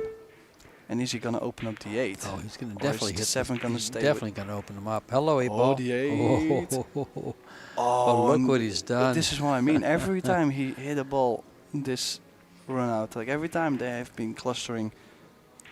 Wow. What a mess he's made there. And actually, this favors Marco because Marco can come to the foot rail and come up to break out the 15.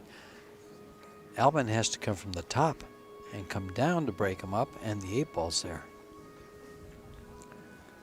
Yeah. Yeah. So it's in like Marco's for favor. example, now I really like to push the 6 more over to the left towards the 8 and create a ball which I can use to later on open up the 15-3. I mean, I'm not running out here. There will be a couple innings Yeah. for sure. He's got to get to the 6 ball to open up the 3 and get a nice angle. It's about the only way you can do it.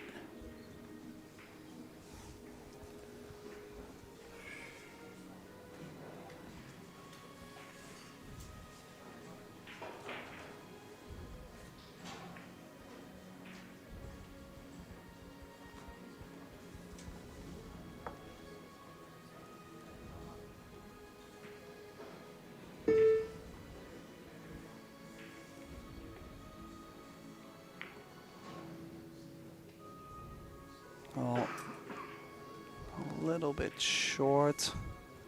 Could have done with blocking the corner on for the 11 as well. But gotta say, Albin is in a really bad spot right now.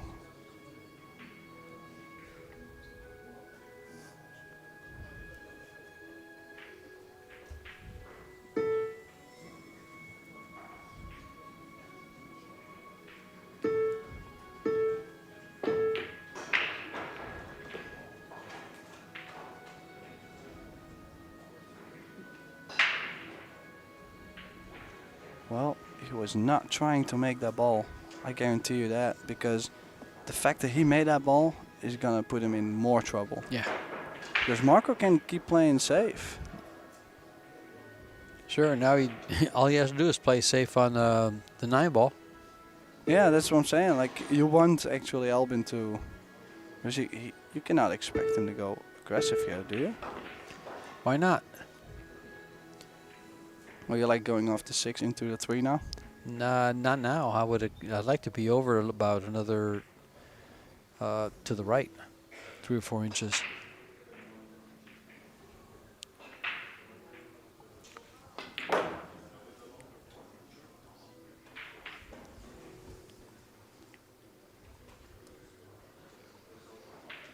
Well, did not open up the 3.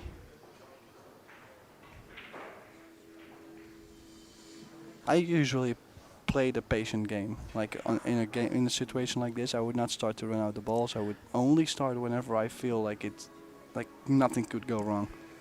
He's going to play safe behind the 4 ball here. He's just playing safe on the 9. That's all he had to do. This is a helpless feeling when you're Alvin. Oh, yeah. This is a helpless feeling. You just feel are so helpless. kind of doomed. You're still trying to save yourself. Well, you got to do something. And Alvin is a very creative player. Well, did the best he could do, get the 9 at least closer to the 15 to open it up. Sure. I might. Oh yeah, here we have the Massé. See, nice little bend. I might bank the 5 down table and bring the cue ball again top left corner behind the 4.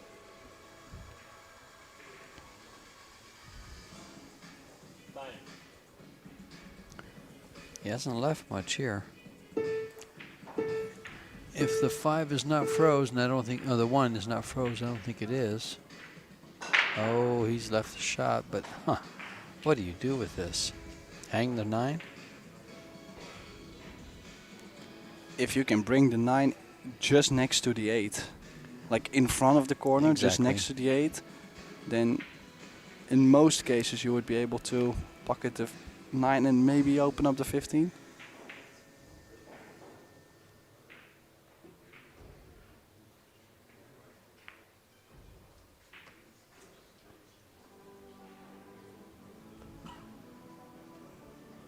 Let's see what he's got. Oh, he You know, can actually what is interesting is he could bank the 3 ball out now because the 8 is still blocking the 15 and bring the cue ball to the top. with that angle, he can actually bank the 3 ball and stop the cue ball there for the 1. Yeah, we started whispering because we didn't want them to hear our genius plans. Marco is down here next to us, so we're at the base of the table here, and Tim's been shouting out orders to Marco on what to shoot for the last 10 minutes. And Marco turned around twice and said, "You're crazy." Yeah, which is understandable.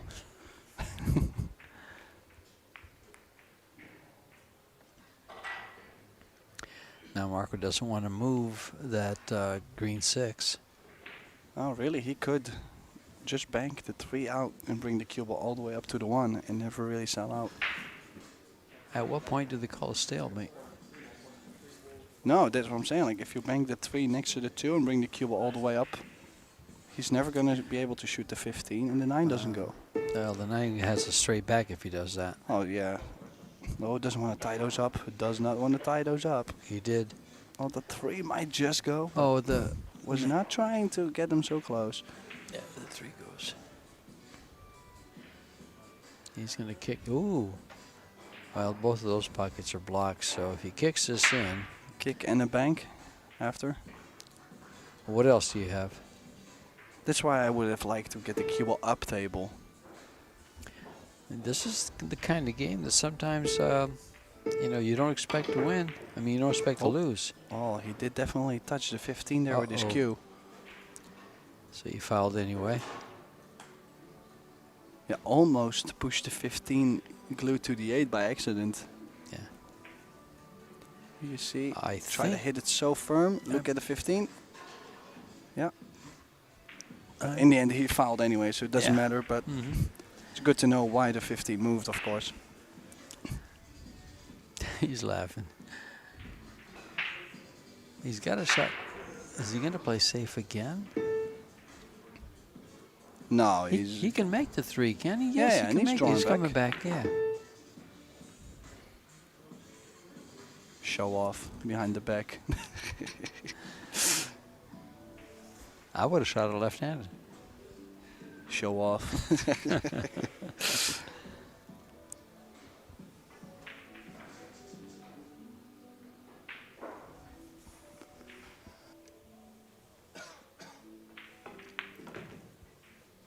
Yeah, needs to get decent on the one.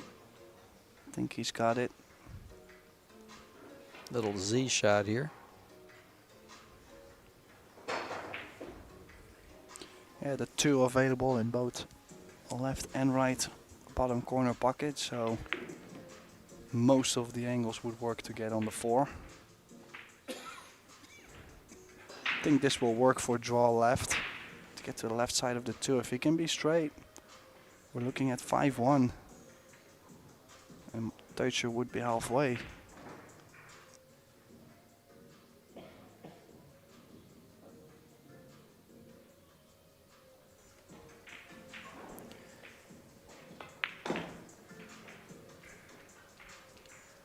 Yeah, that's what he's done. Marco looking good through this game. Some very effective safeties.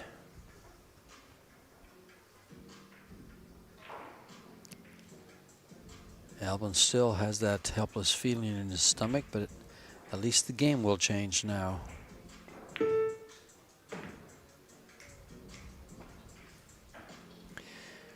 Eight ball.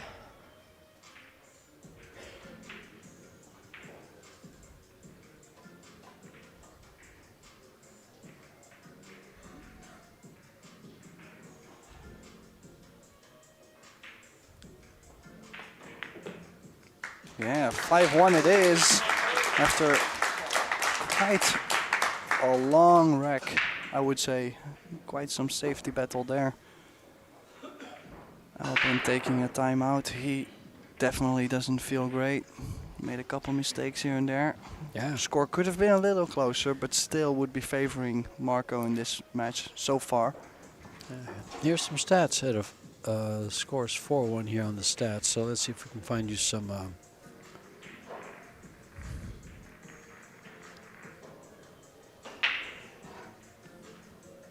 Yeah, there was 26 shots in rack number 6 in that rack. That's quite a lot, yeah. Yeah. Imagine there's 8 balls. Usually it's 8 or 9 shots. So. Alrighty, overall performance. You're looking at an 898 to a 692, Marco. Break success. Well, Albin only broke once. And had no success. So it's 40% to 0. Missed shots, 4 by Albin, 1 by Marco. Safety efficiency, 86 to 80. I guess the safety that safety or 2 that Albin played worked out okay. Fouls, 1 by Albin and 0 fouls by Marco. Missed shots. I think, did I cover missed shots? 4 by Albin, 1 by Marco. I don't think you did, no. Balls pocketed, 44 by Marco to 18 by Albin.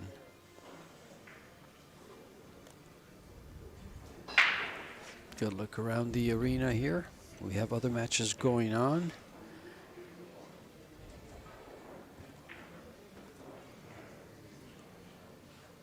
Yeah, most of the matches, I believe, are not moving on so fast.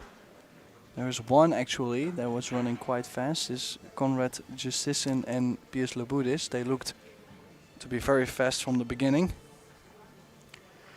Well, Joshua Filler is 8-2 over Roman Heibler.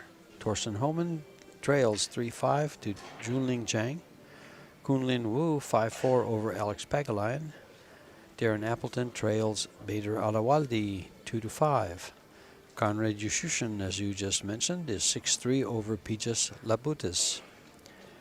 And Jui An Hisu is 5-2 over Mishko Fortunsky. And Mateusz Snegoki 3-4, trailing Alex Kazakis. And that's your updates for the final 16 players in this year's 2024 Yalin 8-Ball Championship, World 8-Ball Championship. Is that your Dutch coach you were talking about? Yeah, Rinus Gennissen. There you go. There he is. I think he's originally here to support Yalin Schuurman and Mika van Berkel in the juniors. And the young lady on the left? Is Emily Sumrall, is Marco's girlfriend. Right, that's what I thought. That's what I want you to mention. And next to her is Jono, This who I side? just met 2 days ago, is a very good friend of Marco. Okay. I mean, the other two in between, I haven't met those gentlemen. Sorry. Is that Marco with a smile on his face sitting in the chair Yeah, feeling he's- pretty good he's- right now? Yeah, but I mean, he's loving it. Oh, Like 5-1, you got to love it. Yeah, but still, he said, listen, if I lose, he was working so hard on making this tournament happen. He's just enjoying the fact that he's actually in it playing, and he doesn't have to work, so he's enjoying the fact that he doesn't have to work. So, yeah, and he was actually quite sick, like a couple of weeks ago, like he got really sick. Had to go to the hospital and stuff, like didn't really feel good. So he's just happy to be out there, really, that's what's going on. And, well, And on top of it, he's doing very well, yeah. You know, he's made money here. He's already in the final 16. He's Oh yeah, he lives just right looking- by, so looking good to move into the final 8. yeah, and breaking 5-1 up, the gunslinger. And the final 8 is 11K. Oh, makes a ball on the break, gets the spread. Open shot on the 11. Does he have a shot at a solid? Yes, he has a shot on the 2 if he chooses. Yeah. Well, the 15 does go by the 3. Does also have the 9 in case he wants to go to the bottom first and get to the 10. Yeah, if he can go from the 9 to the 10, maybe play a small bump on the 8, to where he's always going to have the 15 or the 12. Then it's open. Don't like the solid so much. It's called a 9 ball.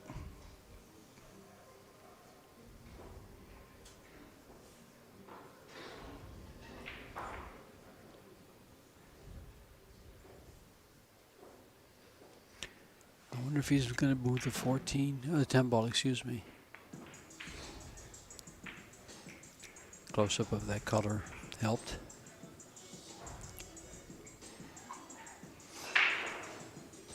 Okay, so he did it off the 9, which is probably better. Now just the only ball that I really would like to take care of is that 10 ball.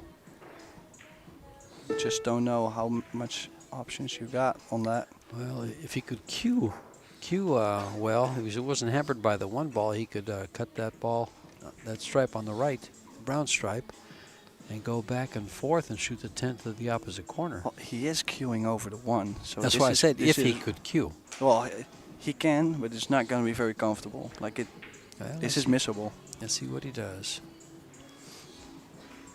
I think he would be guaranteed to be on the 10 ball, so. Yeah, this is it. Does the 10 ball go by the 3? It Yeah. might. I think it does. Oh, and look how nice this lays real nice to go between the next shot for that little window of the 8 and 1, is it? Yeah, the 8 and 1. He'll have a little window. Well, he might draw Yeah, straight to the outside. 12 and just not even mess with it. That would be much better than trying to hit that window, and if you don't get it, now you're stuck. Also, if you draw towards the 12 and you don't hit it so great, you might run into the 1. He doesn't have full pocket, I believe, on this 10. It's got enough, and like you said, he Oh, drew he through drew there and too he drew far. too much. Wow. Marco, Oh, needs a big shot here. I think the 14 does go to the top right, Yes, it and the does. cue ball can go 2 rails into the 4. So, oh, he goes to the left, which I would be scared to run into the 11. I don't No. like it at all. I would go to the right here and hopefully hit that 4 ball. Yeah. And then from the 11, get on that 12 for the side. Oh, this is tough. I don't know. Well, he definitely judged that well. I thought he was going to run into the 11. And the cue ball, did he come down far enough? Yes, he did. It cuts. And the cue ball has a path to go around that 5 to get up for the red stripe up on top.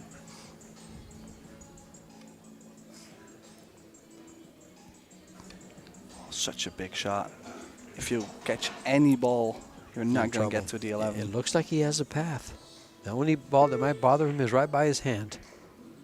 There it is. How is he on the 11? That's the ball he hits. Oh.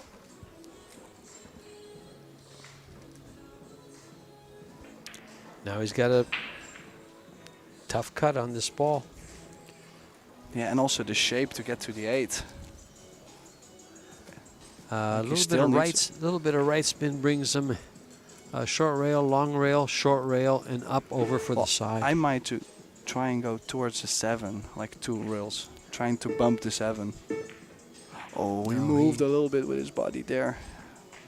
Raised up his bridge He tried to hand. hold it. I would have come all the way around. That way to make that shot a little bit easier. It was a tough shot. Tough shot. It's definitely not a hanger, but Yeah. I felt like the second he struck it, he raised his bridge hand a bit.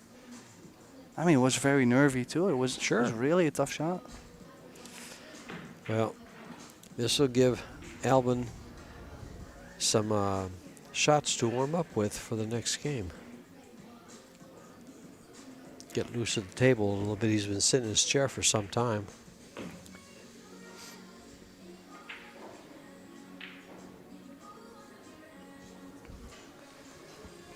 Yeah, I've mentioned this a couple times during the tournament. Is where you miss the ball before the 8 or the 8 itself. I mean, I sit in my chair knowing that I lost the game. Like, I'm not Yeah. expecting to get back. It's unusual to get back to where you can win the Well, game. you got so many options, and you see your opponent. They got the 4. They're straight on the 2. It's guaranteed to be on. I believe it is the ball next to it. Or is it the 5? And that makes it straight to get to the 7. Like, it should be a stop shot pattern. It is here. He's going to stop it there, shoot the 7 in the side. The 5 ball, the orange 5, to the same corner as the deuce and get up for the 8. Oh, yeah, he might even 2, 5, 7, 8. Yeah, he could. Yeah, There's so many exactly. ways. It's just that's why I say you should never expect to get back to the table at this point. Well, he's going to shoot the 5 next, then the 7. Either way, works fine.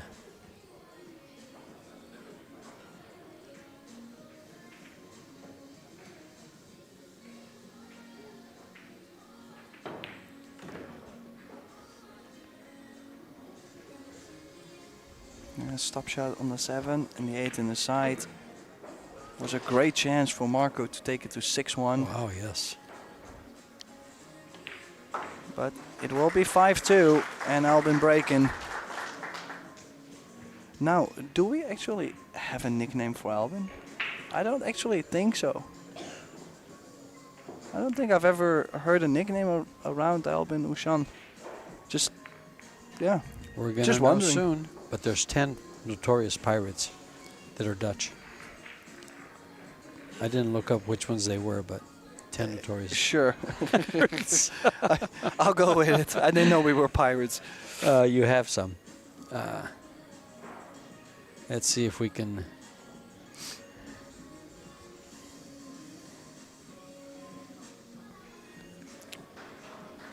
There we go. Let's see if we have a nickname here. Then we have Lena Primus and Daniel Gutenberger.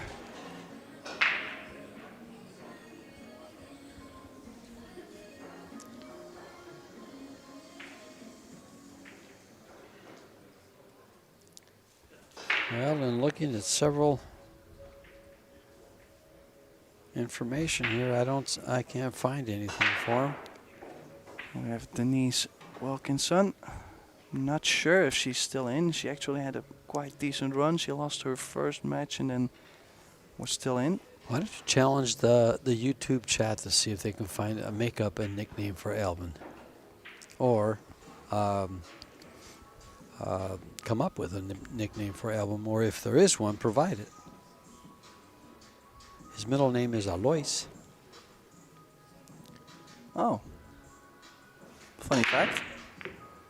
Okay, so went from the side rail, made a ball. Oh, that 11 ball spinning quite a bit.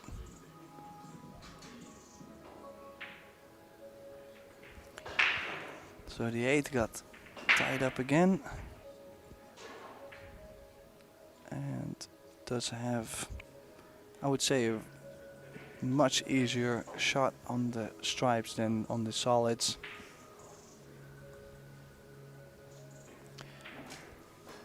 I looked up quite a bit of information on him and can't find the nickname.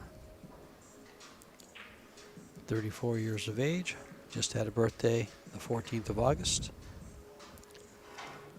middle of last month.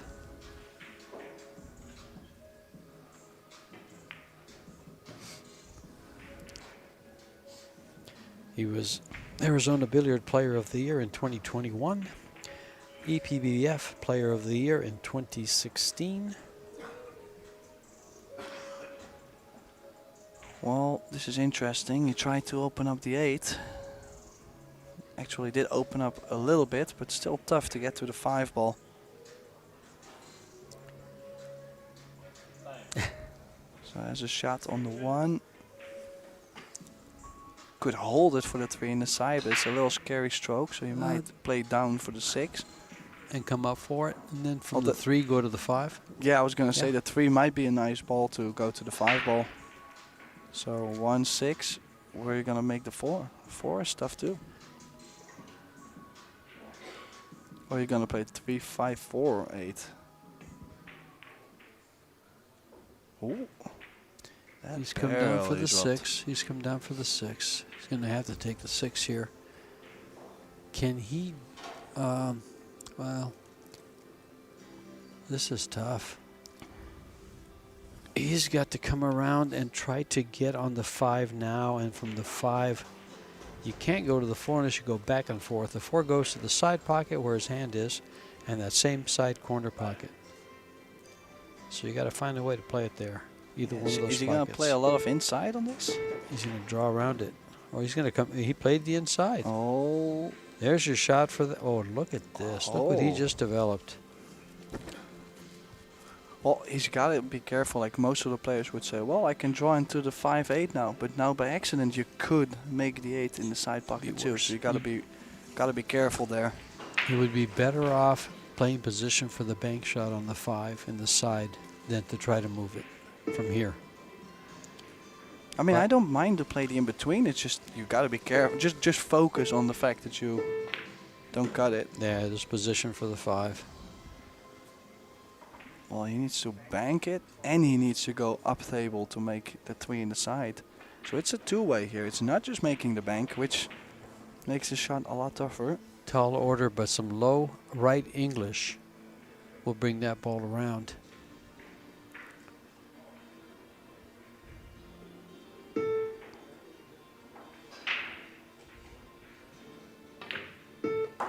Has made it. How is he on the 3? If it bounces with the speed on of the with three? the spin, he's got it. Yeah, The 10 ball holds him. It's thin. Yeah, but the 10 ball's there to hold him. Yeah, but if you don't make the Great ball, shot. it doesn't. Well, The bank is. I mean, he hit the bank great, but I rather wait till after the 3 ball to say he's done great.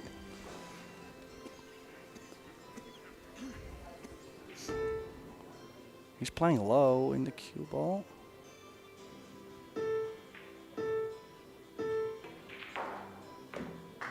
Yeah, he's hit that great. Wow. Straight in on the 8.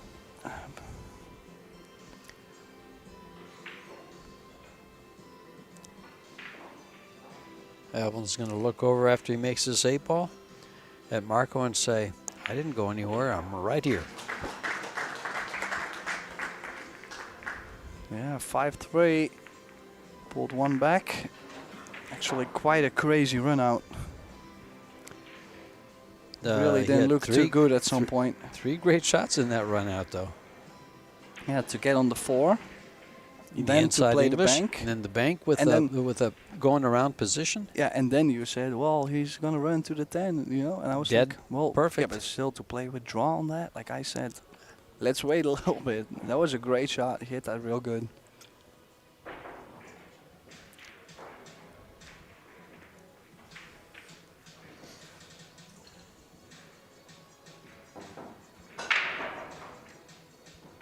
I'm just a little bit careful sometimes, you know, when they like still a little bit awkward. You know that they should be fine, but Well, you know also how funny the game can be. One skid and it doesn't happen. Like Yeah, Tim, but you know when you put yourself in that position and you're going all in, the pressure's off because some of those shots you're not supposed to make them, so they're easier to make.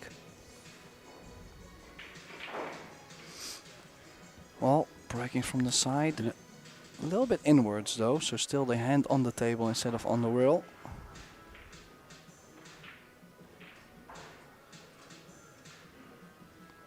A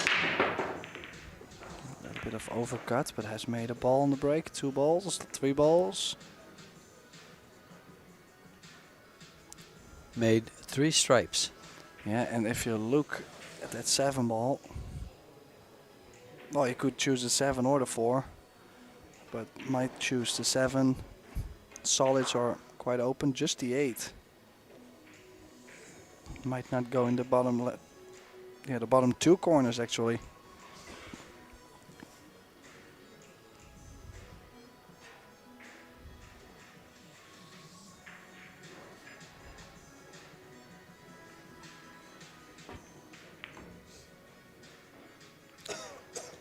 Joshua Filler is 1 game away from going into the final 8.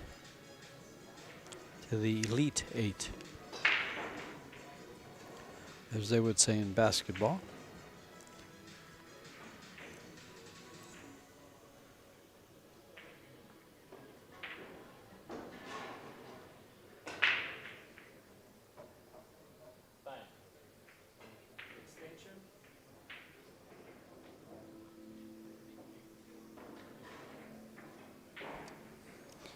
Yeah, so try to make a little bit extra space around the 8. Only nudged out 1 ball. And now also blocked the 2 ball to the corner by the 13. So he's looking at probably 6-1-5.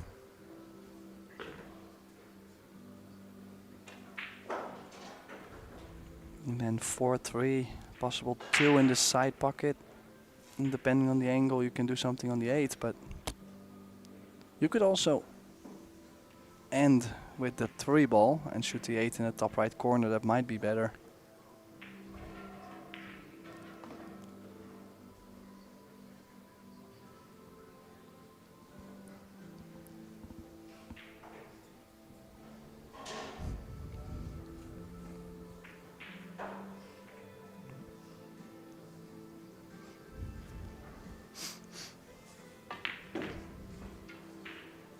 Does he get something on the 2? Similar cut like he had just last rack, but I would say he's still shooting the 4. Is he? Can he go 2 rails and run into the 11? Then he's always on the 4, and if he doesn't hit it, then still gets on the 4. Like he always will have the 4, I believe, as long as he doesn't run into the 13. He wants to have straight in shape on the 4, or shape where he can leave the cue ball where the 3 is. Oh, that just barely dropped. No, he doesn't have the 3, but he'll get on the 4 perfectly to end up in this position here, or close to it, just a little to the left. Well, this is if you look delicate. at that 2 ball, that was about to stay up. This is delicate right here. Yeah, he's got a little angle to work with. Stun in lash, stun inside. If he goes on top of the 15, I was gonna say if he gets on top of the 15, it would be so tough to get on the 8 still. Is he gonna try to get that window? I think I would rather go underneath. Underneath, yeah. He doesn't. Oh, he has the angle. It looks like he has the angle to get there, but he has I to. would go underneath. Yeah. I'm not trying to find that window. That's a 4-inch or 5-inch window. That's gutsy. That is gutsy. Well, did he? I don't think he got it. No, he hooked himself, I believe. Yeah, you can see on his face. Hooked himself. I cannot believe he played that.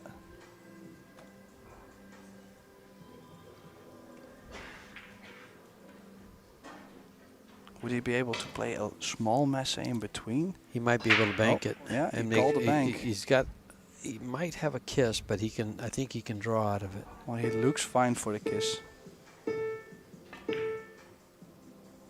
How's the 8? Yeah, it's in. 5-4. Can you believe how he ran out there? He doesn't even. He can't believe it himself. That was quite a gutsy play to use that window. Well, it has worked out, but I wouldn't try it again. Well, he has a higher percentage of trying it again. It'd be 1 out of 2. Wow. Well, all I can say, Albin, to you is good shot on that bank, dude. And he did a good job because that could have kissed very easy. You know, the rule is if you can't shoot the cue ball past the object ball to the corner pocket, you're probably going to get a kiss. And he was able to avoid it. Yep. So could have been 6-1 for Marco. Missed that 1 ball, and after the runouts we've seen from Albin have been, like, he's been working for it. They didn't come easy. That was a break and run. Yeah. He made 3 stripes on the break, and then he ran out the solids. Yeah. Wow.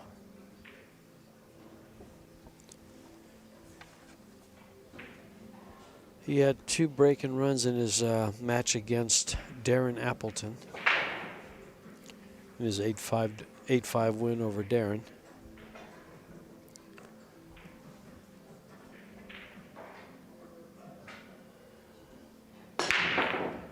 Oh, he definitely got the square hit. And he made 1 in the side.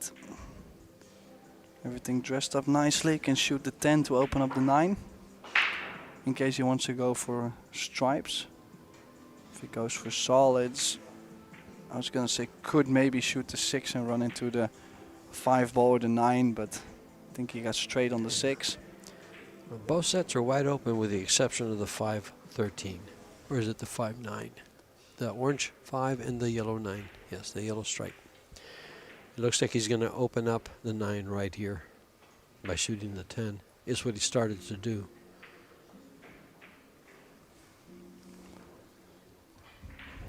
Yeah, I do like to shoot the 9, run into the 5 ball now, play with enough draw to always draw your way out. Yeah, he doesn't have an insurance shot. No, but I'm saying you play with some pace. Yeah. The cue ball doesn't stay there, you draw the way out.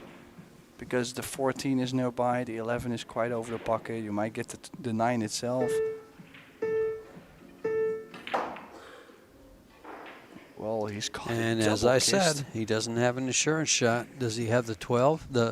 Is that the 12 or the? Yes, that is the purple. He might still have the 12, yeah. Yeah. I expected him to play more draw, like more firm, but It just stayed on the ball. yeah, he hit it. It sat full there and on, spun on the ball. Yeah, it was the risk, but I don't think he had any other ball to get it done. So now the 12 must go. A little bit fortunate to still have the 12. And we'll have to run into the 15. Was he able to draw his way out?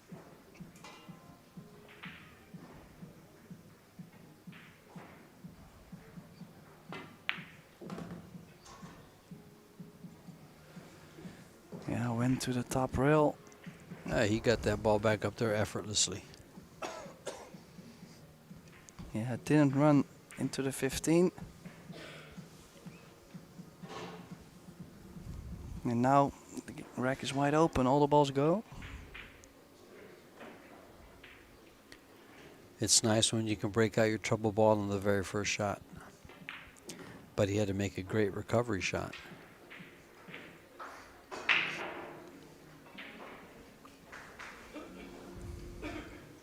Well, he is gonna float that 14 in, get close to straight on the 15 to the bottom left. 9 in the corner and 8 in the side. It's quite lined up.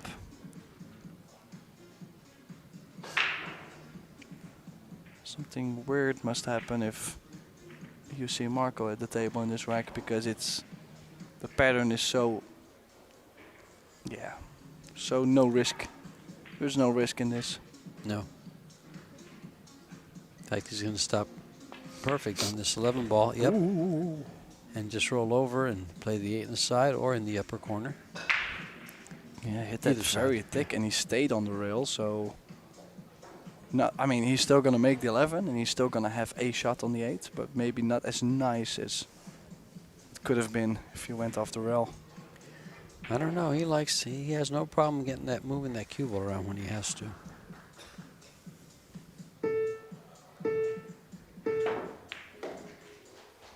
Well, it's jacked up. Got straight Recovered. on the 8.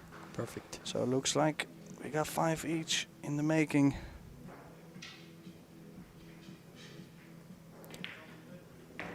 Two breaking runs by Albin now.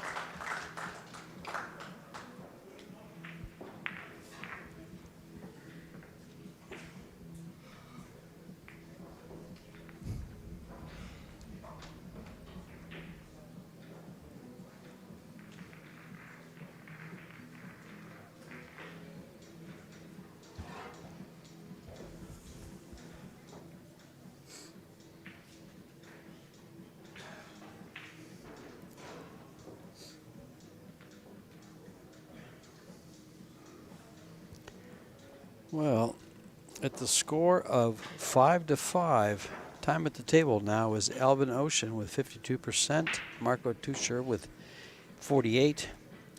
Their player performance, 893 for Marco and 864 for Albin. Break success, Albin's had more success with 75%.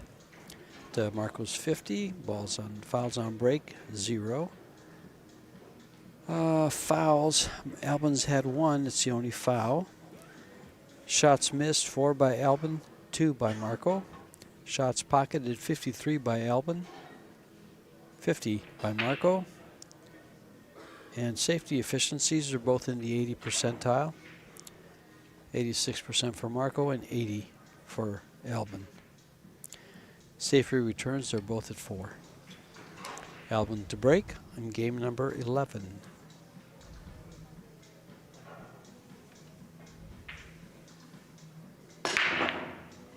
Well, a little bit more cut on the break. And turn out dry. Chance for Teucher. And the table changed hands. 4 straight games by Marco. Puts him back to level. Yeah, it will be interesting because, like you can see, top right corner is blocked by the 12, so the 2 doesn't go. And in the bottom right, you have a cluster. The 14 is clustered up there. But there's a couple stripes nearby, so I don't mind to go stripes here.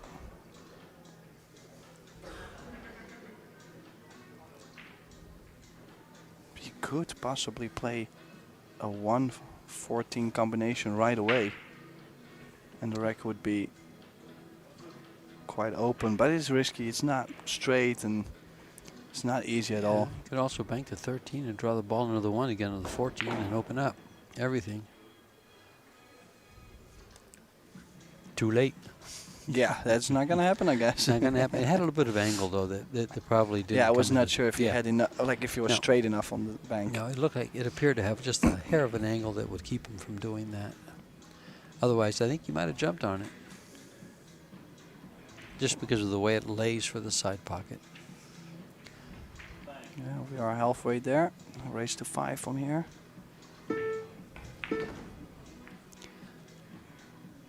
Not sure. Does he have the 9 to the side pocket? I don't think so. I think he's going to have to go to the corner with it. I really don't know so well what he has played there. Like, was You he think- trying to get cute on the 13? With or- that little smirk he just did, neither did he. Something funny happened, was I can funny. tell you. It was. Needs to make the 9 ball. Will always have shape on the 10. Still needs to solve the 14 as well, so he's in quite a bit of trouble here.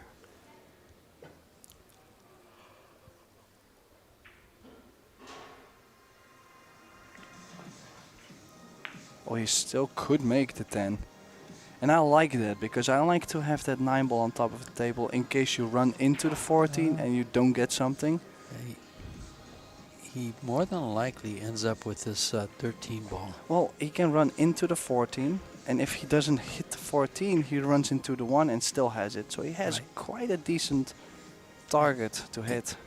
And if he hits the right side of either the 14 or the 1, like this, he'll get on the 13. 13 or the 14, or the both. 14, perfect. Great shot there. Hit it perfect. I don't think he could have hit that any better. Well, Marco's fan club started to clap, and then they decided not to.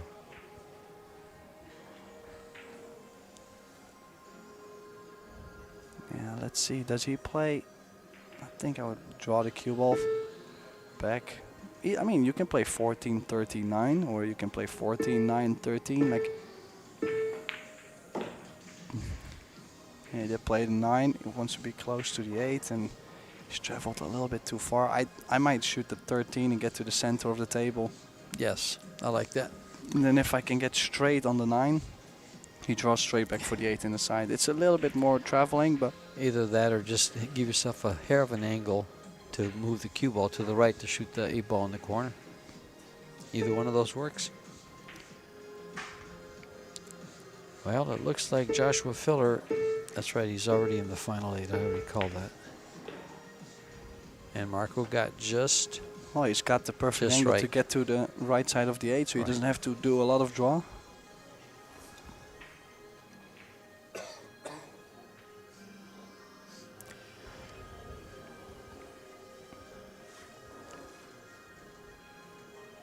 I'll give you some scores on the final 16 right after they complete this rack. He's done into the rail towards the 8. Yeah, it's perfect on the 8. And I think he needed this rack though, because he's been sitting in his chair quite a bit. Might have lost a little bit of confidence because Albin did put a good comeback on there. Yeah, 4 games in a row. Yeah. Yes.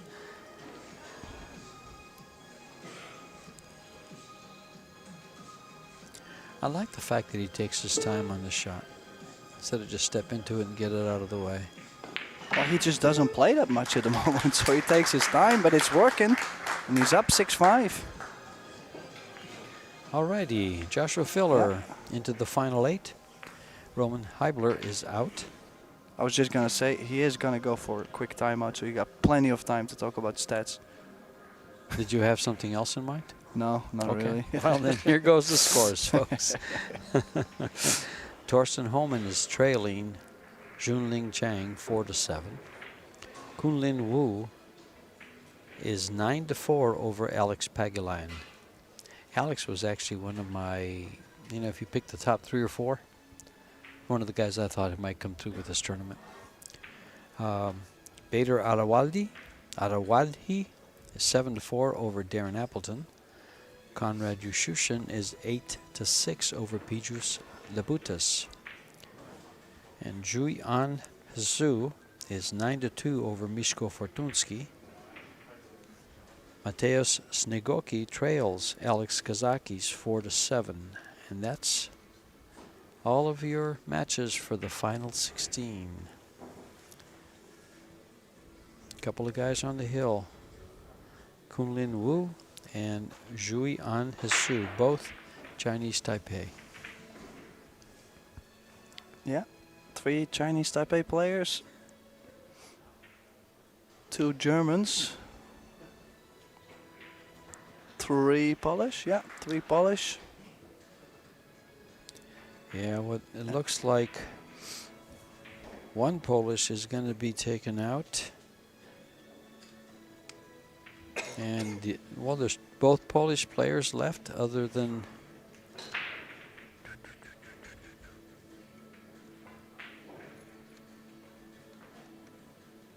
Oh, that's it. Fortunsky and Snegoki both trail. Fortunsky by a big margin. Mateusz has a good chance of a comeback.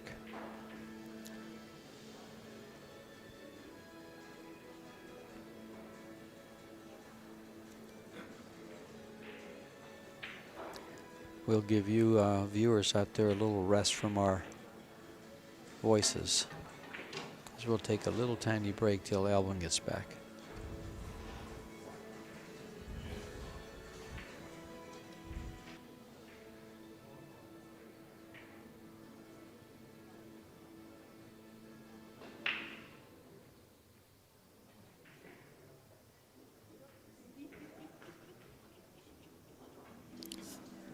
This break is sponsored by Yalin, Massé, Van Billiards, Kamui,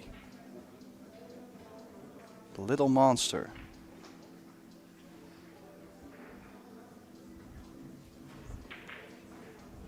Samsung TV Plus, the WPA and Predator Group. I'm fired.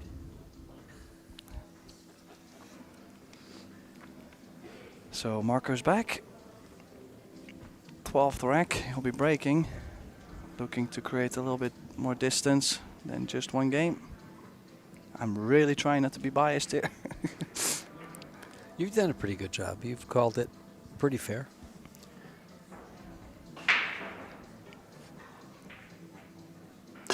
It was just that it was just that sobbing I couldn't stand when he was losing 4 games that made a difference. Wow, scratches straight in the side. He makes 2 balls, scratches Ouch. straight in the side. But if you look at how messy the table is, only shot he can take, I would say, is the 11. He has the ball in the kitchen, so he has to play forward.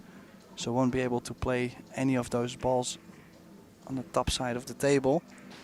The only shots he could take is, well, I mean, there's always shots you can take, but I would say reasonable shots is the 5, 11 or 2. And I really don't like the stripes that much because of where the 15 and 13 are. So you might see him shoot the 5 and then run into the 8 and have the 7 in the side pocket. Big shot to start off. If he doesn't make it, he leaves everything wide in the open. Playing the 5 ball. The orange 5 right next to the 8. Yeah, and he has missed it. Yeah. He has missed it. What a chance for the Dutchman. Big break. Has pushed the 1 a little bit tough here. I don't think the 1 does go in the bottom left. So you do need to get to the left side of the 1 ball. Just wondering if he can draw off the 7 to the left side of the 1 right now. Well, the table is still open, so he's taking solids. He could. Yeah, no, I like what he's done. Yep. For a second, I thought he also could go stripes, but those 2 next to the 2 ball and the 7 were not so great. No. So he can get to the other side of the 1. Only has to work a little bit on the top side with those 2 balls. Okay, so the 1 does go to the left corner.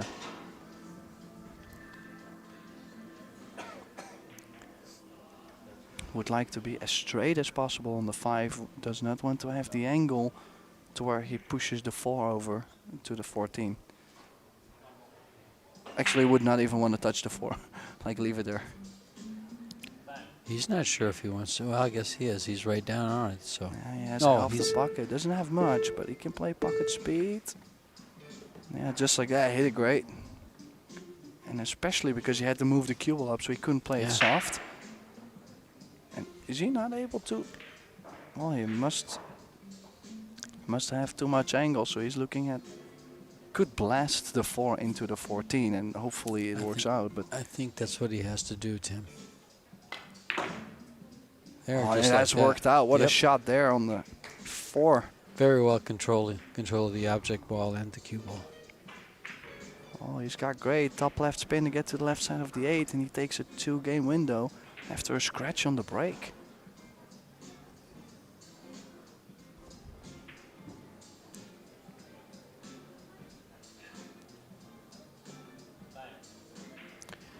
Yeah, Albin missing the opening shot there for that rack after the scratch was big, big, big. Yeah, we knew that if he had made the 5, then it was all quite decent. So The score would be reversed.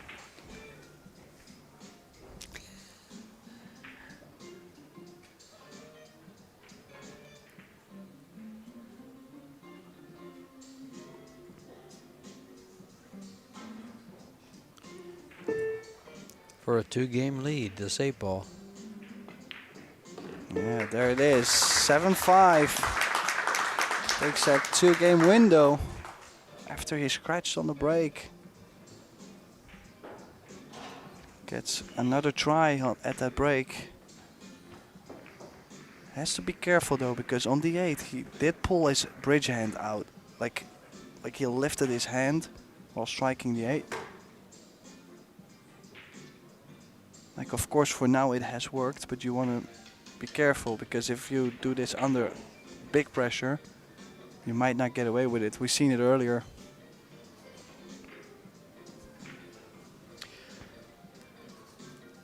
Kunlin Wu has defeated Alex Pagulayan. Alex Pagulayan settling for $52.50. $5,250.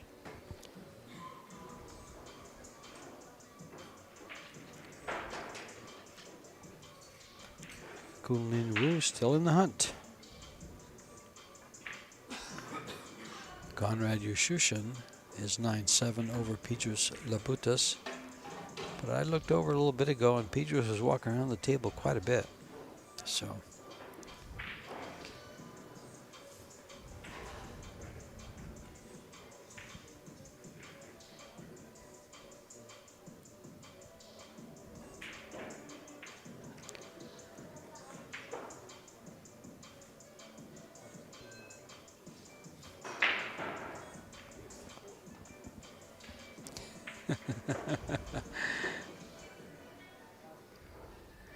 figuring out where he wants to break from. Well, the thing is, the break from the center was working, so he should stick with that. It's just that the last time he scratched in the side, he wasn't hitting him square, but... Well, you know, you do know that when you scratch to the side pocket, if you don't get kicked in, you made the mistake. Yeah. Yeah. So Yeah, but if you don't feel it because I can understand. But on the other side, if there was a spot you were making balls from, I am not changing. right, that's pretty much my point. Yeah, more square hit. Needs a ball, makes a ball. Straight in on the yellow stripe. The 4-ball just now. That's the only shot he really has. Unless he can see the 2-ball. I don't think so. Don't think he can make the 2. I wouldn't mind going for stripes. The only stripe I don't like so much is on the right side. It's the 13. The 8 does go in the corner, as you can see, so I think I might like a 9, 15, 14, 10 drop down for the 13. What did I say, 10? 12, excuse me. 12, 13, 10, 8. Could be possible. Let's call this extension after the break again.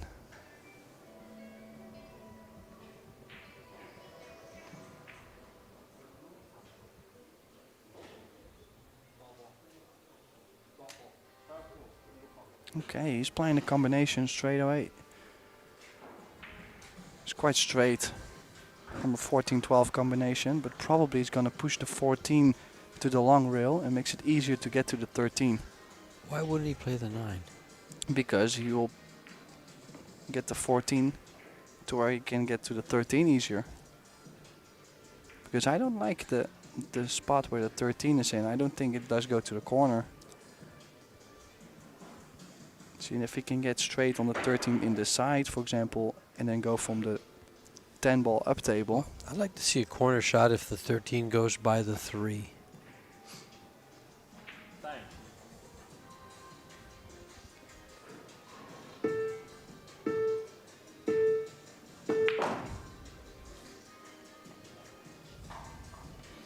It looks like it does, Tim. Well, that would make everything a lot easier. He could go 9, 13, 10, and then have the 14 to get to the 8 in the bottom left.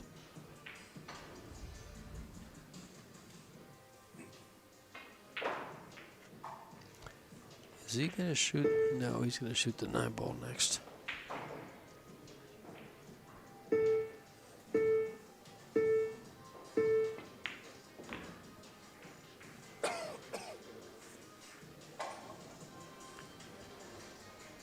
Yeah, he doesn't look concerned about this 11 ball. He's looking at the 10 at the 13, and then Just got to make sure he stays on the high side. Doesn't want to have the cue ball to run into 6-8 area.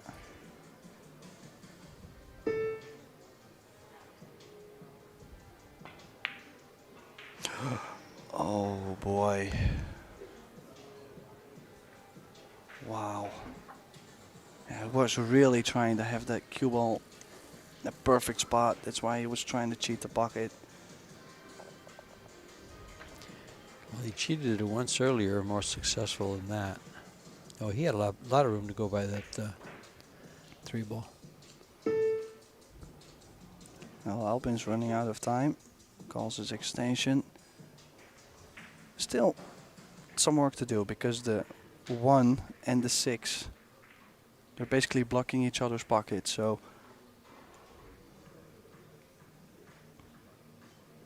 yeah, where do you go? The 4 does go if you can get on the 4. So get from the 3 to the 7, play the 4, run into the 8. Then you can take 1, 6. 2 doesn't go on the side, so it needs some work as well.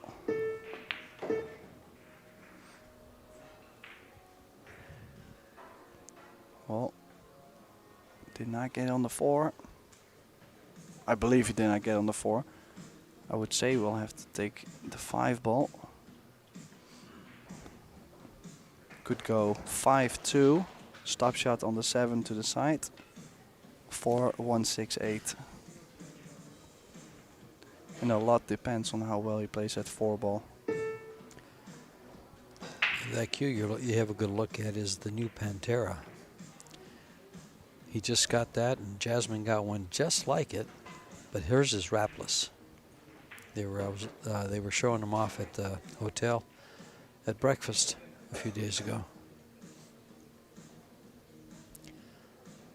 Rather stunning looking cues.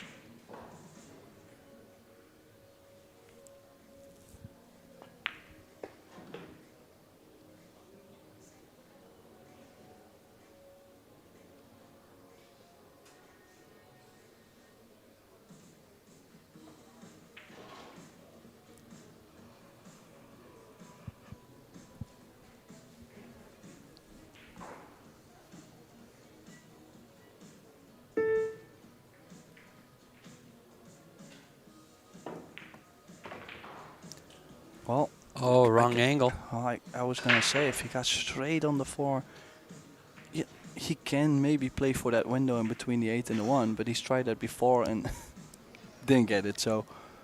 Yeah, but he still made the ball in the other pocket. Yeah, he ran out. crossed the bank, That's that's for right. sure. He ran out, but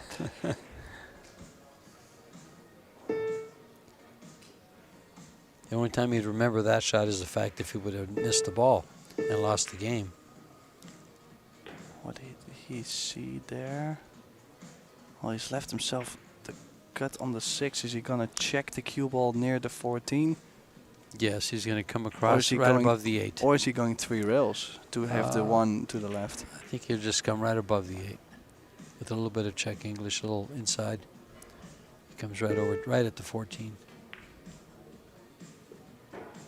Oh. He's going to get behind the was he- 14. Can you believe it? Oh, He my. actually struck that really well Yeah. to kill the cue ball Yeah. off the rail just to speed, and he He's slammed upset. it. He's upset. He got upset himself. Wow, can you believe what is happening here? To hit a ball that good and end up there. But, you know, that's the danger of rolling balls. That's why I was thinking about going maybe 3 rails, so you could not get behind the 14. Was maybe a little bit tougher for the cue ball to go, but then still, I like the shot. I like what he. Yeah, I like I'd what he's played it. done, but now I'm always playing 13 up to the center, stop on the 10, and then from the 14 to the 8. He's taking Well. 2 shots to the side first, so. Or maybe he's okay. So he's going Yeah, to the he's going 13 and this way. still using the 14 to get to the 8. I He's like going that. 2 rails around the 1-8. Not behind, the other way.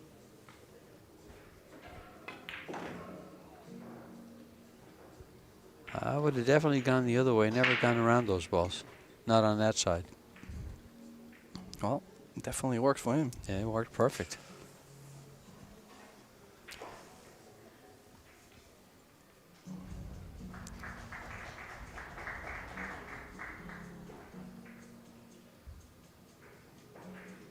Very few pros, when I watch all these guys play, will go around. If they have an opportunity to go on the right side of it, they'll take it so they don't get behind. And that's why I was surprised he played it that way, because he had the same angle going the other way. And that's just from watching, you know, the best players in the world play, and he's one of them. You're looking at me crazy, George. No. I mean, I just listen. 8-5. Marco Teucher from the Netherlands, residing in New Zealand. Albin's still upset about getting behind that ball by the side pocket. Yeah. Oh, that was a tough one. Yeah, is breaking for a chance to get on the hill first. Was 5-1 up, missed a chance to go 6-1. Albin pulled it back all the way to 5 each. And then I believe he had a dry break. Well, we just seen what happened this rack, so and Marco basically took off again. Now, he didn't run that rack after the dry break. They had a couple of small shots, and then he finished off the table, I believe. I don't think the second rack was a break and run. Got to be rack number... I don't know. And rack number 12. I can rewatch it for you later. I don't have to rewatch it. I can actually go to Michael's stats and give it to you. Oh, he doesn't have it. We don't have that page. Michael, did Albin, did Marco break and run rack number 12? We'll soon have that answer. Well, you might not be watching. Well, he's Oh, got just- on the other set of stats that he has, where he does rack by rack. It'll be on that stat sheet. I don't have that stat sheet. I have the other ones. Well, let me watch his break. He sent the photo, and here we Hit it go. Head on. Cue ball was tracking to the corner, but he's made balls on the break. Yeah, look at this. Everything is open. No clusters at least. So now, let's say, does he like the stripes or does he like the solids? I mean, both are laying good. Maybe the 14-11 is a little bit tricky, so that's why he's looking at the solids.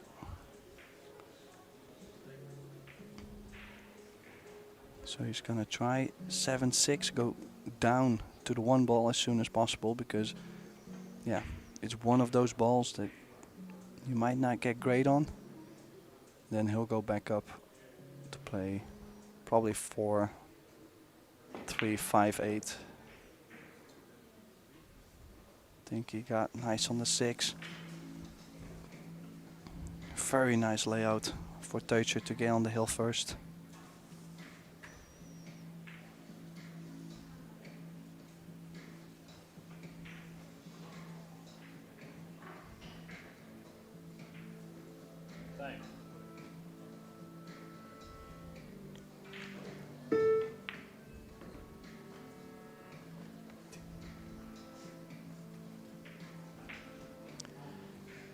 Yeah, it was a miss by the opponent. He ran out 6 balls.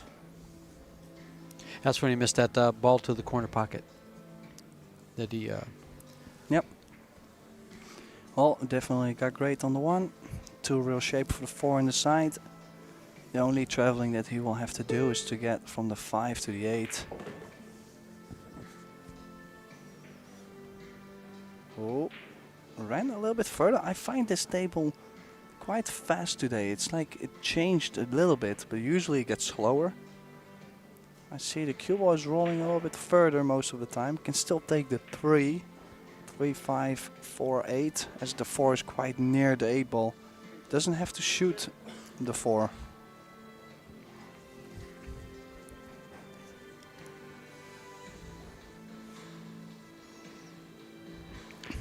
Thank you, Michael. Got the stats.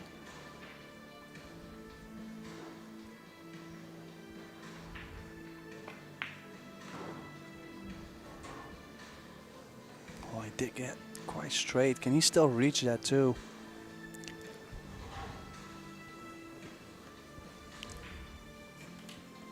Sure, he's got a big old extension there.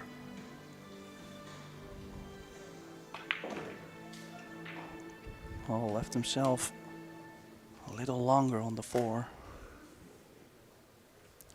Needs one good shot here to get great on the 8. Here, so you just trust your fundamentals and don't worry about it. You just fire it in. Just fired in. Just fire it in. Just fired. Rock and fire, baby. Stop the cue ball. Well, follow it a little bit, stun forward. You call it a stun run?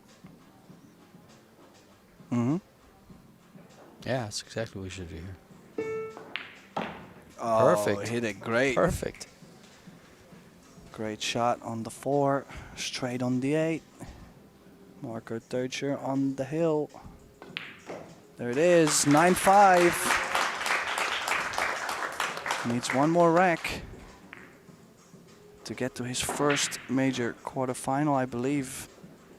He told me, he said, well, every time I play these World Championships, I keep like losing in the last 16. Every time. I don't even practice. I get to the last 16 and then I lose. He's like, this time I'm gonna try. So he's super close to get it done. And it will be tough for Marco. Will be tough for Albin, excuse me, because yeah, especially how he hooked himself the last time. That was a very important game. Things could have been closer. But don't count him out. He's already made one comeback this match. Why would he not be able to win the next 4? Oh, he's playing well. Playing very well. He's, let's see, he won the first 3 games. 2 break and runs to begin with. And then lost a game to Albin. And then won 2 more.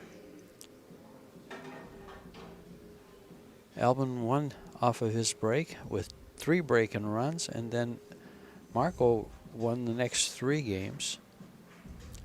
And now in the 14th game, broke and ran.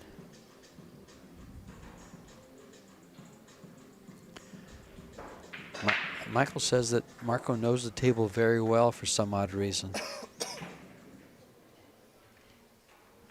Does that mean he set it up? I think he did. Yeah, he might have helped. Yeah, he might have helped set him up. That's right. Oh, it came up dry. So Well, a chance for Albin. He needs to win 5 on the spin to survive this match. Is he able to do that?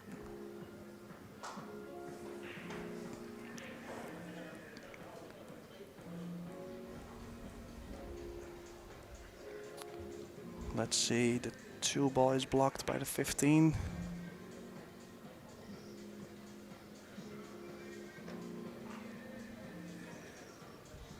So that's why he's looking at going solids. I believe the 3 does go in the bottom left, so the ending could be 1-3-8, for example, 5-1-3-8. Would like to get to the 2 ball as soon as possible.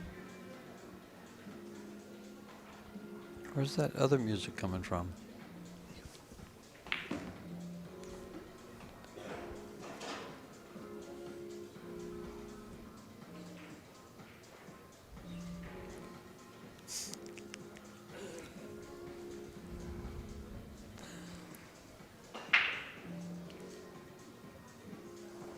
Yeah, tricky. Did get well on the 2 ball. Needs angle on the 7 to drop down.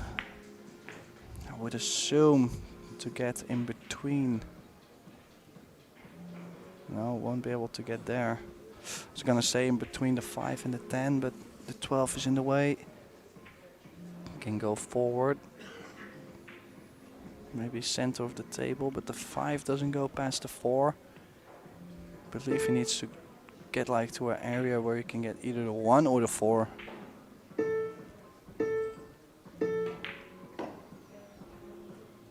Yeah, 2 rails. He's got perfect on the 5, so now he could play 5-1, 3-4-8. He's solved the hard part. Well, the 3 ball's still in the shoe. with the one ball there. Oh, so I'm sorry. He's No, the 1 does go in the bottom right, and then he Okay. can shoot the 3 in the bottom left. okay. Or at least that's how it looks like. He might have to bump it, but we will find out very soon. Yeah. That's,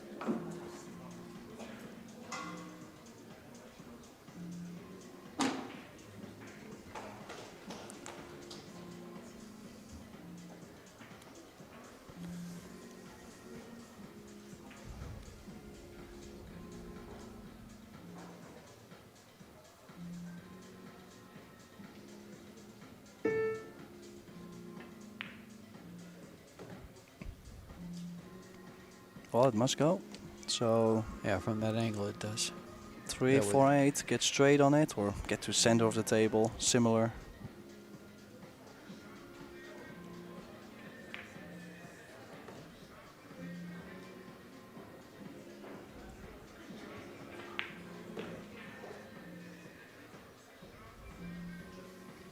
Yeah, so we got 9-6 on the board. After a dry break from Teutscher, Dushan clears up, 9-6. Well, you're saying there's a chance. There is always a chance. He broke and ran rack number 8, number 9, and number 10. So, how about the other matches? The other How matches, do they look? they look pretty juicy.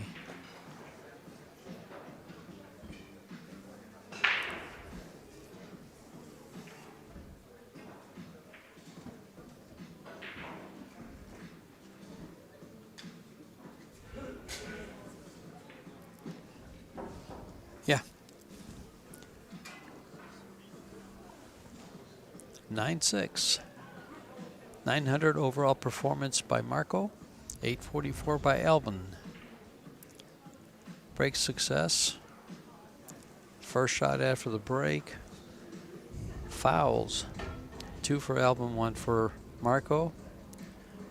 Balls pocketed. Of course, Marco leading by a few games. 9-6. Albin to break now. Yeah, sticking to that side roll break, head on.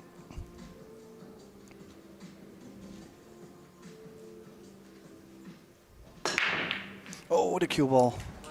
Yeah, this time What has that Gone much right draw, for a Mark. lot of Yeah. spin, a lot of draw. What a chance. Is he gonna finish here? The Dutch Kiwi. Well, it's a nice, table's nice and spread. Is there any problems? Let's take a look. Straight into the pocket. He made a ball too in the corner, so Well, with those 2 balls tied up by the spot, from where the 6th ball is, he just might take stripes. yeah, if you can solve the 10-11. That's Yes. lined up dead, it looks like. Well, I would like to Take a look. It's take a lined look up on dead. that. Yeah. There you go. Oh, well, yeah, that makes Yeah. things a lot easier. He needs to get rid of the 13 as soon as possible. Right after the first ball. You Yep. can just stop the ball right off of the ball on the side. He's going to shoot. Yeah, 9, 13. Could go 9, 13, 14, go up, play the combination. Still needs to travel to the 15 on top of the table later, so we gotta watch that. Yeah, but it's nice and open up there. Just a matter of getting down there.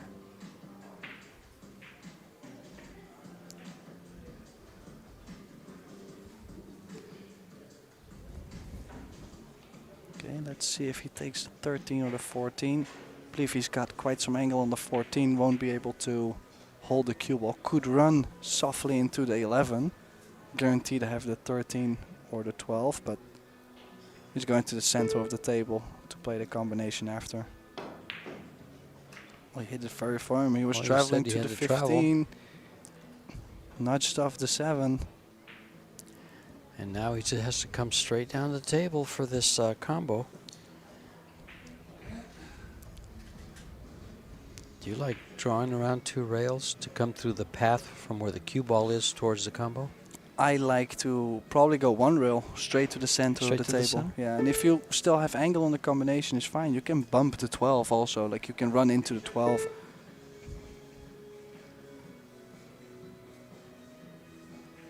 I just want to make sure I get at least something to work with. Like I don't hook myself behind the 4. That would be probably the worst thing that could happen.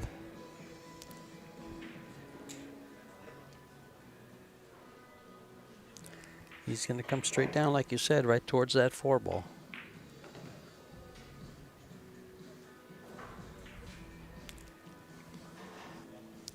And he'll probably bump the 12, as you just mentioned, towards the pocket. Just got to make sure he makes that combo. Yeah, I would try to catch probably a little bit higher side of the 12. Like I would not want to by accident push the 6 and the 14 together, so I'd rather stay a little bit too high with the cue ball. That's why I like coming through here for the line. Oh, he didn't have to. Now he has to get on the 10. I think. Do we have a shootout going over there? No. Oh no. Conrad Justissen Conrad beats just Piers won. Labudis. Yeah, things are getting heated inside here. Last 16 stage, this is where the big bucks are being made. Oh, he did cheat the pocket there. Great on the 14. Look at how well he got on the 10. Conrad just beat Piers Labudis in a hill thriller.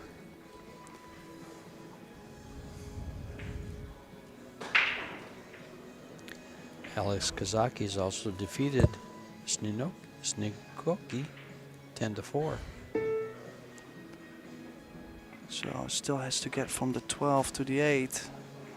Perfect. Only one reel, yeah. Perfect. He can maybe, yeah, he's perfect. Yeah, this is the shot that Albin lost and got behind the ball. Remember, same shot. Yeah. So now probably 2 rails can land on the second rail, should be fine. Top spin, maybe a hair of right, but just make sure you don't hit a ball coming across. You don't hit that 2 ball. yeah, that's just, I'd rather go a little bit too high. Yeah. That's fine. And he did. He needs to get off the rail. Yeah, he's got straight on the 8. This is it This 8 ball. to get to his first major quarterfinal in a World Championships. Any World Championships. Yeah. This Yeah, is his a big best- moment for him. I can see it. His big finish was the U.S. Open 10 ball.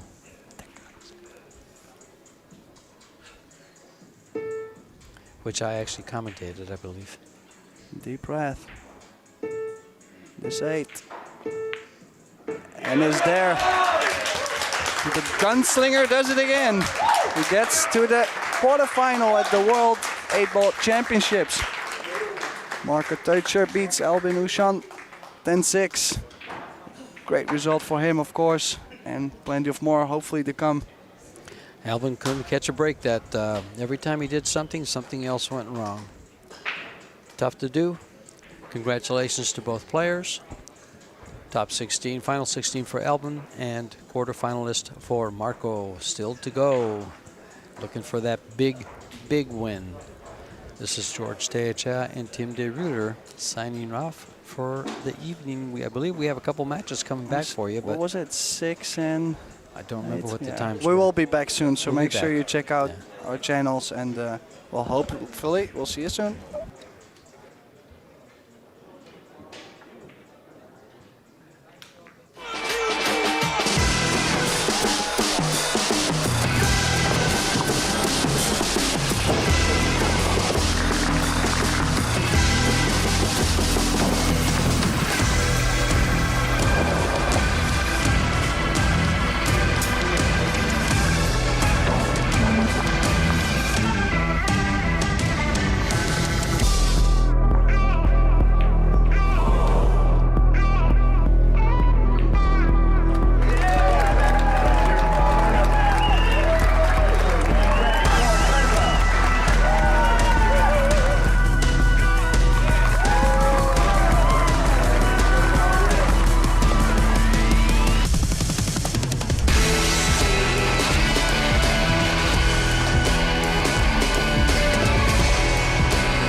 sure she hits it first. To get out of that. Oh, wow.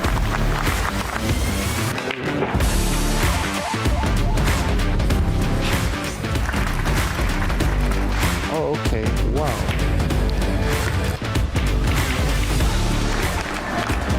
A 9-0 win. And there it goes. Shane Van Boning, our world A-ball champion.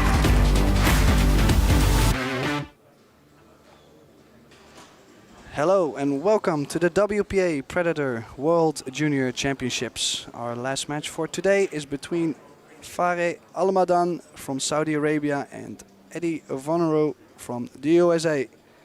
In the booth with me I have another champion from the USA, April Larson. Welcome. Hello, thank you. Oh, we should put you on the mic, right? Hello, thank you so much. So yeah, we are playing a race to 7 10 ball, alternating the breaks. And yeah, honestly, we don't know too much about them. Like, I haven't really seen both gentlemen play. I don't know about you. I have seen Eddie a couple times play, but since I've been out of the juniors, I haven't kept up with, you know, watching a lot of the juniors, which I need to. But it's been a busy couple of years since juniors, so Yeah. I'm sure you can relate to that. Yeah, been there, done that. Yeah, for sure. So I'm excited to see how they're playing. I mean, I know that the future of pool looks really bright with a lot of the juniors, just from what I'm seeing on social media. So I'm excited to see both of them play. I know that pool's getting huge in Saudi Arabia, so it doesn't shock me that there are some juniors here from there, yeah. Yeah, that's actually really true. I've seen quite some coaching as well. They have been hiring a bunch of people that give lessons to go to Saudi Arabia and coach all the kids. Like, I get to see it all the time, so I'm quite sure within the next 5 or 10 years we will see plenty of Saudi Arabia Yeah, I players. think Jeremy Jones is there right now, Yeah, correct? for example, yeah. That's awesome. So this is a loser round 1 match, which means the loser will have to go home. Won't be Okay. able to fulfill his dreams, while the winner does still have the chance to be a world junior champion. Almadan to break in the first opening rack. Well, not the best start you can get. Cue ball flies off the table. Does make a ball on the break, but Have you seen that happening often on this table, or is this like the first time that you've seen that so far? in the 8 ball in general we have not seen it so often, but Okay. yeah, we've seen the juniors. I mean, obviously they haven't broken the balls as much as Right. as the men's, for example. Like, they have been doing it for 20 years, so probably the absolutely. aiming and everything is a little better. For sure. So yeah, a little bit more wild usually around the juniors. So do you know, not to put you on the spot or anything, but do you know if the early 10 counts, if you call it? or- The 10 always comes back, has to be the last ball. Okay, So sounds good. yeah, in that case, first chance goes to USA, and let's see what Eddie can do here. Do you see any problems at the table? Honestly, I mean, it's not like the biggest problem, but you know, you have to make sure that you get on the 8 ball. You know, that 9 ball being right there can cause trouble, but with the 7 being on the other side of the table, I think that it shouldn't be a problem for him. What do you Yeah, think? I actually do think the 8 could be causing quite some trouble, Yeah. because if you get a little bit too much angle, you might run into the 9. Right. And yeah, you don't know really where the 9 might be going, so definitely has to watch that 8 ball. And got decent on the 4. Of course, has the 5 ball hanging over the corner. 6 is near, so I don't foresee any problems for now, unless he takes his eye off the shot and doesn't make it. Absolutely. Speaking from personal experience, that can happen. Yeah, unfortunately your week has not been the greatest. No, but it's great experience as always, and New Zealand is absolutely gorgeous. If I had the opportunity, I would move here in a heartbeat. Yeah, I understand that. I've been really enjoying my time as well. And also the venue, the people. We've got quite some people watching too, like quite Absolutely. some spectators, which really gives a nice atmosphere. I feel like we have a lot of locals coming in. Yep. There are a couple that I haven't seen in 7 years. They used to come over to the United States to play in the VNEA Junior Nationals, and we discovered it had been 7 years since we last spoke, and they showed up here, and hopefully this weekend we'll get to hang out, go see some of the sites New Zealand has to offer. But in the meantime, I'm excited to watch some great pool, because I think they're down to the top 16 in the women's, correct? And Yes, I think so. they played the first round of the men's top 16 today, yeah? Yeah, they okay. just played that. So we get quarterfinals probably tomorrow, I feel, in the men's. Okay. Yeah, we're getting to the business end of the tournaments. Like I mentioned earlier, this is where people make the big bucks. Yes, absolutely. Not us, but that's where people make the big bucks. Oh, man. Someday, right? Oh yeah, for sure. They say we got plenty of time. So. Absolutely. Oh, he caught that rail first.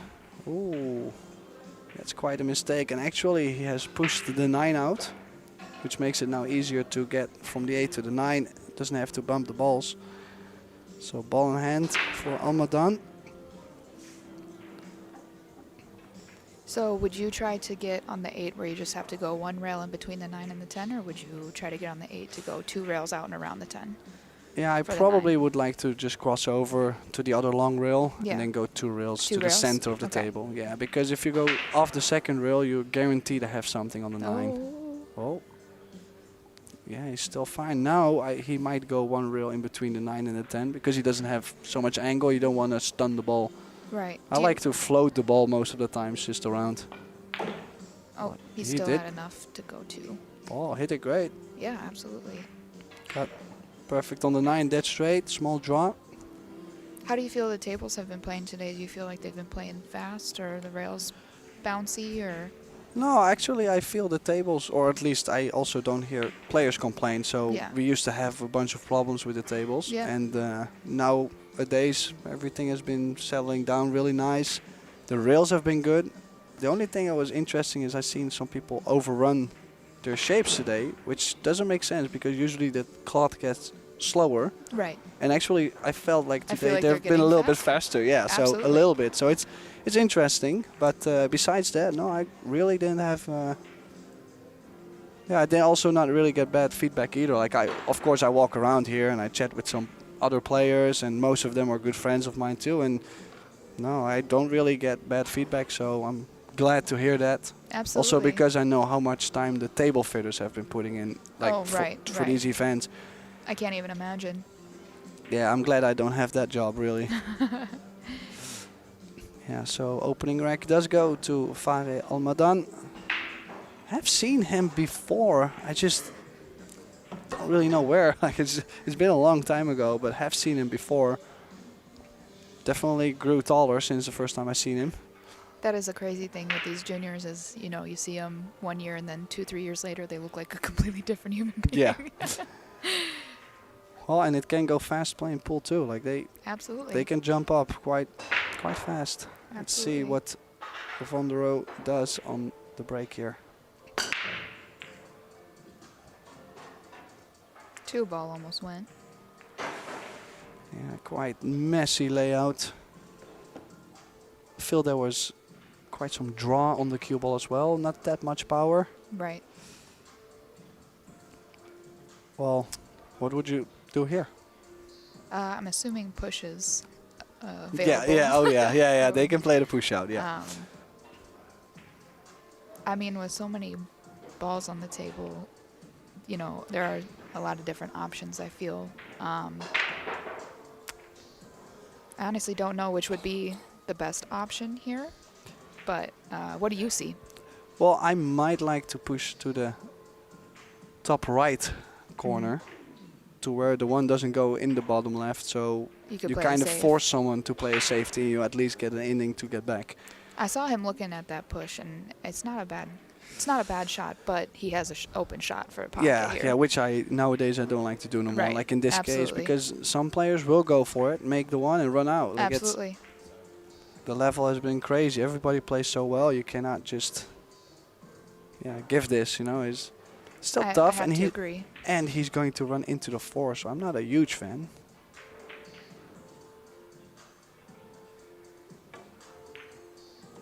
No, missed the 4. It's a great shot. Needs Great another shot. cut on the 2 ball, unless he plays it in a corner.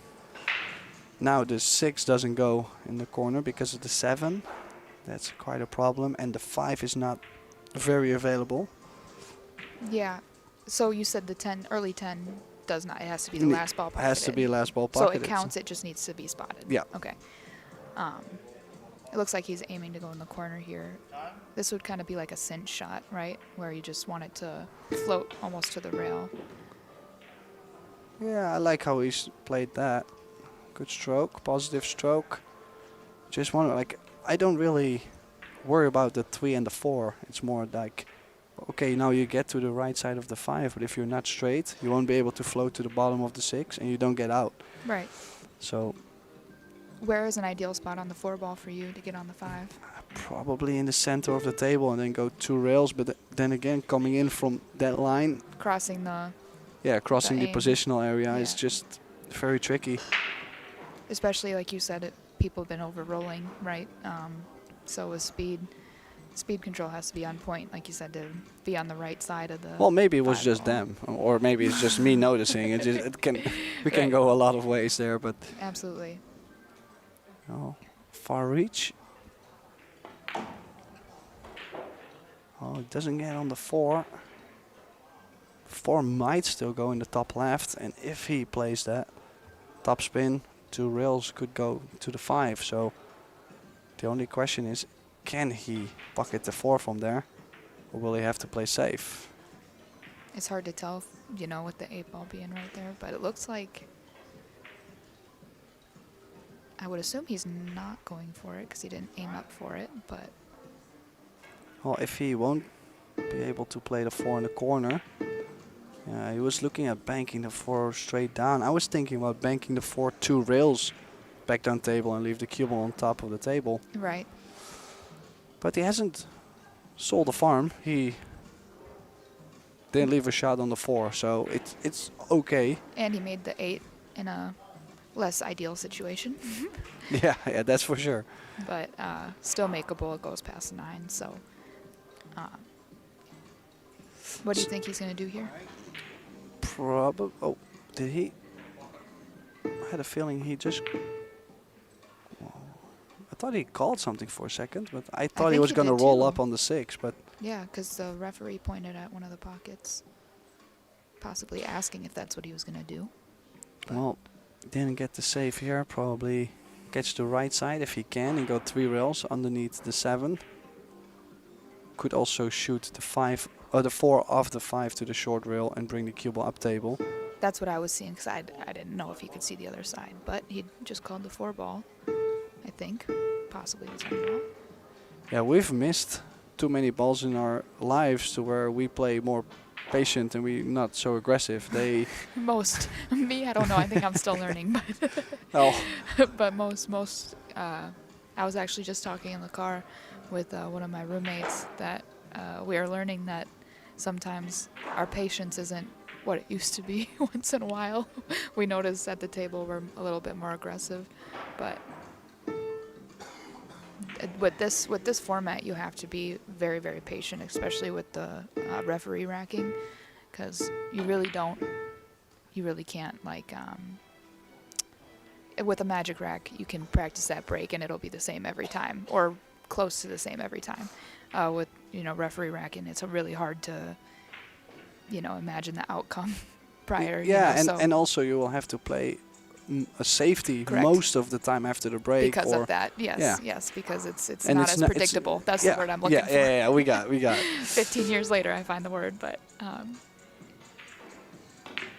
Yeah, which I think is not exactly a bad thing, because if it's too easy, it's also not so spectacular. yeah, Like, it's not so interesting to watch. absolutely. So- So really, the key shot here, I think, is making sure to get on this 6 ball. Whether it be, if he doesn't draw back far enough, it might go in the side. But Would you rather go too high?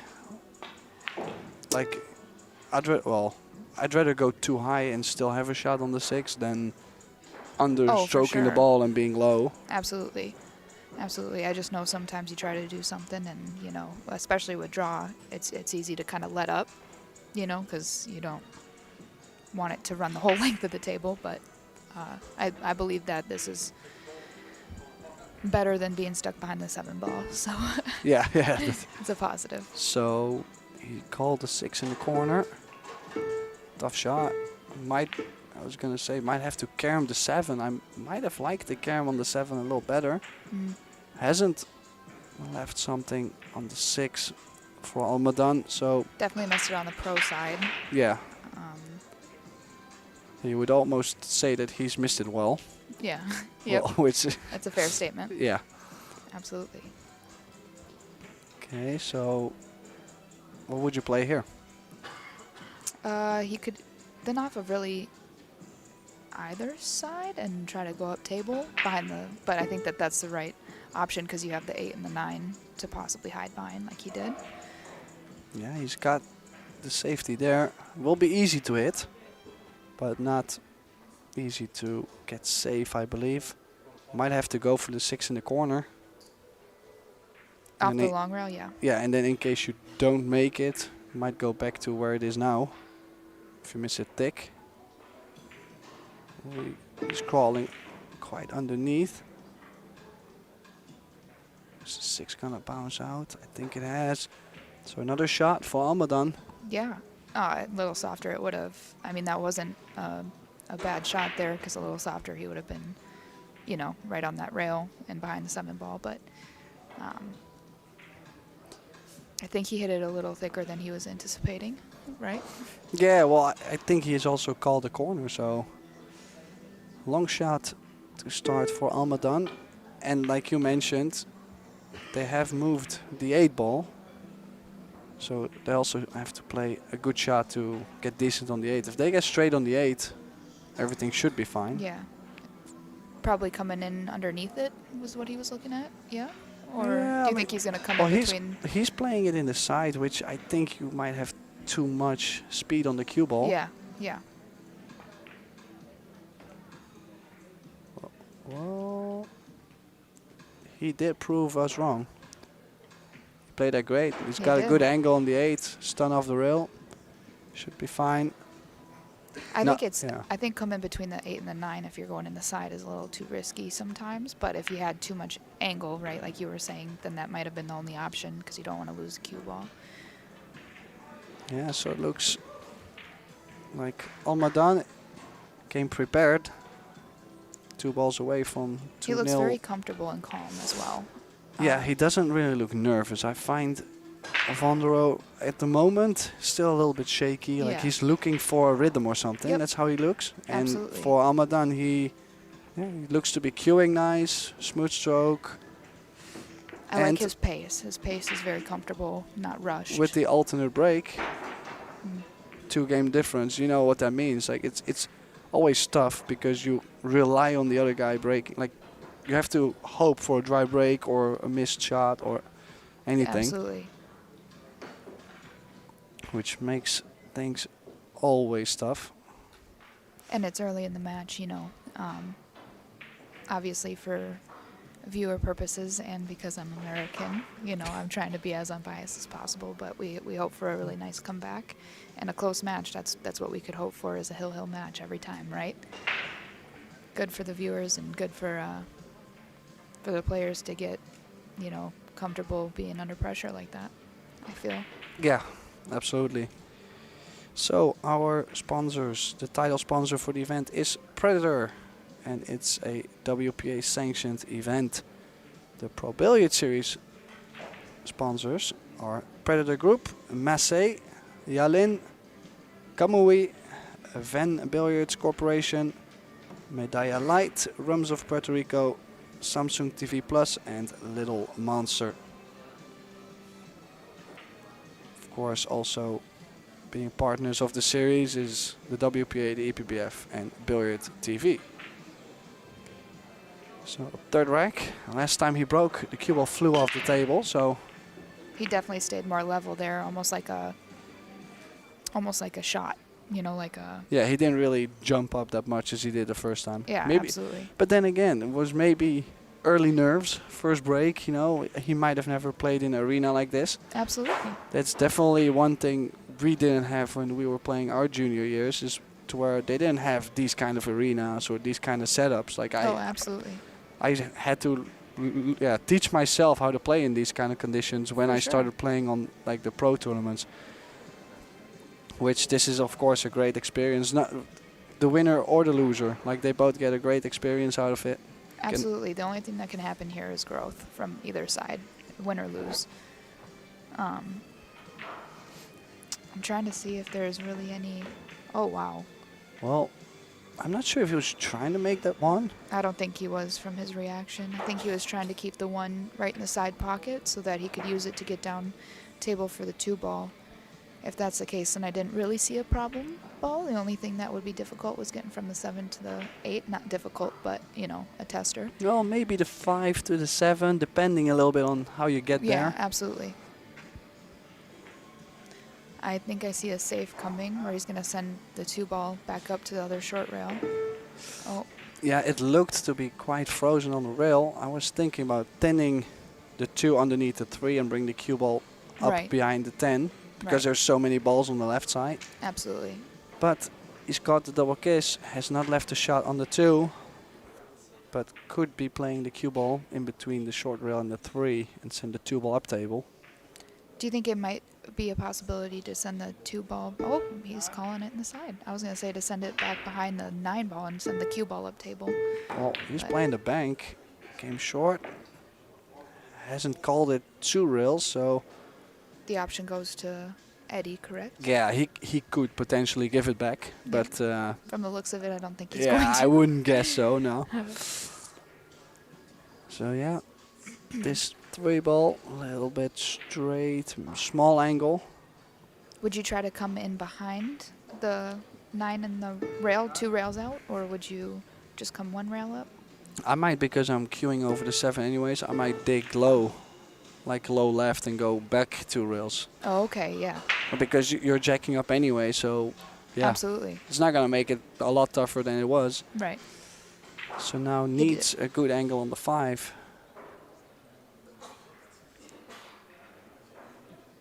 He might try to get underneath to then drift the cue ball instead of having to use the rail because of the angle on the 4-ball, but he's gone a little too far. Yeah, it's either going to the short side of the 7 Mm-hmm. or yeah, he could still go 2 2 rails rails and up come and- to yep. more to the center, but then the cut is probably quite big on the 7, so I might go to the short side. That's what he's looking at. Also, now. something we forgot to mention is they are playing with a 30-second shot clock. I was going to ask you how short the shot clock was. Yeah, I feel so like it's been affecting, Eddie a little bit more than... Yeah. Well, also because Eddie didn't really get the shape right most of the time, Right. so he felt Right. like he had to shoot tough shots, and then Absolutely. you usually run out of time. Absolutely. Oh, how does he get on the 7? That was a great shot. Yeah, pretty Great good. shot. Crossover, just top spin, maybe a trace of left. I feel like we're watching a repeat of just the last game, getting shape on the 8-ball, you know. Again, Similar. it's the 7 to the Yes. 8. And how often do you see that where they Play run out short the whole side. rack? They run out the whole rack, and then towards the 6 or the 7, Yeah. they don't get there, or they make a mistake, and then the other guy has like 4 stop shots. Like it Absolutely. really happens so often. Absolutely. That was a great shot, though. Great shot to get down on this 8-ball. Yeah, it would be nice for him also to win this rack, to settle down a bit, because the most difficult racks to win for me is always the first and the last. I would have Like to agree it's- with you. Because the first you don't have the feeling yet, and the last you're just happy to finish. Absolutely. So it's like, yeah. And I'm quite sure that works for him too. Should be fine here. Straight on the 10, so this is to open his account. I like that. Open his account. I don't know if I've heard that before. So 2-1 it is. So what is your experience playing here in this venue and like the equipment? How have you been experiencing it? Yeah, obviously it looks, extremely professional. Looks like a world championship, right? You walk in and it's just elegant. You know, I feel like something I notice with a lot of these events is like less is more, right? There's a lot of space, you know, in between tables. You don't have to fight anybody on any sides of, you know. Nice. Yes, that's very very helpful. But no, it's a beautiful venue, and the people here are incredible. Very very kind, very kind. I feel like at the little coffee shop out there, they're nice. You know, at any locals I've ran into are just absolutely pleasant. I've loved every second of being here, and I hope that they can make an arrangement to come back here, whether that's next year or, you know, a couple years in the future. I think that this is a great space to have a World Championships, you know, back again. Yeah, I've had quite some people asking me, will it come back? Will it come back? Because they're enjoying it so much. Absolutely. I would have to be one of those people. So he made a ball on the break, and it's a fairly open table with the 9 ball sitting in front of the pocket. That makes for a touchy situation for the 4 and the 5 ball. So, I mean, this is not easy by any means. Do you think he goes for the 1 in the side and goes up table? I would say so. I think if you play the 1 in the side, you can run towards the 5. I And would then you think would so, get and the have the 2 in the, 2 in the side. Now we are just but- guessing.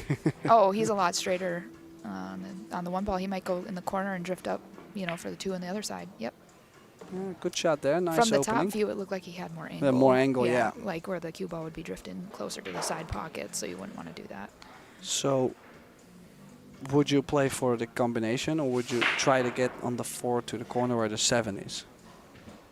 I would try to get underneath the 4, not for the combo. Personally, that's just personal, you know. What would you do? Well, I'm just wondering too, like, if I play the combination, the 4 most of the time runs towards a short rail, so you kind of are, yeah, you have to play shape too. Yeah, absolutely. But Well, where he got on the 3, he will never be able to get to the bottom, that's for sure. No. So we'll have to go for the combination, or shoot the 4 into the rail off the 9 in the corner. I feel like the TV table is maybe, like you said, you're seeing a lot of people overroll certain shots. Do you feel as though the TV table is playing quicker than the tables outside? Yeah, I would really not be the right one to 'Cause you question haven't that played on- because I I mean understand. I haven't hit a ball and I haven't been Totally watching understand. it the whole day. I haven't played on the TV table. I've played on the tables outside, but that's one of my guesses as to why they're overrolling is that it's possible that they're playing a little bit slicker or a little bit faster, right? Well, they are newer. They don't get practice sessions on these TV Okay. tables, Well, on that these makes 2, sense. so they are probably a little bit faster than the other tables. But I can't I don't tell. really know if how well the other tables play. Like I Right. couldn't know. Right. I don't think he has the full 4 ball from. Well, I do like to just overcut the 4 to the short rail and bring the cue ball 2 rails to the 7. Absolutely. Play the patient game. I Ooh, think caught that's it what he really was trying thick. to do, yeah. But Ooh, and left the 4 over the pocket. And this is what I meant earlier. Like, he would be running out, basically solving most of it. Yes. And then right now, the only shot for Almadan to shoot is to get on the 5. and then it's And after it's, tic-tac-toe for the yeah, most yeah, part. most of it, yeah. Yeah. I mean, anything can happen under pressure and under circumstances like this. Yeah, if he gets straight on the 5, like he might not get to the 7, but Right. most of it is picking up the pieces. Right. Let's see, how does he get on the 5? Well, I got some bad news. Looks like he's straight. Would you consider going in the side just to be able to drift down? But that 8 ball is. Oh, well, it's a very tight pocket. I'd Yeah. rather try to cheat it just a little bit and go just roll forward. up, Yeah. yeah. It looks like he's going He's in playing the side. low but too. Wow, what a shot he's that played was a there. great shot. He made that look a lot easier than it is. I for don't sure. like to play that with so much draw to the No. side. He's hit it very crisp. Absolutely. Yeah, that's also the beauty of junior pool is that they don't have that much fear. No, not at all. You see how well he hit that. What a shot. He definitely looks very comfortable at the table right now. Yeah, like you can see, he doesn't really fear much, and Also, they usually have that speedy hop, you know, like yes. they like to really just play fast. Hmm. Play fast, take chances, right? Yeah, When you're young and fearless, really. yeah. I When feel you like- when you get old and start to fear stuff, you don't play fast. It's not like it used to be, that's for sure. Yeah, the good old days, huh? Oh man. Well, he's got, like I said, it wasn't the toughest layout for him, but he's getting good shapes too. So a little draw to get to the 10.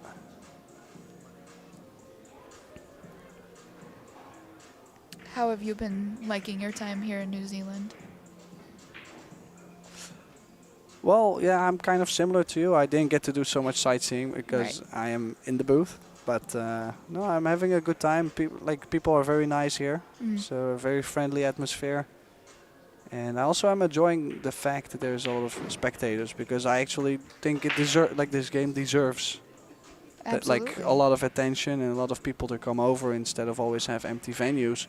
So I really like what they've been doing, and also the Pro Beard Series, most of the events, or almost all the events they have done, there has always been a good crowd. And Absolutely. that just thrilled to be here, actually.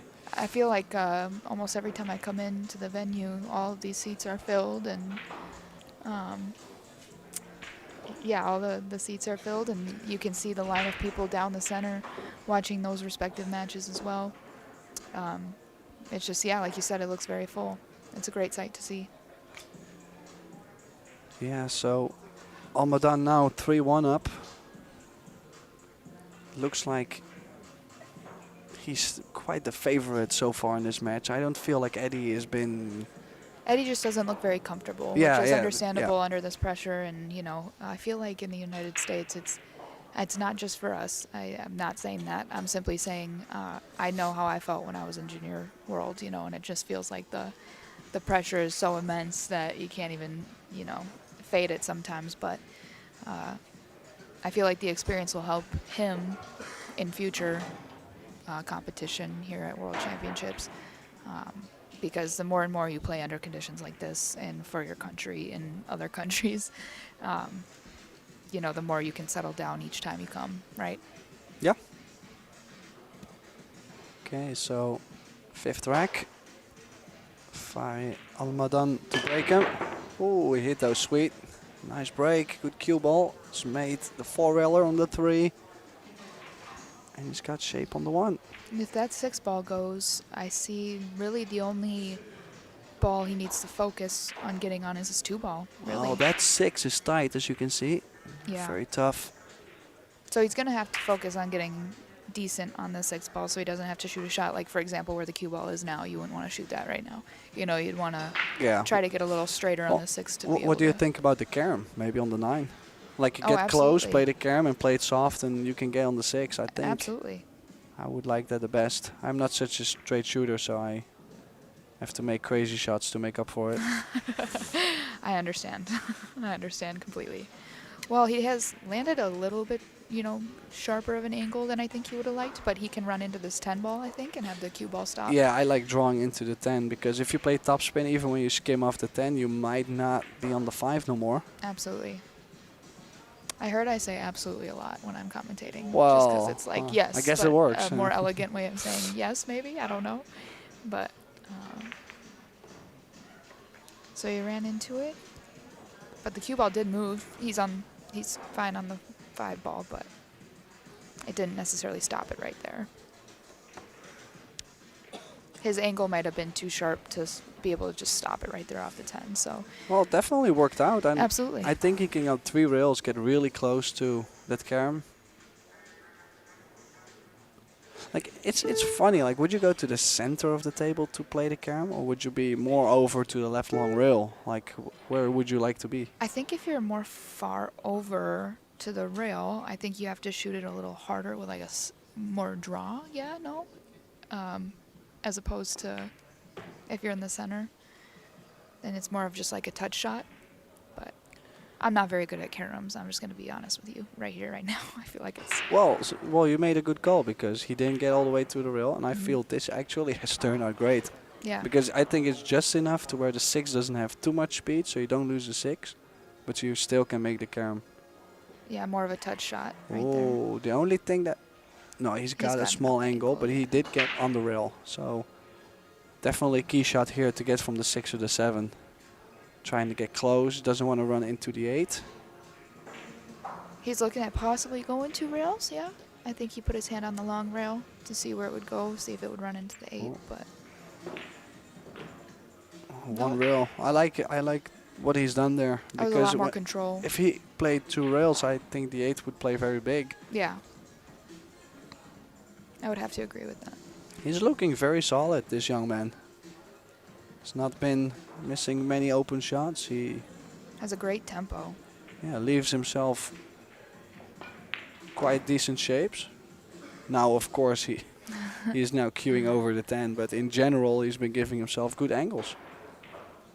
Yeah, even queuing over the 10, I don't see there being a problem because he just has to focus on making it. It's a natural leave for the 10 ball just to come off the long rail and back out. Only thing that makes that even more tough is, you know, the queuing over the 10 ball because it is all ball foul. No? Yeah. Okay. But Yeah, so straight in 10 to make it 4-1. Slowly, I would say Van der Rohe is in trouble if this goes in. Oh, quite confident strike there. 4-1 it is. Fari Almadan, 4-1.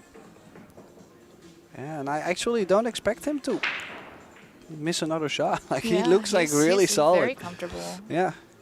I think he's taken a... I was going to ask you about the timeout rules because now would be a good time for him to take a break, I believe. Yeah. Like especially he's been breaking the ball, or he has to break the balls next. So he wants to come back from the timeout, positive-minded, make a ball on the break, hopefully run out and start closing the gap. That's the ideal situation. Absolutely. Like you actually, when you make that break run, your opponent now might make a mistake because you put back the heat on, you know? Absolutely. And taking a timeout, speaking from my dad's words that I get after every tournament because he loves me very much, I'm not one to take a break often, and I need to start doing that because even if you're feeling comfortable at the table and it's just not necessarily going your way, it's very key to take a break to slow your opponent down or and you have to try something, right? If they're on a roll and they're steamrolling, you have to try something even if you're feeling confident at the table, you know. Well, if you look at this young man too, if you look at this match, how things are going, you would definitely say the momentum is not with Eddie. No. Is all the way to Fare here. And Absolutely. well, the only thing you can do about it is either start hooking him so bad that he starts giving ball in hands, or you put him 5 minutes in their seat, or 4 minutes and 55 seconds. It's Right. similar, but Right. so yeah, I actually do like, and also you don't take a timeout when you're like 4-2 down or something, like Right. only when you really gotta go to the restroom or anything. Right. Like the timing is important too, in my opinion. For so sure. I think quite mature decision for him to take a timeout here. Absolutely. Absolutely. Because you let him get one more game, it's tough to make a turnaround with only 2 games because anything can happen, really. I mean, like you were talking about earlier, you could do all the work and miss one key shot, and then that's a game, and it could be his break next, and then he could break and run, and that could be all she wrote. Yeah, and especially with the alternate break format, being down 4 games, for example, is really a bad spot. Like Yes. hand track, Yes. alternate break Yes. is super tough to make a comeback, and you give your opponent plenty of breaks. So yeah, it will be interesting to see. Hopefully get to see him maybe speed up a little bit, like get some rhythm going, because Absolutely. he looked a little bit static to me. But It then again, felt- I have no idea how this young man plays too, so Right. it's tough to judge, of course. It definitely felt like his tempo wasn't smooth. Like I feel like a couple of shots he not rushed. He felt like he was smooth, but then a couple he took his time really. And I feel like it's good to take your time, but I feel like his tempo was a little off on those shots, right? Because I think he understood how crucial those specific shots were. So Yeah. yeah. Yeah, I completely agree. So Eddie is back. He should be breaking next, right? Yeah, I believe it's his break. But maybe the yes. coach told him also, hey, go back to your seat. You know, take your time. Like, that's also a thing I like to do, especially with shot clock, because the shot clock doesn't start on the break. Until you So break, I like yes. to take a lot of breaks just to like relax and settle down. Absolutely. Because the second you break the balls, now you know you're kind of being rushed. So Yeah. just to where you're comfortable. I like to come back to the table thinking it's a new match. Honestly, that's what helps me is as I kind of come back and pretend like it's a 0-0 and nothing's, you know, just to restart, right? Because if you go in, you know, really thinking and focusing on the fact that you're down, I feel like that hurts me more than helps me personally. Yeah, does grab his cue all the way to the back though on the break. Very long grip there. Usually the players like to hold it a little bit shorter. Mm. And has not made a ball on the break here. And Hasn't left anything too easy, but I foresee a safety coming. Do you? Yeah. But where would you play safe? Looks like he's probably going to bank the one up in between the 2 and 7 and have the cue ball come down behind that 10 ball. That's what it looks like he's looking at, but I could be wrong because he pointed, you know, just to the left of the 10 ball on the rail, on the short rail. So I think that that's where he wants his 1 ball to go. What about you? What do you think? I might bank the 1. Ooh, well, I don't think that that's not what he was this. trying to do. No, I hope he wasn't trying to do this. No, I was thinking about banking the 1 with the 4 and bring the cue ball to the short rail, hopefully the to get the 10, 10 yeah. in between. Yep.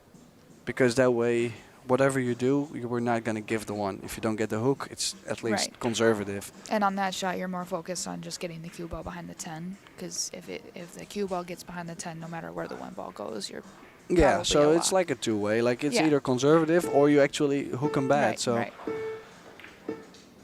so here played the bump on the 2. Look how well he's played that. Maybe a turnaround here. Played a good shot on the Absolutely. 1. Bumped the 2 That ball was over. a great shot. Well, definitely will need some work. I wonder if he was playing that initially to try to bump into the 8 ball and have the 2 ball in the corner, or do you think he was trying to I think he intentionally was. bump the 2? I think he was trying to.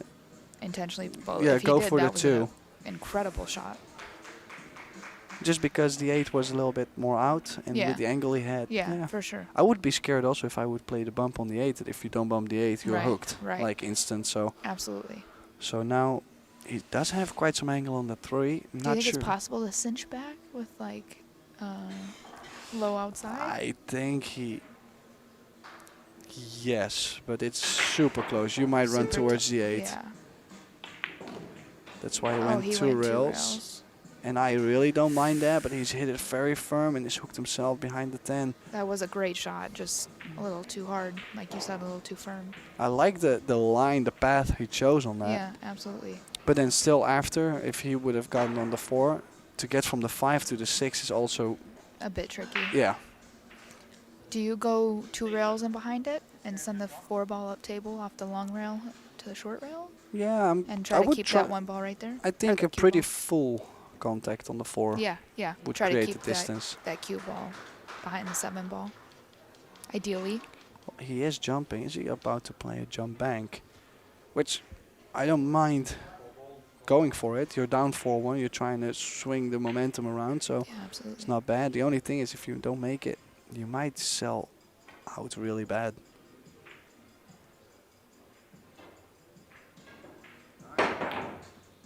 Oh, he got close. What is he giving Almadan?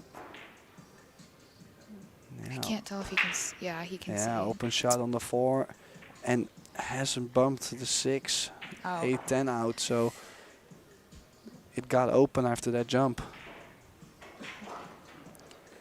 Yeah, so I see him playing the 4, 5 on the side, and then 6 in that bottom corner where the 7 would go as well. And then 8 in the bottom, if we're looking at it right now, bottom right corner. Yeah, got maybe a little bit in between. Could have, yeah, would have liked to have a little bit more angle on the 5, maybe to come off the top short rail, come out, or be straighter to just stun out straight. Right. But I think he's just okay with left spin into the rail out. Yeah, he was fine. He is really feeling the speed of the table right now. Yeah, but it's also for him the momentum is really not changing. Yeah. He gets patterns with 6 balls, which are Yeah, quite decent, and he's just doing his job to stay in line. So absolutely. he has the rhythm just because of that. And that's also a thing maybe for Eddie is that I probably would have liked to kick at the Yeah. 4 ball instead of jump, Mm-hmm. just because I wanna Your chances. I wanna of slow my something opponent happening, down. Absolutely. Like I don't wanna give him another chance like this. I really do feel for Eddie though. Sometimes when you're just trying to find that groove, you just can't, and you just can't. It feels like the pool gods are against you, right? Yeah, You're making the shots that you have, and then something happens like not getting shape, right? Oh wow. Oh yeah, he was trying to play that smooth draw to kill the cue ball off the rail. Right. Very sensitive, hit it This thick. is big for Eddie here to get back on the board a little bit. I mean, 4-2, really not. There's no problem at all. No, But it gets being you down back in the 5-1 game, is for huge. Sure, for sure. This is a huge game here. Like 2 games is nothing. Like it could be one dry break and you outrun Absolutely. everything. But Absolutely. so probably, oh, he hit that very firm. It was a great shot, but again, this is what I was saying. It just sometimes feels like you're making the shots, right? And you feel like you're doing what's right, but you're constantly having to come with it, because it's once you get down so far, every shot is a big shot, right? Yeah, of course. Right. And he's been getting big shots. Like this 8 ball is so tough. He's on the rail. Has to hit it with some speed to get back down table. Oh, for a view and on the shot clock. 3, 2. What a Wow, shot! he's hit that Wow. great. Look at this. Wow. You can kind of see the relief on his face. Yeah, of course. No, listen, the shot Oh, clock going on wow. too. What a He shot. needed a big shot there, That and was he came up with beautiful. one. So now, He just needs to decide whether he wants to go in the corner or the side. I feel like sometimes you just feel like just make the ball, right? And take what the table gives you. But yeah, I do like getting in, that he was trying to get to the side. I do don't too. mind that. I do too. I think he's okay here. Gets a little touchy Does because he get- sometimes you land in no man's land. And you Does can't. he get close to the corner, you think? Maybe a scratch, potential scratch? I think could be close. If he jacks up, I think he's okay. But I don't know which direction he's going. Yeah, he jacked Yep. up, okay. Great oh, shot. nice that was out a there. Great out. Huge shot for Eddie there. So Van der Rohe pulls one back, 4-2 down, but definitely made something out of that timeout he took. That's the main Absolutely. thing, and this is going to give him confidence too, because he feels like, well, I took a little bit of time and it worked. Mhm. Here you see, nice draw spin on that. His pace those last couple of balls was kind of what I've been saying like he needed to find, was that kind of rhythm. I feel like he found it in that one.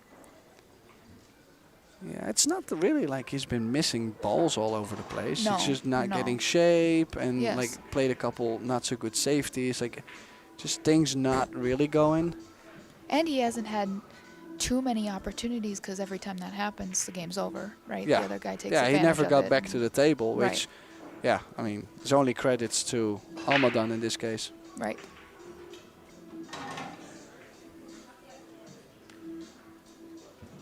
I do like, though, how Eddie's sitting at the edge of his seat, always ready for his next shot, right? I feel like body language says a lot, and it feels like he's always very in the match. I feel like when you get down a little bit, it's easy to kind of slump in your chair, right? It looks like he's very focused and looking forward to his next opportunities at the table at all times. Well, at least shows us that he didn't give up yet, Right. and he's trying to hang in there and go for a turnaround.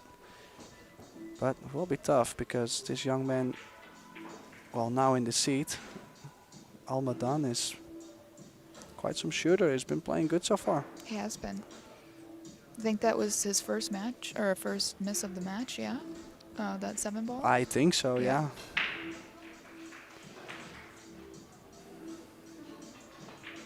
So So I think it looks like he's queuing up to push into this 5-ball. He might want to push the 5 and the 3 together. That's what I thought he was That's going what to do. Well, and just because if you do so, you guarantee yourself a couple more innings. Absolutely. Like the guy can never, well, can never, most of the time will not run out if you put the balls together. Yeah. I mean, he's left a shot, but getting on this 2 ball is going to require him to go 2 rails. And for the 2 in the side, I think. It might pass the 6 in the corner, so he might be okay just going 1 rail, you know, towards the... Oh, he did go very aggressive on that shot. did. Really trying to make something happen. Missed it. Tied Left the up the shot 2 on the ball. 1. But yeah, indeed. Left the 2 to where there is, well, there is always a combination, but I would not shoot the 2-3 combination or the 2-5. Yeah. And the 2 That's doesn't very, go. very So, aggressive. so what do you play here? Do you consider a safety on the 1? Yeah, I feel like you have a couple different options. I feel like he's going to go for the 1 ball and then try to safe on the 2. Well, that might be bad news because he did not play the 1 ball in that corner. So Fare has the option to either shoot himself or give it back. And he could thin the 2 ball, put the 2 in between and get the cue ball to the other side of the 5. Yeah. He is looking at playing the combination. He Very is. aggressive shot. Oh, very It's a close. great attempt. Yeah. But now he's opened up everything pretty nicely here. I mean, the 5 is still in a bit of a... Yeah, I would say to get on this 5 is definitely key shot. Yeah. But he has the angle on the 2 to create an angle on the 3, which then comes back down for the 4. So...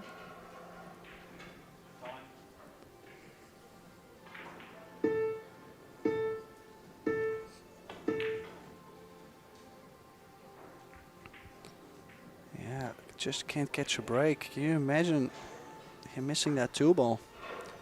Just, it's not happening for him right now. Look at what he's given. Angle to get from the 2 to the 4.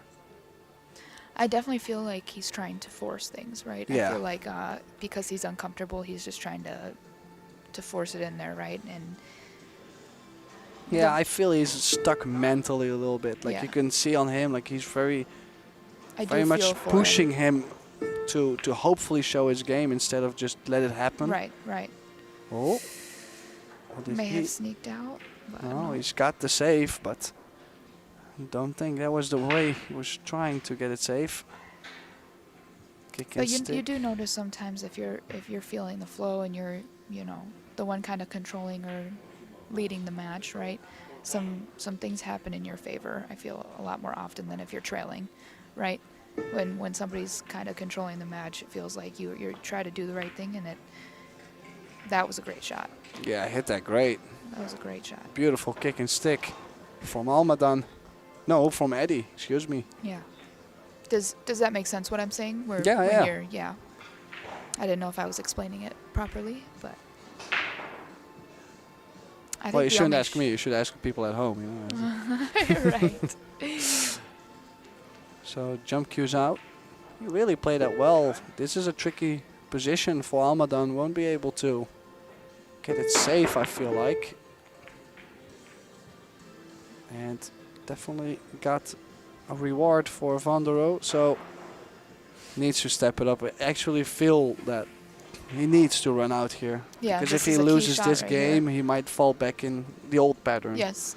He needs to really take advantage of that break like you were talking about. So the shot is huge, making sure that the speed is proper where you don't go 2 rails in behind that 8-10 again.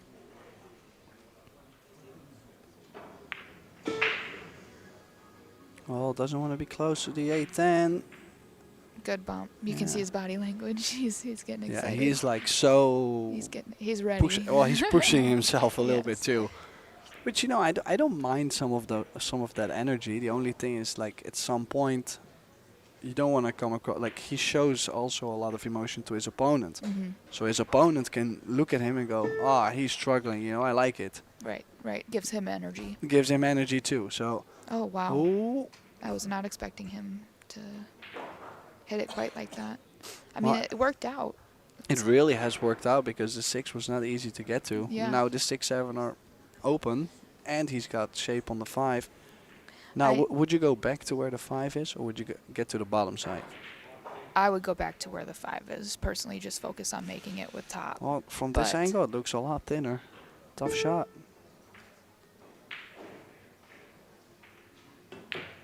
Oh, he did play the bank. Banked it. What Oh. a shot. He Well- might still have the 6. I'm Yeah, not sure how it lined up. I feel for him. I don't think he's got the 6. But still, it's okay. He can fight for another shot. Overcut the 6 to the Yep. short rail and bring the cue ball 2 rails Backup back to the... table. Yeah, Maybe even get behind that 10. 10-8. That would yeah. be great. Yeah. That would be ideal. Definitely. But also you gotta, he might sell out the 6 if he tries to go all the way there. So you gotta find the in between. I'd rather get the 6 safe and not have full cover. Right, right. Yeah, you can call, yeah, or you bank the 6. Same shot, you bank the 6, and if you don't make it, it might creep safe. Like, Yeah, might two-way get there. shot for sure. It'll be interesting to see what he does. It looks like he's queuing up for. yeah, he went aggressive. He went all in to make the bank. He didn't Yeah. really take care of the 6 in case he didn't make it. Well, I have Almadan at the table, and so far he's been, I would almost call him a specialist on running out the last 5, 6 balls. Yeah, Look at this too. that was Look, great. and he great. doesn't get too much angle. Gets straight, but it's okay. Could be okay if I he feel draws like in if- front of the side I pocket. was just gonna say, Yeah. like I feel like if you're straight like this, you want to get in front of the side to give yourself more space. I thought he was gonna have a small angle, and the cue ball rolled a little bit No, further. you're Yeah. golden. You're golden. He did manage to cheat the pocket and get off the rail, which is ideal. But do you see him stopping it right there? It looks like he's gonna draw back like a. Well, he looked like he inches? didn't want to go jacked up and draw the cue ball, so I guess he will stop it on the 8. But I would try to get closer. This is a big swing. He could have rushed stopped the that cue shot. ball. Definitely rushed that shot. Well, But that's it could have been, I don't know if the time clock was going off or if he was just getting amped. Ready well, to, maybe he was just trying to catch that same rhythm as he Yep. was in the beginning. that confidence. He also realizes that he's getting close. Yep. His opponent, you know, is slowly coming back into the match, so he's Yep. trying to maybe force it too. It's such a battle.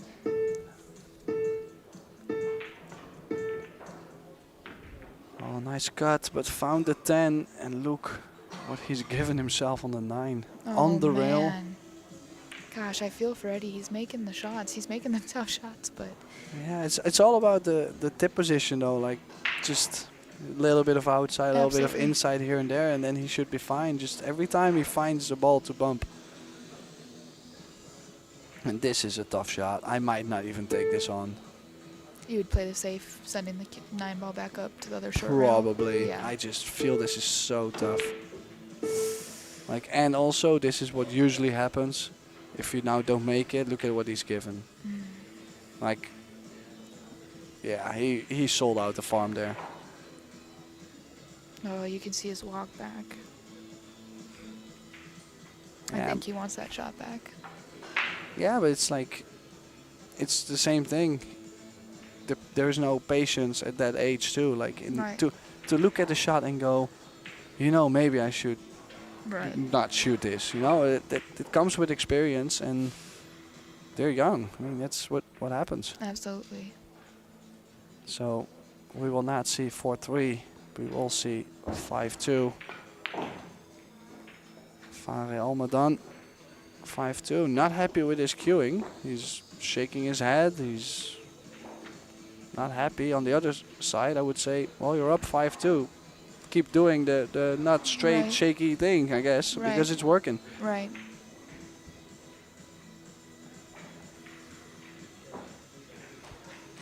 And I do believe it's Eddie's break. Yeah? Yeah. I believe it's Eddie's break. If you can manage to make a ball here and get a shape on the one ball, you know, you can control the table and try to get it to 5-3, right? But like you said, it is very tough with the alternate break, you know, for there to be a gap, right? Yeah. And with an unpredictable rack, unpredictable break. But Yeah, you gotta hit him square. You gotta hit him firm. You gotta really give it all to I'd make a love ball. to just see Eddie get comfortable. I feel like he's still not comfortable. It's so hard to keep your head and your focus in it when you're just not comfortable with any shot, really, you know. Do you know if this is his first time playing? Because I don't remember I seen him before on the World Junior Championships, but I don't believe it is his first time, but I could be mistaken. He did make a ball, and he does have a look at the one ball. I think now he should send the one ball up to the other short rail and have the cue ball in behind either the 9, 7, or 2. yeah, he could, You know? he could definitely roll up on the 9. Yeah, no, I like your shot. I think he likes it too.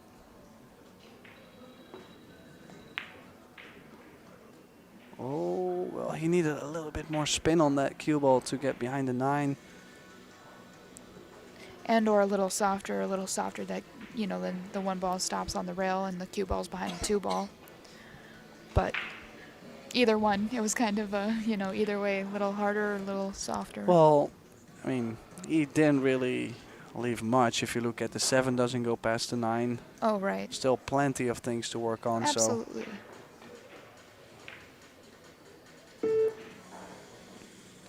you know, sometimes I feel like it might be a better move to purposely miss the ball than, like in this case, if he had made the 1, 2, and 3 and then make a mistake on the 5. I feel you didn't really put much Right.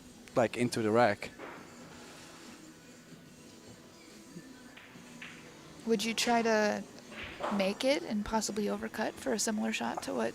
I am probably not gonna try and make it. I just bring the cue ball back down. You need distance. I like this. If he gets the cue ball down behind the 8. Behind the 8. Does he get it? Did he get it? I don't know. I think he might have. Makes a huge difference if he got Can it. see it, I right. would assume so because I can see Almadon went to get his break cue. To try to long jump over the 3. Yeah. And that was a great shot by Eddie. Oh, he got Wow. close. Look at how much draw he put on the cue ball. Wow. Oh. Oh, Ooh. wow. I thought he was gonna 4-rail the 1 by accident. Is Well, I think he- he's got him hooked behind the 6 ball. Yeah, so he must have been hooked. Look at how much draw he hit that cue ball. Wow. And yeah, it did rehook Eddie. So the jump cue is out again.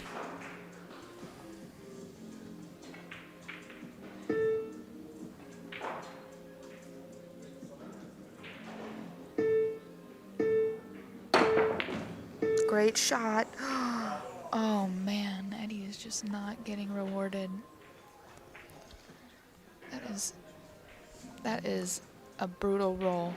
Brutal roll. Hey, Eddie is trying to stay in this. At least he is grinding. That is very tough to do. Keep your head in it. He is not giving up. That's for sure.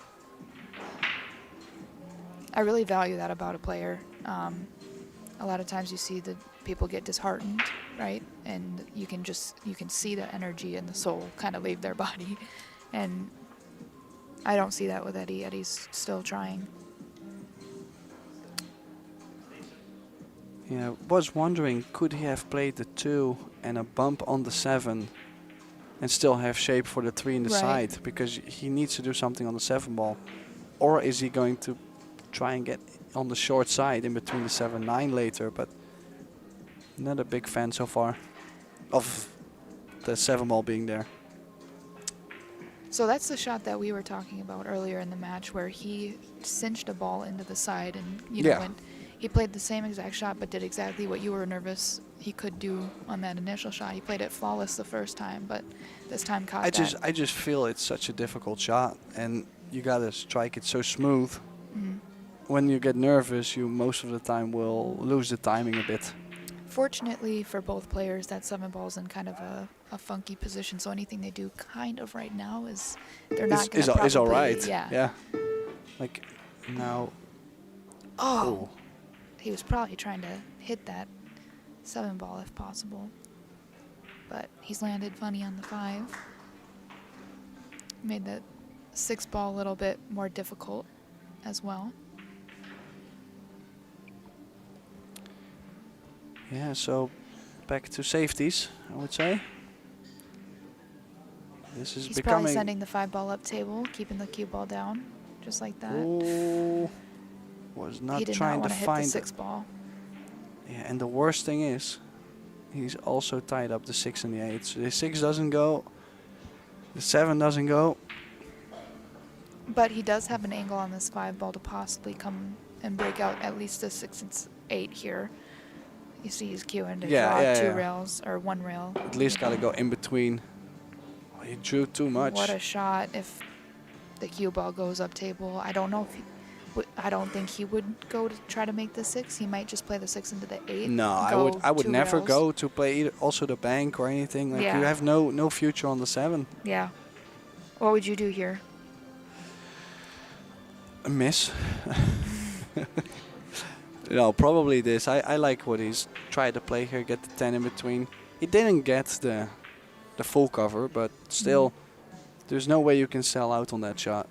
Do you thin the 6 here and go 2 rails off the like the angle we're seeing the right side of the 6? Yeah. The 8 ball scares me, being right there. It's either that or I try to find a way to put the 6 in front of a corner pocket on the top side of the table to where Okay. someone has to do something amazing to still get out.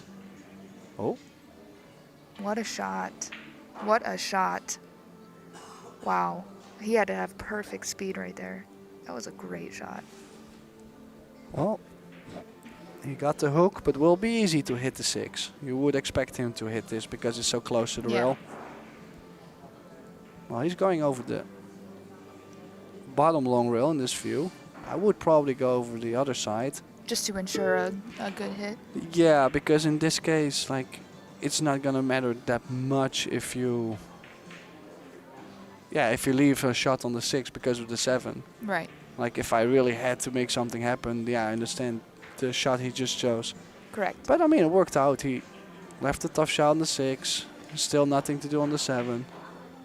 What would you do on the 7? If you were to shoot the 6 ball right now, what would you try to leave? Well, for I'm the not 7 gonna ball? make the 6. I won't get to the 7. Yeah. I just don't feel there's any value until you get like an angle somewhere where you can either Right. get in between or you can open them up. Like as long as you don't get that, you just wait. Like he's gonna cut the 6, and then I really don't know what to do. Right. Or you're gonna go aggressive, shoot the 7 into the rail, make the 9. Like, yeah, not a big fan.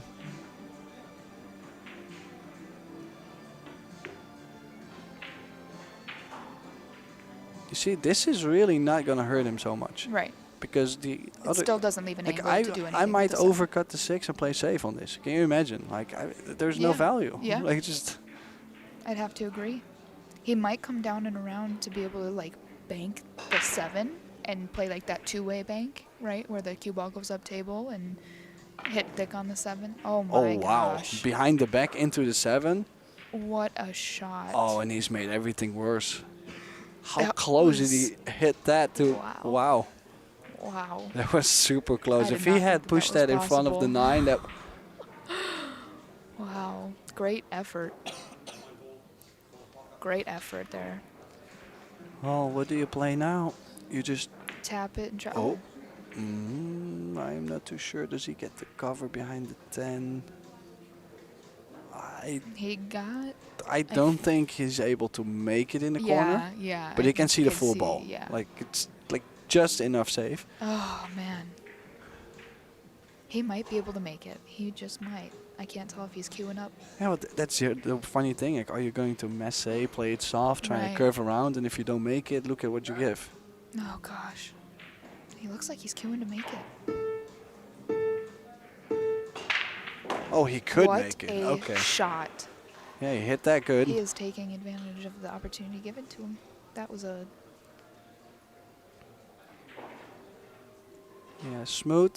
he hit that with He a lot of stayed still real confidence. good though. If you look at his body, Yeah, like didn't move. he struck the ball. That's where a little Yep. thing came in, but he didn't Yep. really come up or Right. he stayed down. Right.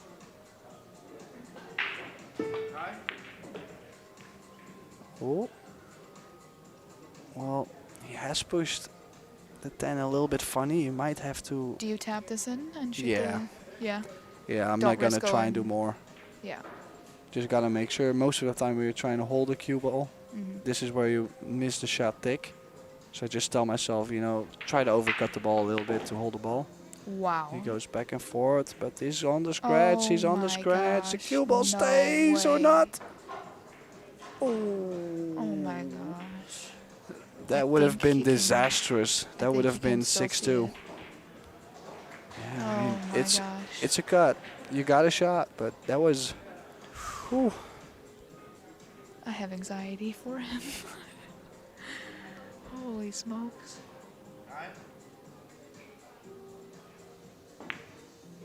Great shot. No Oh. way. Oh no. He just cannot catch a break. Wow. Wow. Wow, wow.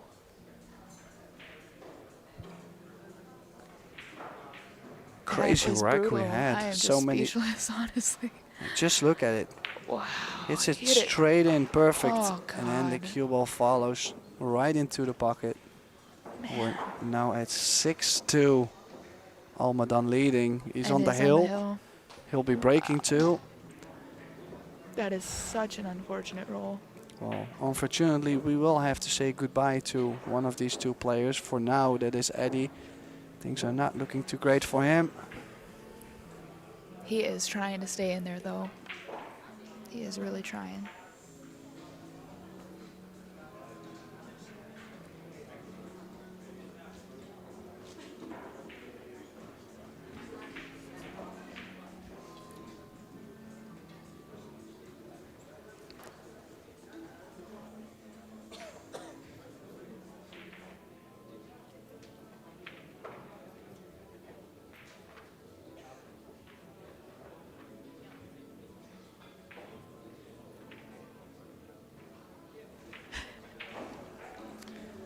Well, 9th rack coming up.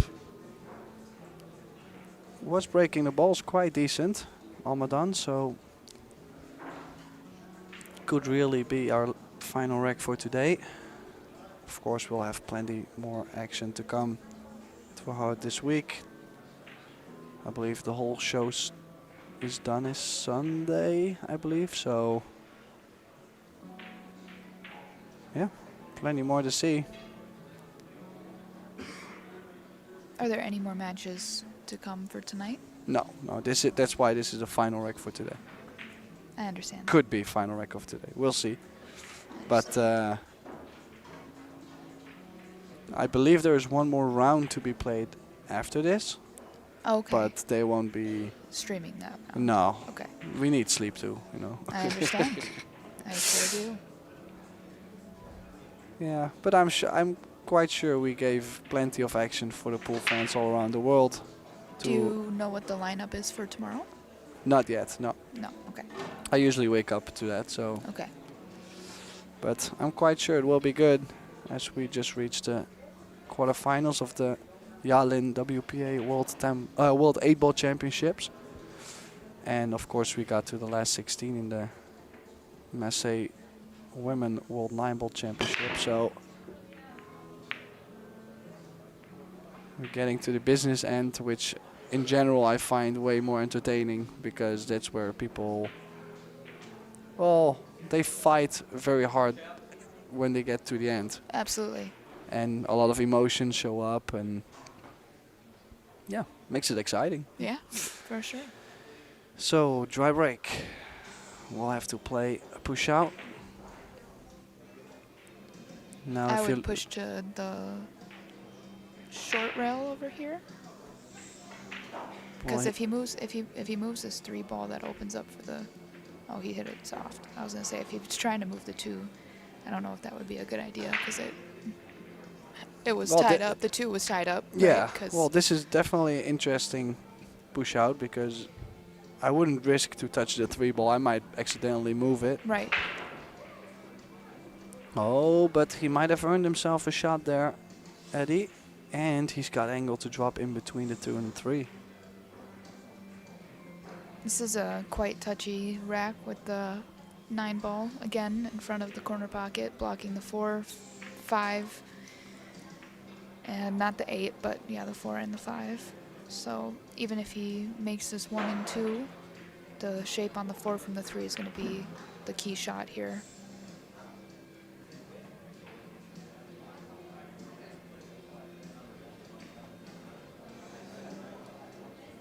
Because the 4 doesn't even go in the other corner pocket. He'd have to get below the 4 ball.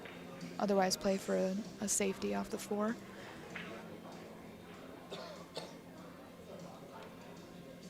So he definitely wants angle on this 3 ball.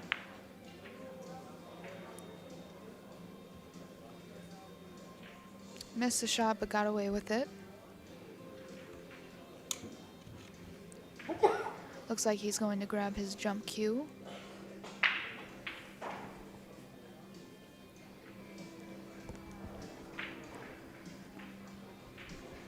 With the draw that he had on the other jump, I Oh, wouldn't yeah, be surprised if he draws back to center table from here.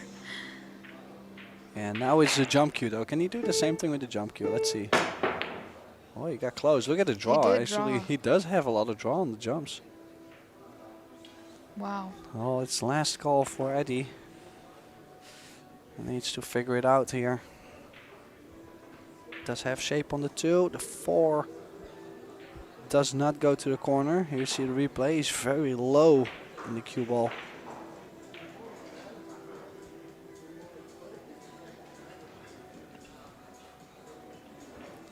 Yeah, just wondering, like, same thing. You can make the 2 and the 3 trying to get on the 4. If you don't get there, then you're basically solving the problem. Wow. That took off that rail with a lot of spin. Yeah, it does still have a shot on the 3, but A little more angle than I think he would have liked. yeah, I don't think he can get to the 4, right? I don't think so. Unless he gets... yeah, I don't think so.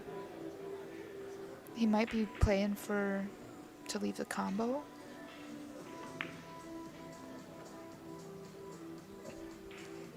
Well, he got He got quite there. close to He did. be able to shoot the combination. Maybe a safety if he nicks the 4 real thin on the left side and bring the cue ball behind the 9. Could be Right. possible. I'm very interested to see what he does here because it looks like he might be lining up for the combo. But yeah, he's going to have to stun it because if he goes top, he's going to hit the 5 and 8. Oh, That was a great shot. Where's the cue ball? Does it Great go shot. away from the 7? It might be over the 6. Only reason I say that is his facial expression. Yeah, he didn't look too happy actually. No. So he's over the 6. Tough to get to the 5. Here's a combination. He hit it great. He is fighting with everything he's Yeah. got in him, that's for sure. It is so hard to come with these shots in the situation that he's in, so he's making it look a lot easier than it really is. He's really putting all of his energy, all his remaining energy into this last rack here. I just don't think he can get to the top side of the 5, so he has to just make it and get to the bottom side and play safe behind the 8. If he wants to go for it. Yeah. That was a great shot. Now he needs to play a safety. Has to. Yeah. What would you just I spin the I- 5 and behind the 8 and have the cue ball go up table? Yeah, probably. I mean, even though it will be easy for the other player to hit, just That's gotta, really all you he just has. gotta take it. Yeah. Yeah. Oh, he hit Hit it it. very thick. Might have got away with it. I Yeah. think he got away with it. Little flick off the 6. And got the hook.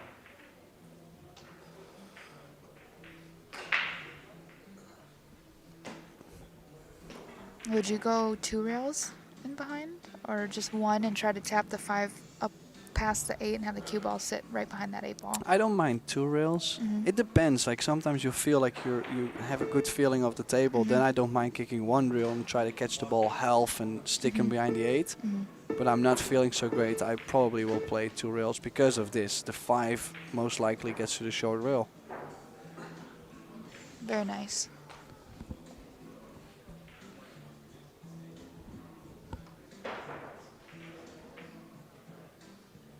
Eddie is probably going to try to go 2 rails behind the 6 ball.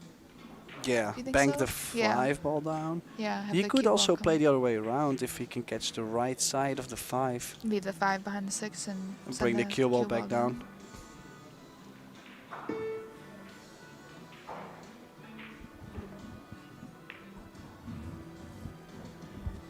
Well, he took the short route and didn't get it, as he left something to go aggressive for Almadan, because if he has, these might be our last 5 balls for today.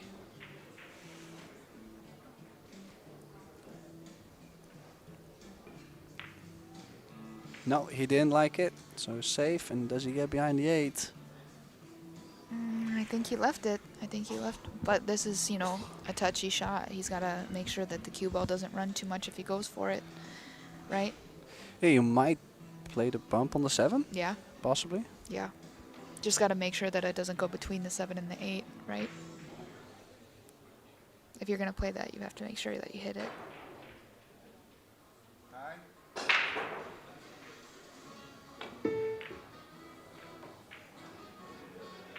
Wow. Yeah, he's just not feeling it. No. Things are just not. He's doesn't have the feel today, I guess. Like we said, I don't know really how both of these gentlemen played, but they have qualified to play in this World Junior Championships. You don't qualify without a reason. So Correct. obviously there's something very wrong, or he's just having a very big off day. It could definitely be nerves, as one of the, you know, first matches out here, being on the TV table. It's brutal,